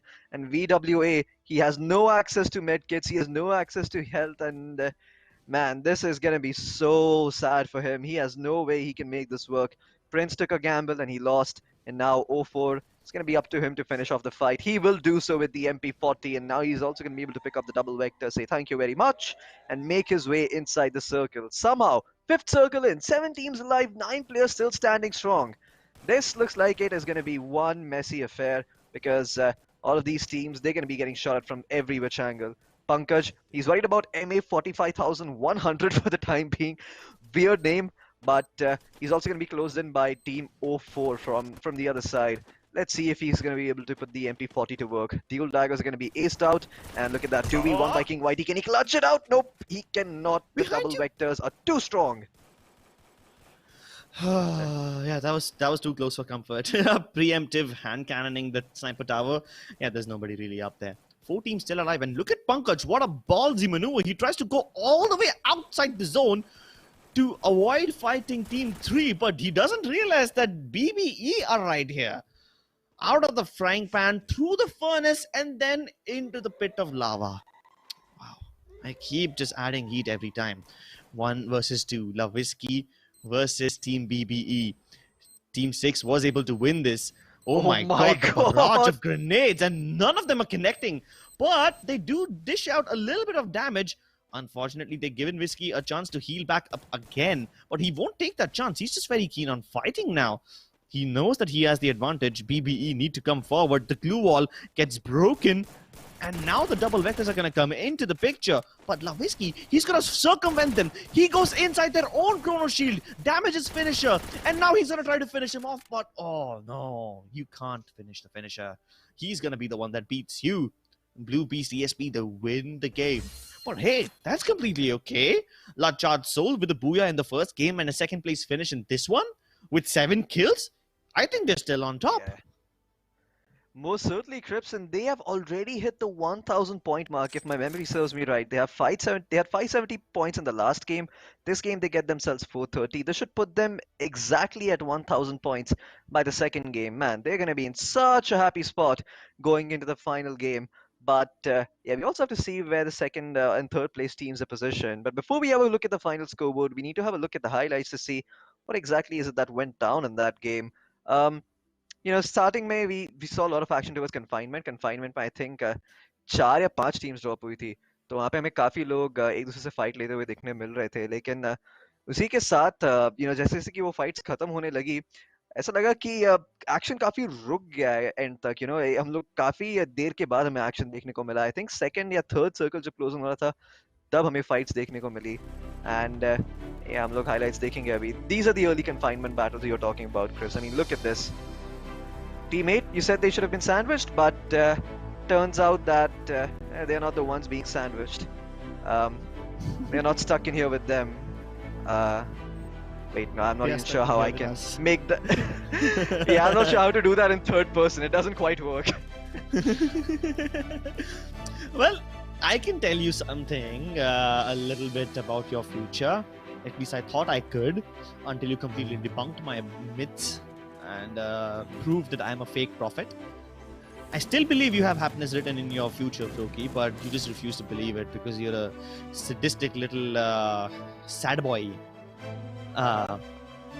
But jokes aside, I love this game by Lavisky. Even in that 1v2, he made all the right moves. He went inside the chrono shield of his own enemy. Now that's just very surprising. And in this whole cluster mess, where several teams are fighting for compounds and literally none of them are in the zone, and when everyone has to get inside, somehow Lavisky was able to keep himself alive and went around the command post. And then the maneuvers, the sheer maneuvers, it was just so good. I actually like the fact how BBE made sure that, hey, this guy is good. We recognize that he's a good player, so we cannot afford to offer him 1v1 fights. You need to double peak him. And they did that. So they were at least disciplined enough. And that's why they find themselves in second place. But still, I'm very impressed with Lachard Souls. 1,000 points crossed already, Floki. Your math was on point. Yeah, my memory was on point more so. Folks, there seems to be a little bit of a problem. We're going to be taking a slightly longer break of 5 to 10 minutes. Now remember, this is the final qualifier match. So you guys, you're going to get to stock up on your popcorn and Coca-Cola once again and come back for the final game of the final best of 3 of the day before we move into the playoffs. So don't go anywhere. You're watching MediaTek presents the Free Fire Gaming Masters 2021 powered by JioGames. We'll be catching you guys in just a bit. Introducing the MediaTek Dimensity 800U. Get ready for incredible experiences from this ultra-connected chip. Featuring dual 5G SIM for 5G connectivity that's always ready to go. High-quality voice and video calls. 5G carrier aggregation that keeps you connected. By keeping the 5G modem in the chip and using MediaTek's 5G ultra-safe power savings technology, we've created the world's most power-efficient smartphone 5G modem, boosting your battery life. With faster peak speeds, the Dimensity 800U accelerates launch time for your favorite games and apps. Use your voice assistant for scheduling and reminders in the language you prefer. With Dimensity 800U, smartphones feature supersized cameras and HDR imaging. Plus, its integrated AI processor helps enhance pictures and 4K videos in day or night. With MediaTek Dimensity, expect incredible.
Introducing the MediaTek Dimensity 1000 Plus.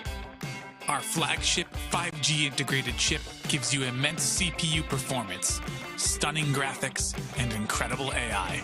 You can game flawlessly, load apps faster, and multitask smoother, all on 5G. Pick up your camera and shoot stunning HDR pictures and videos, or go out at night with perfect results every time. Benefit from powerful AI and the latest MediaTek hyper-engine gaming technology. This predictive networking enhances your smartphone experience and dramatically reduces latency, provides rapid responsiveness that shaves milliseconds off touchscreen input, and enhances power management that lets you game longer. While ultra-fast displays at your fingertips give you the edge, MediaTek Mirror Vision display technology brings cinema-grade visuals into video streaming and playback. Use 5G connectivity that's both fast and power efficient. MediaTek 5G UltraSave is built in to extend your battery life, while dual 5G SIM support gives you 5G that's always ready to go and make voice and video calls with the highest quality. With MediaTek Dimensity, expect incredible.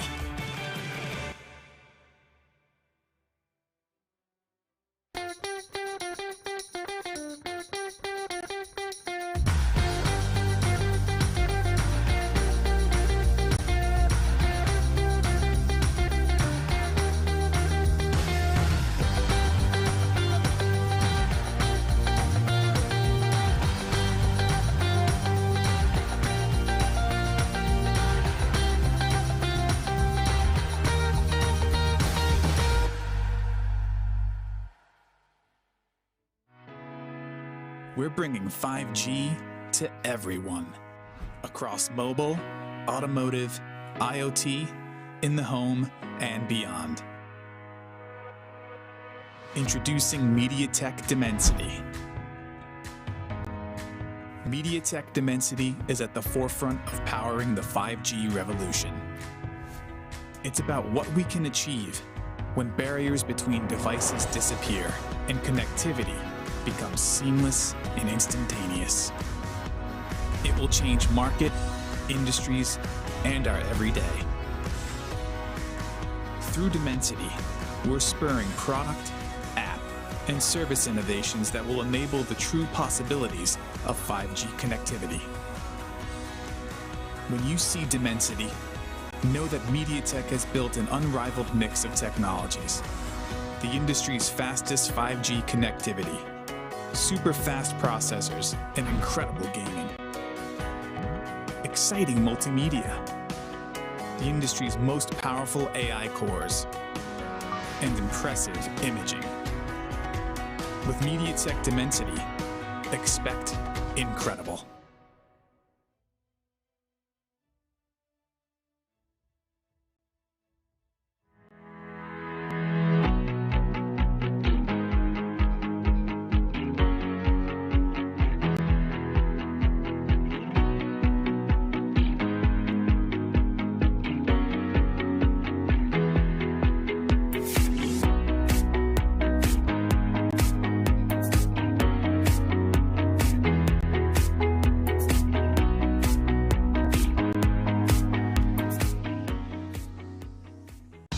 G is for gaming. Introducing MediaTek Helio G95. It's paired with MediaTek's Hyper Engine game technology, which goes beyond the chip and tunes your whole smartphone. Because every millisecond matters in the gaming world. Whether you're streaming video, chatting with friends, or playing games, you can rely on us for responsive experiences that always impress. With in-chip innovations, all your wireless gear will connect reliably and retain their best performance. Maximize your everyday mobile experience with advanced 4G connectivity and dual SIM. Improved video playback quality with cinema-grade visuals and support for multiple virtual assistants. Embrace AI super resolution for streaming video and teleconferencing, saving your 4G data and battery life. Capture incredibly detailed photos and superb night shots. Integrated with these advanced technologies, MediaTek Helio G95 does the hard work, ensuring your smartphone always keeps up with you, so that you can focus on the moment.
Ladies and gentlemen, देवियों और सज्जनों और हमारे सारे दर्शकों का एक बार फिर से स्वागत है। MediaTek presents the Free Fire Gaming Masters Quest for the Best 2021 में powered by JioGames।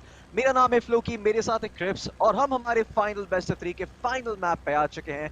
This time around playing का पाथ बहुत ही सुंदर लग रहा है क्रिप्स देखने को, because if I'm correct, I think every single part of the map is going to be accessible for all of these teams involved here.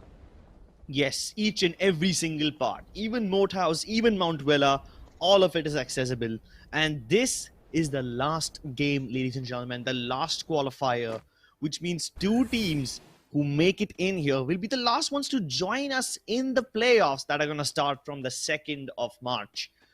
Yep, this is the end of the league stages. It's the end of the qualifiers.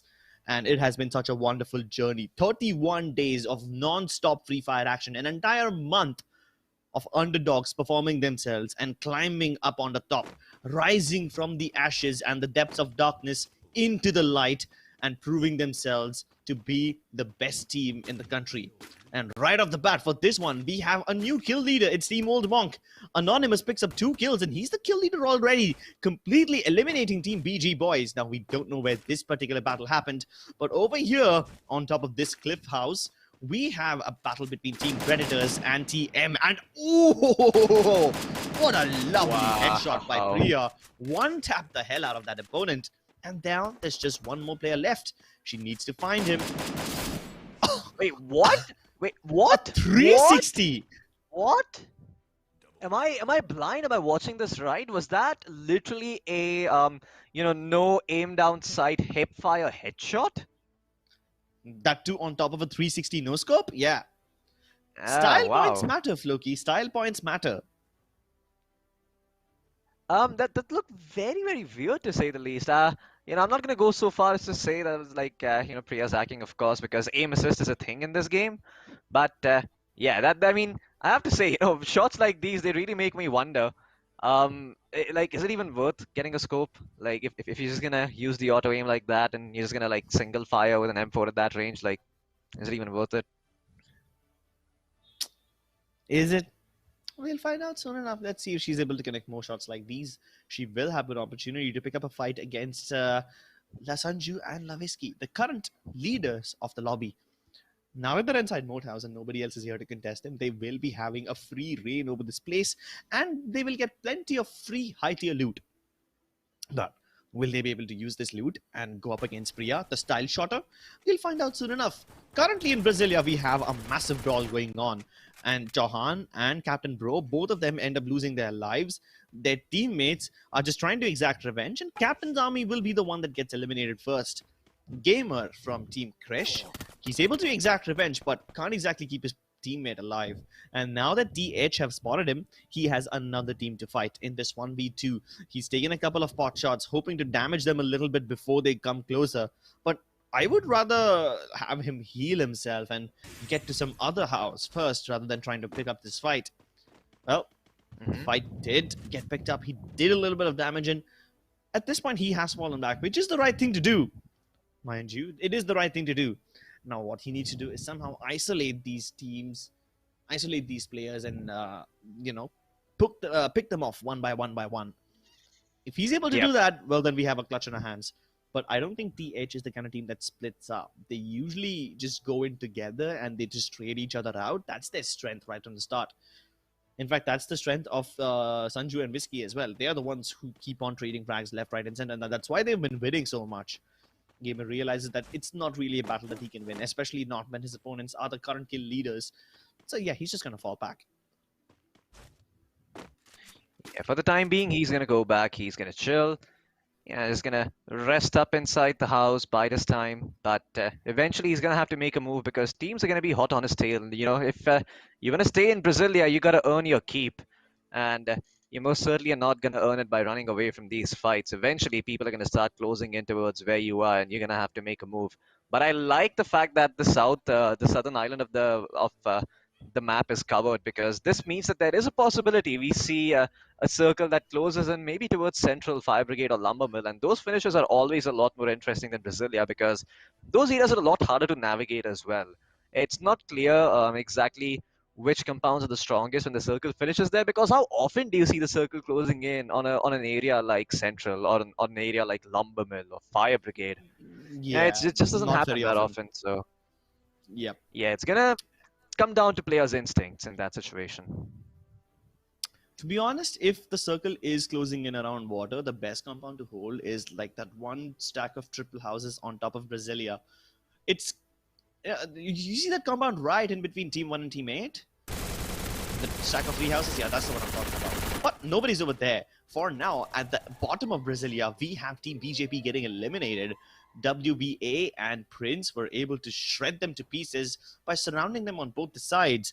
And the kill leaders keep on getting more kills for themselves. We are already down to 11 teams, Loki, and it's just the first circle. Yeah. Just the Ooh, first circle Anonymous? closing in, Crips. Okay, this is a little bit ballsy to say the least, but he has the car 98k. Maybe he too, like Priya, can turn around in 360 no scope the living crap out of his opponents. But for now, he's not going to do so. He's going to spare them. He's going to save his car 98k for later when he actually needs it. And also because his teammate is not around. So, yeah. It's going to be an end to his aggression for the time being. But this position is even worse for him because if Team 9 decides to push forward, then basically going to be caught behind that rock. But they don't. So, yeah, they're going to be able to wrap around, get themselves towards that cluster of the longhouse and those two little shacks over there. Let's see if they can actually make it deep inside enough into Brasilia to establish a foothold and prevent maybe some of these other teams from coming in. Current kill leaders up against Anonymous and Abir. They made a ballsy entrance into Brasilia by ziplining their way inside, but now they need to stay inside, otherwise the bombs could blow them apart. Anonymous and Abir, both of them going on different directions, and Abir managed to get the knock. They need to capitalize on it. The bomb does pay off, but other bombs will start dropping, and he's locked them out. Luckily, the window is still available, but no, instead of jumping on the window, he jumps downstairs. That was a misclick. Ah, that mistake could have been avoided. And now another Chrono Shield has been put up. Viva will be able to heal himself. Another glue wall deployed. And he just gets denied entry time and time again. And Prince actually jumps out to get the kill onto Abir. All that advantage is gone. And even Anonymous gets eliminated by the red zone bombs. Yeah. Oh, that is just so bad. That is so bad. They had such a massive advantage. And they let it go. Actually, it wasn't even their fault. I love the way how TH kept them out of the house. They just denied them the entry inside. And they were just still trying to capitalize on that knock. But they forgot about the fact that the more you stay outside, the more likely you are to get blown apart by the red zone. You need to respect the danger zone. Yeah, you need to respect the danger zone because, well, that happens with you. You know, bombs drop on your head, you get knocked for free, you take free damage, and all of a sudden, all the hard work that you put in the past two games just comes to a crushing end in the final map. But 10 teams still remaining, Crips. Surprisingly, there are not a lot of teams alive, even though it's just the first circle here. Eventually, when the circle starts closing in, we should be seeing more action towards Brasilia, but yeah, I have a feeling that we are in for a slow 12 minutes as these teams slowly but surely start making their way inside the circle. I don't think this game is going to be over before the final zone ends or closes in. Well, we'll find out if that is true or not in the next 10 minutes. For now, Team BBE once again holding their compound. Team BBE are really patient, aren't they? Like, even last time in Kalahari, we saw them patiently hold on to confinement and wait for the other teams to make a mistake. This time, the only difference is the team that they're up against are the current leaders of the lobby. And they are very unlikely to make mistakes. Nivisky, with the hand cannon, is trying to lob a nade deep inside. And he does damage Dev Rahul a little bit. So now they realize that one person is behind the wooden box in center. But Dev Rahul, he actually decides to take the fight to them. He peeks them. Deals a little bit of damage. That's going to keep Whiskey at bay, at least for a little bit. It's going to force him to heal himself. But he's still got plenty of bullets left in that hand cannon. He's going to attempt again. And when the next attempt comes through, they will know exactly where to place their grenades. Will they be able to get that knock? If they get the first knock, then there's really nothing saving BBE. BBE is the one team that really doesn't make a lot of mistakes, but unfortunately, neither does Team La Fresh. What was the name? La Soul? La Fresh Soul? La French Soul? I don't know. Yeah, something like that. La Rage Souls or something like that? I'm not entirely sure either. Yeah, even I forgot. Short-term memory loss. But at this moment, Whiskey takes a very ballsy move to go up there. Oh my god, they're just full sending it in. Glue walls deployed and chrono shields will be put up as well. But Dave Rahul, he needs to peek. He needs to peek right now. He gets the peek and gets Whiskey down. Luckily, Finisher is also alive and they're just cocooning themselves. But the glue walls are put up in such a way near the boxes that they can actually climb up on top of it and still peek from above. But will they be able to connect the shots? The hitbox actually blocks all the bullets and Whiskey will be revived. He's able to get on top of his teammate's head, and Sanju is now looking above the glue walls, perching up on top. He realizes that these guys are no longer over here and they've probably already escaped, but oh my goodness! Where did Aranya come from? Aranya finished off one of the members of BBE. This fight has gone on for so long that now Team 10 is here to third party on in this one, and they are not letting go of these guys.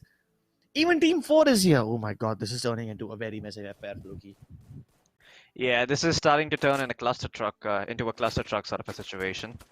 Team 6, they have the high ground, Chris. This is the good thing about controlling the balcony. They get to pick and choose their fights now. They get to defend and hold on to this little piece of real estate. Maybe that's why they were full sending it in. And now, look at AR King Whitey. Just the number of bullets coming in his general direction. He's like, yeah, no, I would much rather just stay here. I'm not moving. This tree is my friend. I'm a tree hugger. I'm a tree lover. Protect the environment. Plant more trees. Reduce the carbon footprint. He's probably thinking to himself right now, but eventually Team LCS should be able to get themselves some shots in that actually connect towards Team 10, because I don't think Team 10 are going to be able to stay behind that tree forever.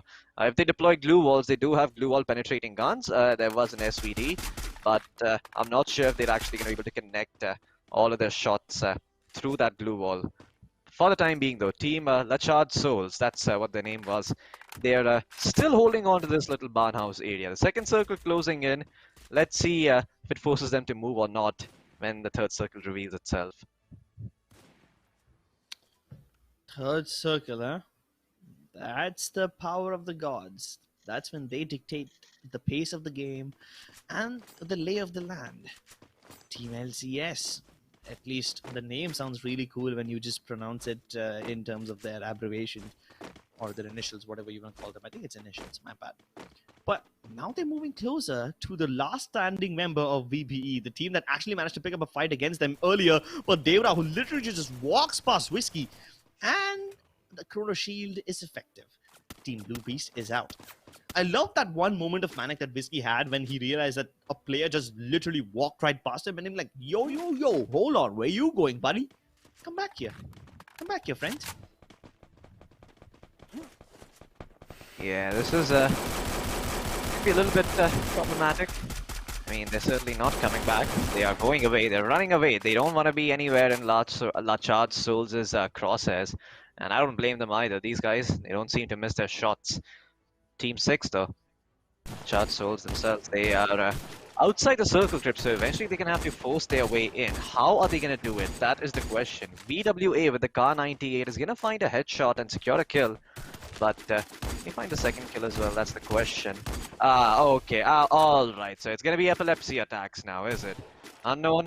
Well, he's gonna spot them out. Let's see if he actually is able to connect the shots just yet. He's gonna go straight charging in, Crips. I'm not sure if I like this move by him. Now, this is gonna expose him to a lot of danger. VWA is already taking shots, and look at that. He's gonna find the knock on towards Unknown 2.0. The glue wall thankfully providing cover. Time Turner used for good measure as well. But they're gonna be so disappointed when they peek behind this glue wall. There's nothing there. There's absolutely nothing there. All that push was for no reason, and VWA, was that a through and through shot? What? I'm pretty sure that was a through and through shot. They lined up. One bullet, 2 kills. That definitely is something that we haven't really seen often. And this last game has everything in store for us. All the cool shots, all the trick shots, the 360 no-scopes, and the double kills. We've got it all. Team TH Task Force are out of this game, and with that go their hopes of getting into the top 4. But Team Pro are still alive. Not for long, though. There's only 4 teams remaining, and this is where we are approaching the end of the game. The circle is still big enough. The 4th circle just reveals itself, and 3 out of the 4 teams are out of position. Maybe all 4 are out of position. We don't know the whereabouts of the 4th team yet. Oh yeah, All of them, literally all of them, are not in the circle. They need to move in. And are there any compounds available? I don't think there's any compounds, but there might be just little stacks of hay available for cover. That's all. That's pretty much it. Team 21, they need to move south. Luckily, there's nobody there to gatekeep them. But there is a crossfire between 18 and Team 6. If they start, shooting at each other, then Team 21 might be caught in the middle. And now that's a sandwich that you don't want to be in. But for now, Team 6 and 12 going guns blazing against each other. Sanju trying to close in the distance with the shotgun. He will be missing the first few shots. Pankaj, he's just juking in and around. But finally, Sanju gets his evasive little body and pumps it full of lead. Sanju finishes them off as well. But as soon as he tries to peek, he will be gone. He will be blown apart. Nowitzki now resorting to explosives to shoot down the last surviving member of Team 12, who has actually managed to steal away the title of the kill leader from them. Will that one connect? Yes, it does. It deals quite a lot of damage. He's very low on health. A single bullet should be able to finish the job, but he switches to the side in the worst possible time, and the Large Soul, it's out of the game. Oh, man. They're out. They got eliminated at 4th place. But do they have enough points to make it to the top? I think they can make it to the playoffs, but will they have it in them to win the #1 spot? I guess we'll have to wait and find out. The last 3 teams, Floki, and this is it. The final battle is upon us now. And only one winner will walk away with the grand prize of 7,000. Only 2 will walk away with the ticket to the playoffs. Who will it be? Oh, Krebs, even if I tried, I could not answer that question. These teams, they are all really hungry for that final spot. They know Lachart Souls is out, so their spot is up for the taking. But who is it going to be? Who is going to be the team that dethrones them and takes this spot, snatches it away from them, and takes that playoff tickets right out of their hands that they had worked so hard to get? We're going to find out.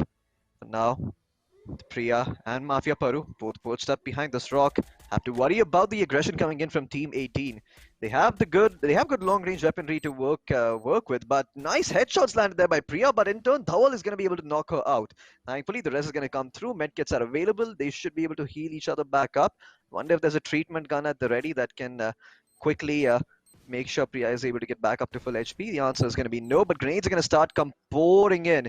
Team 21, they are still outside the circle, Cribs. They need to get in there. They need some semblance of hard cover. Glue walls available for Priya. She's going to deploy them. And yeah, Priya is still alive and healthy. Her teammate is going to be able to close in that grenade. Oh no, it might eliminate them both. Dhawal, oh my goodness. That grenade bounces twice, lands behind them, and that's going to be their end.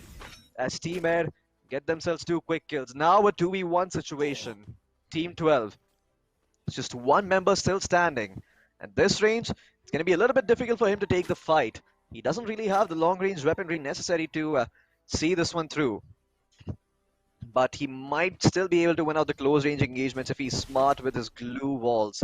Well, let's see if that is the case. He's still hiding behind that tree, still biding his time. He knows that he has more time before he has to start moving in. That's going to give the enemy team time to set up. He pulls out the double barrel at this range. It does not do enough. The spread, just a bit too much. He's not even hitting the wide side of a barrel with this one, but he's going to be able to get the knock on towards Dhawal. But the zone will eliminate him. He takes too much damage from the blue.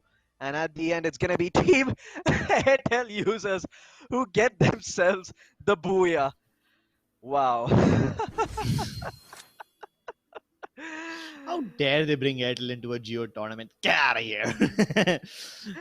Either way, boy. Congratulations to them for winning this one. Only 2 kills though, which means the second team actually has more kills than them. So yeah, Team Pro player, you can definitely shoot. I hope you can spell as well. But we will take a look at the highlights, because to be honest, I just want to take a look at those 360 no-scopes. Show it to me. Show it to me, producers. Show me the moves that Priya's got, and it's coming up in 3, 2, 1. Boom! There you go. That's what I wanted to see. Yeah.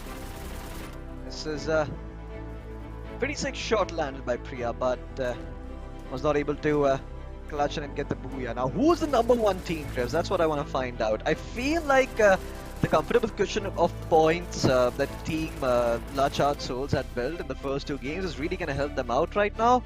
But I could be wrong, you know, the point difference it doesn't really mean anything if the number 2 or number 3 teams is the one who gets themselves the booyah along with a wide assortment of kills. You know, that's why consistency is what really ends up getting you results in the long term. It's not how many games you can get the booyah, and it's about how many games can you at least place top 4 or top 5. That's the question. That is what separates the wheat from the chaff, the acid test, as we like to put it. And I have to say, these teams, they certainly can do a lot if they stick around and play with each other, but not sure if we're going to see that. It's going to come down to which teams actually make it to the playoffs, because they're going to be motivated to stick with each other, practice a bit more. Maybe even the top 4 teams stick with each other. You know, they tell themselves, you know what, we tried together, we got this far. You know, maybe we weren't even expecting to get this far, but we did. It probably means something. Let's just keep playing the game. Let's just keep improving. Boom. We've seen some lovely stuff in this match, haven't we? Stylish shots, stylish grenades, and a lovely way to finish the game. And what a lovely way to finish the tournament as well. This is the end of the qualifier stage, ladies and gentlemen. Keep in mind that at this point, the teams that you see on top are the teams that have qualified, and no other team will be able to get through. Large odds souls and pro players will qualify for the playoffs, and that marks the end of the qualifier stage of MediaTek Presents Free Fire Gaming Masters powered by JioGames. After this, there will be nothing but the playoffs. And keep in mind, ladies and gentlemen, at this point, we're not competing for 7,000 or 4,000 rupees. We are competing for lakhs and lakhs of rupees. The playoffs will begin on 2nd March, and you better not miss it, because these players have played for over a month, 31 days of excruciating Free Fire content, and these players have just grinded all the way through. They've been through hell and back. They've worked so hard to get to the playoffs, and now all their efforts will play off. They just need to make one final push, and if they do so, they will walk home with several lakh more rupees in their pockets and the pride of winning this massive prestigious tournament. Loki, before we sign off, do you have any words to say? Oui, omelette du fromage. Go la charge souls! That's all I have to say. Yeah, that's pretty much it. But I have to say, you know, that's if there's anything that this tournament has taught me, it's that you should never underestimate the value of experience. Clearly, so many professional teams, they've played the squad mode for the longest amount of time, but none of that experience helped them qualify over here. It's the players who've been playing duos and solos that came in clutch and were able to win this one out, you know. And I have to say, you got to respect the difference between game modes. You can't just expect to pick up duos and start being amazing at it right off the bat. Like, sure, if you're good in one mode, you can be fairly decent in another, but the other mode is going to have its own weird rule sets that you need to get used to, and that only takes time and experience to learn. Well, that's going to be it for now, Crips. I guess we're going to be seeing you guys again on 2nd of March. Make sure you bookmark the stream, because we're going to be coming back online back then. Then. So on land yeah, back then. On land. Yeah, online, not online. On land. And yeah, it's going to be it for today, folks. Thank you for tuning in. Thank you for coming with us on this journey to see which teams actually make it to the playoffs. I hope you tune in for the actual playoffs as well, because it's going to be more high-stakes action over there. So yeah, do make sure you come in. It's going to be it for today. This is me and Crip signing off. Thank you for watching. MediaTek presents the Free Fire Gaming Masters 2021, powered by JioGames. Introducing the MediaTek Dimensity 800U. Get ready for incredible experiences from this ultra-connected chip. Featuring dual 5G SIM for 5G connectivity that's always ready to go. High-quality voice and video calls. 5G carrier aggregation that keeps you connected. By keeping the 5G modem in the chip and using MediaTek's 5G ultra-safe power savings technology, we've created the world's most power-efficient smartphone 5G modem, boosting your battery life. With faster peak speeds, the Dimensity 800U accelerates launch time for your favorite games and apps. Use your voice assistant for scheduling and reminders in the language you prefer. With Dimensity 800U, smartphones feature supersized cameras and HDR imaging. Plus, Its integrated AI processor helps enhance pictures and 4K videos in day or night. With MediaTek Dimensity, expect incredible.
Introducing the MediaTek Dimensity 1000 Plus. Our flagship 5G integrated chip gives you immense CPU performance, stunning graphics, and incredible AI. You can game flawlessly, load apps faster, and multitask smoother, all on 5G. Pick up your camera and shoot stunning HDR pictures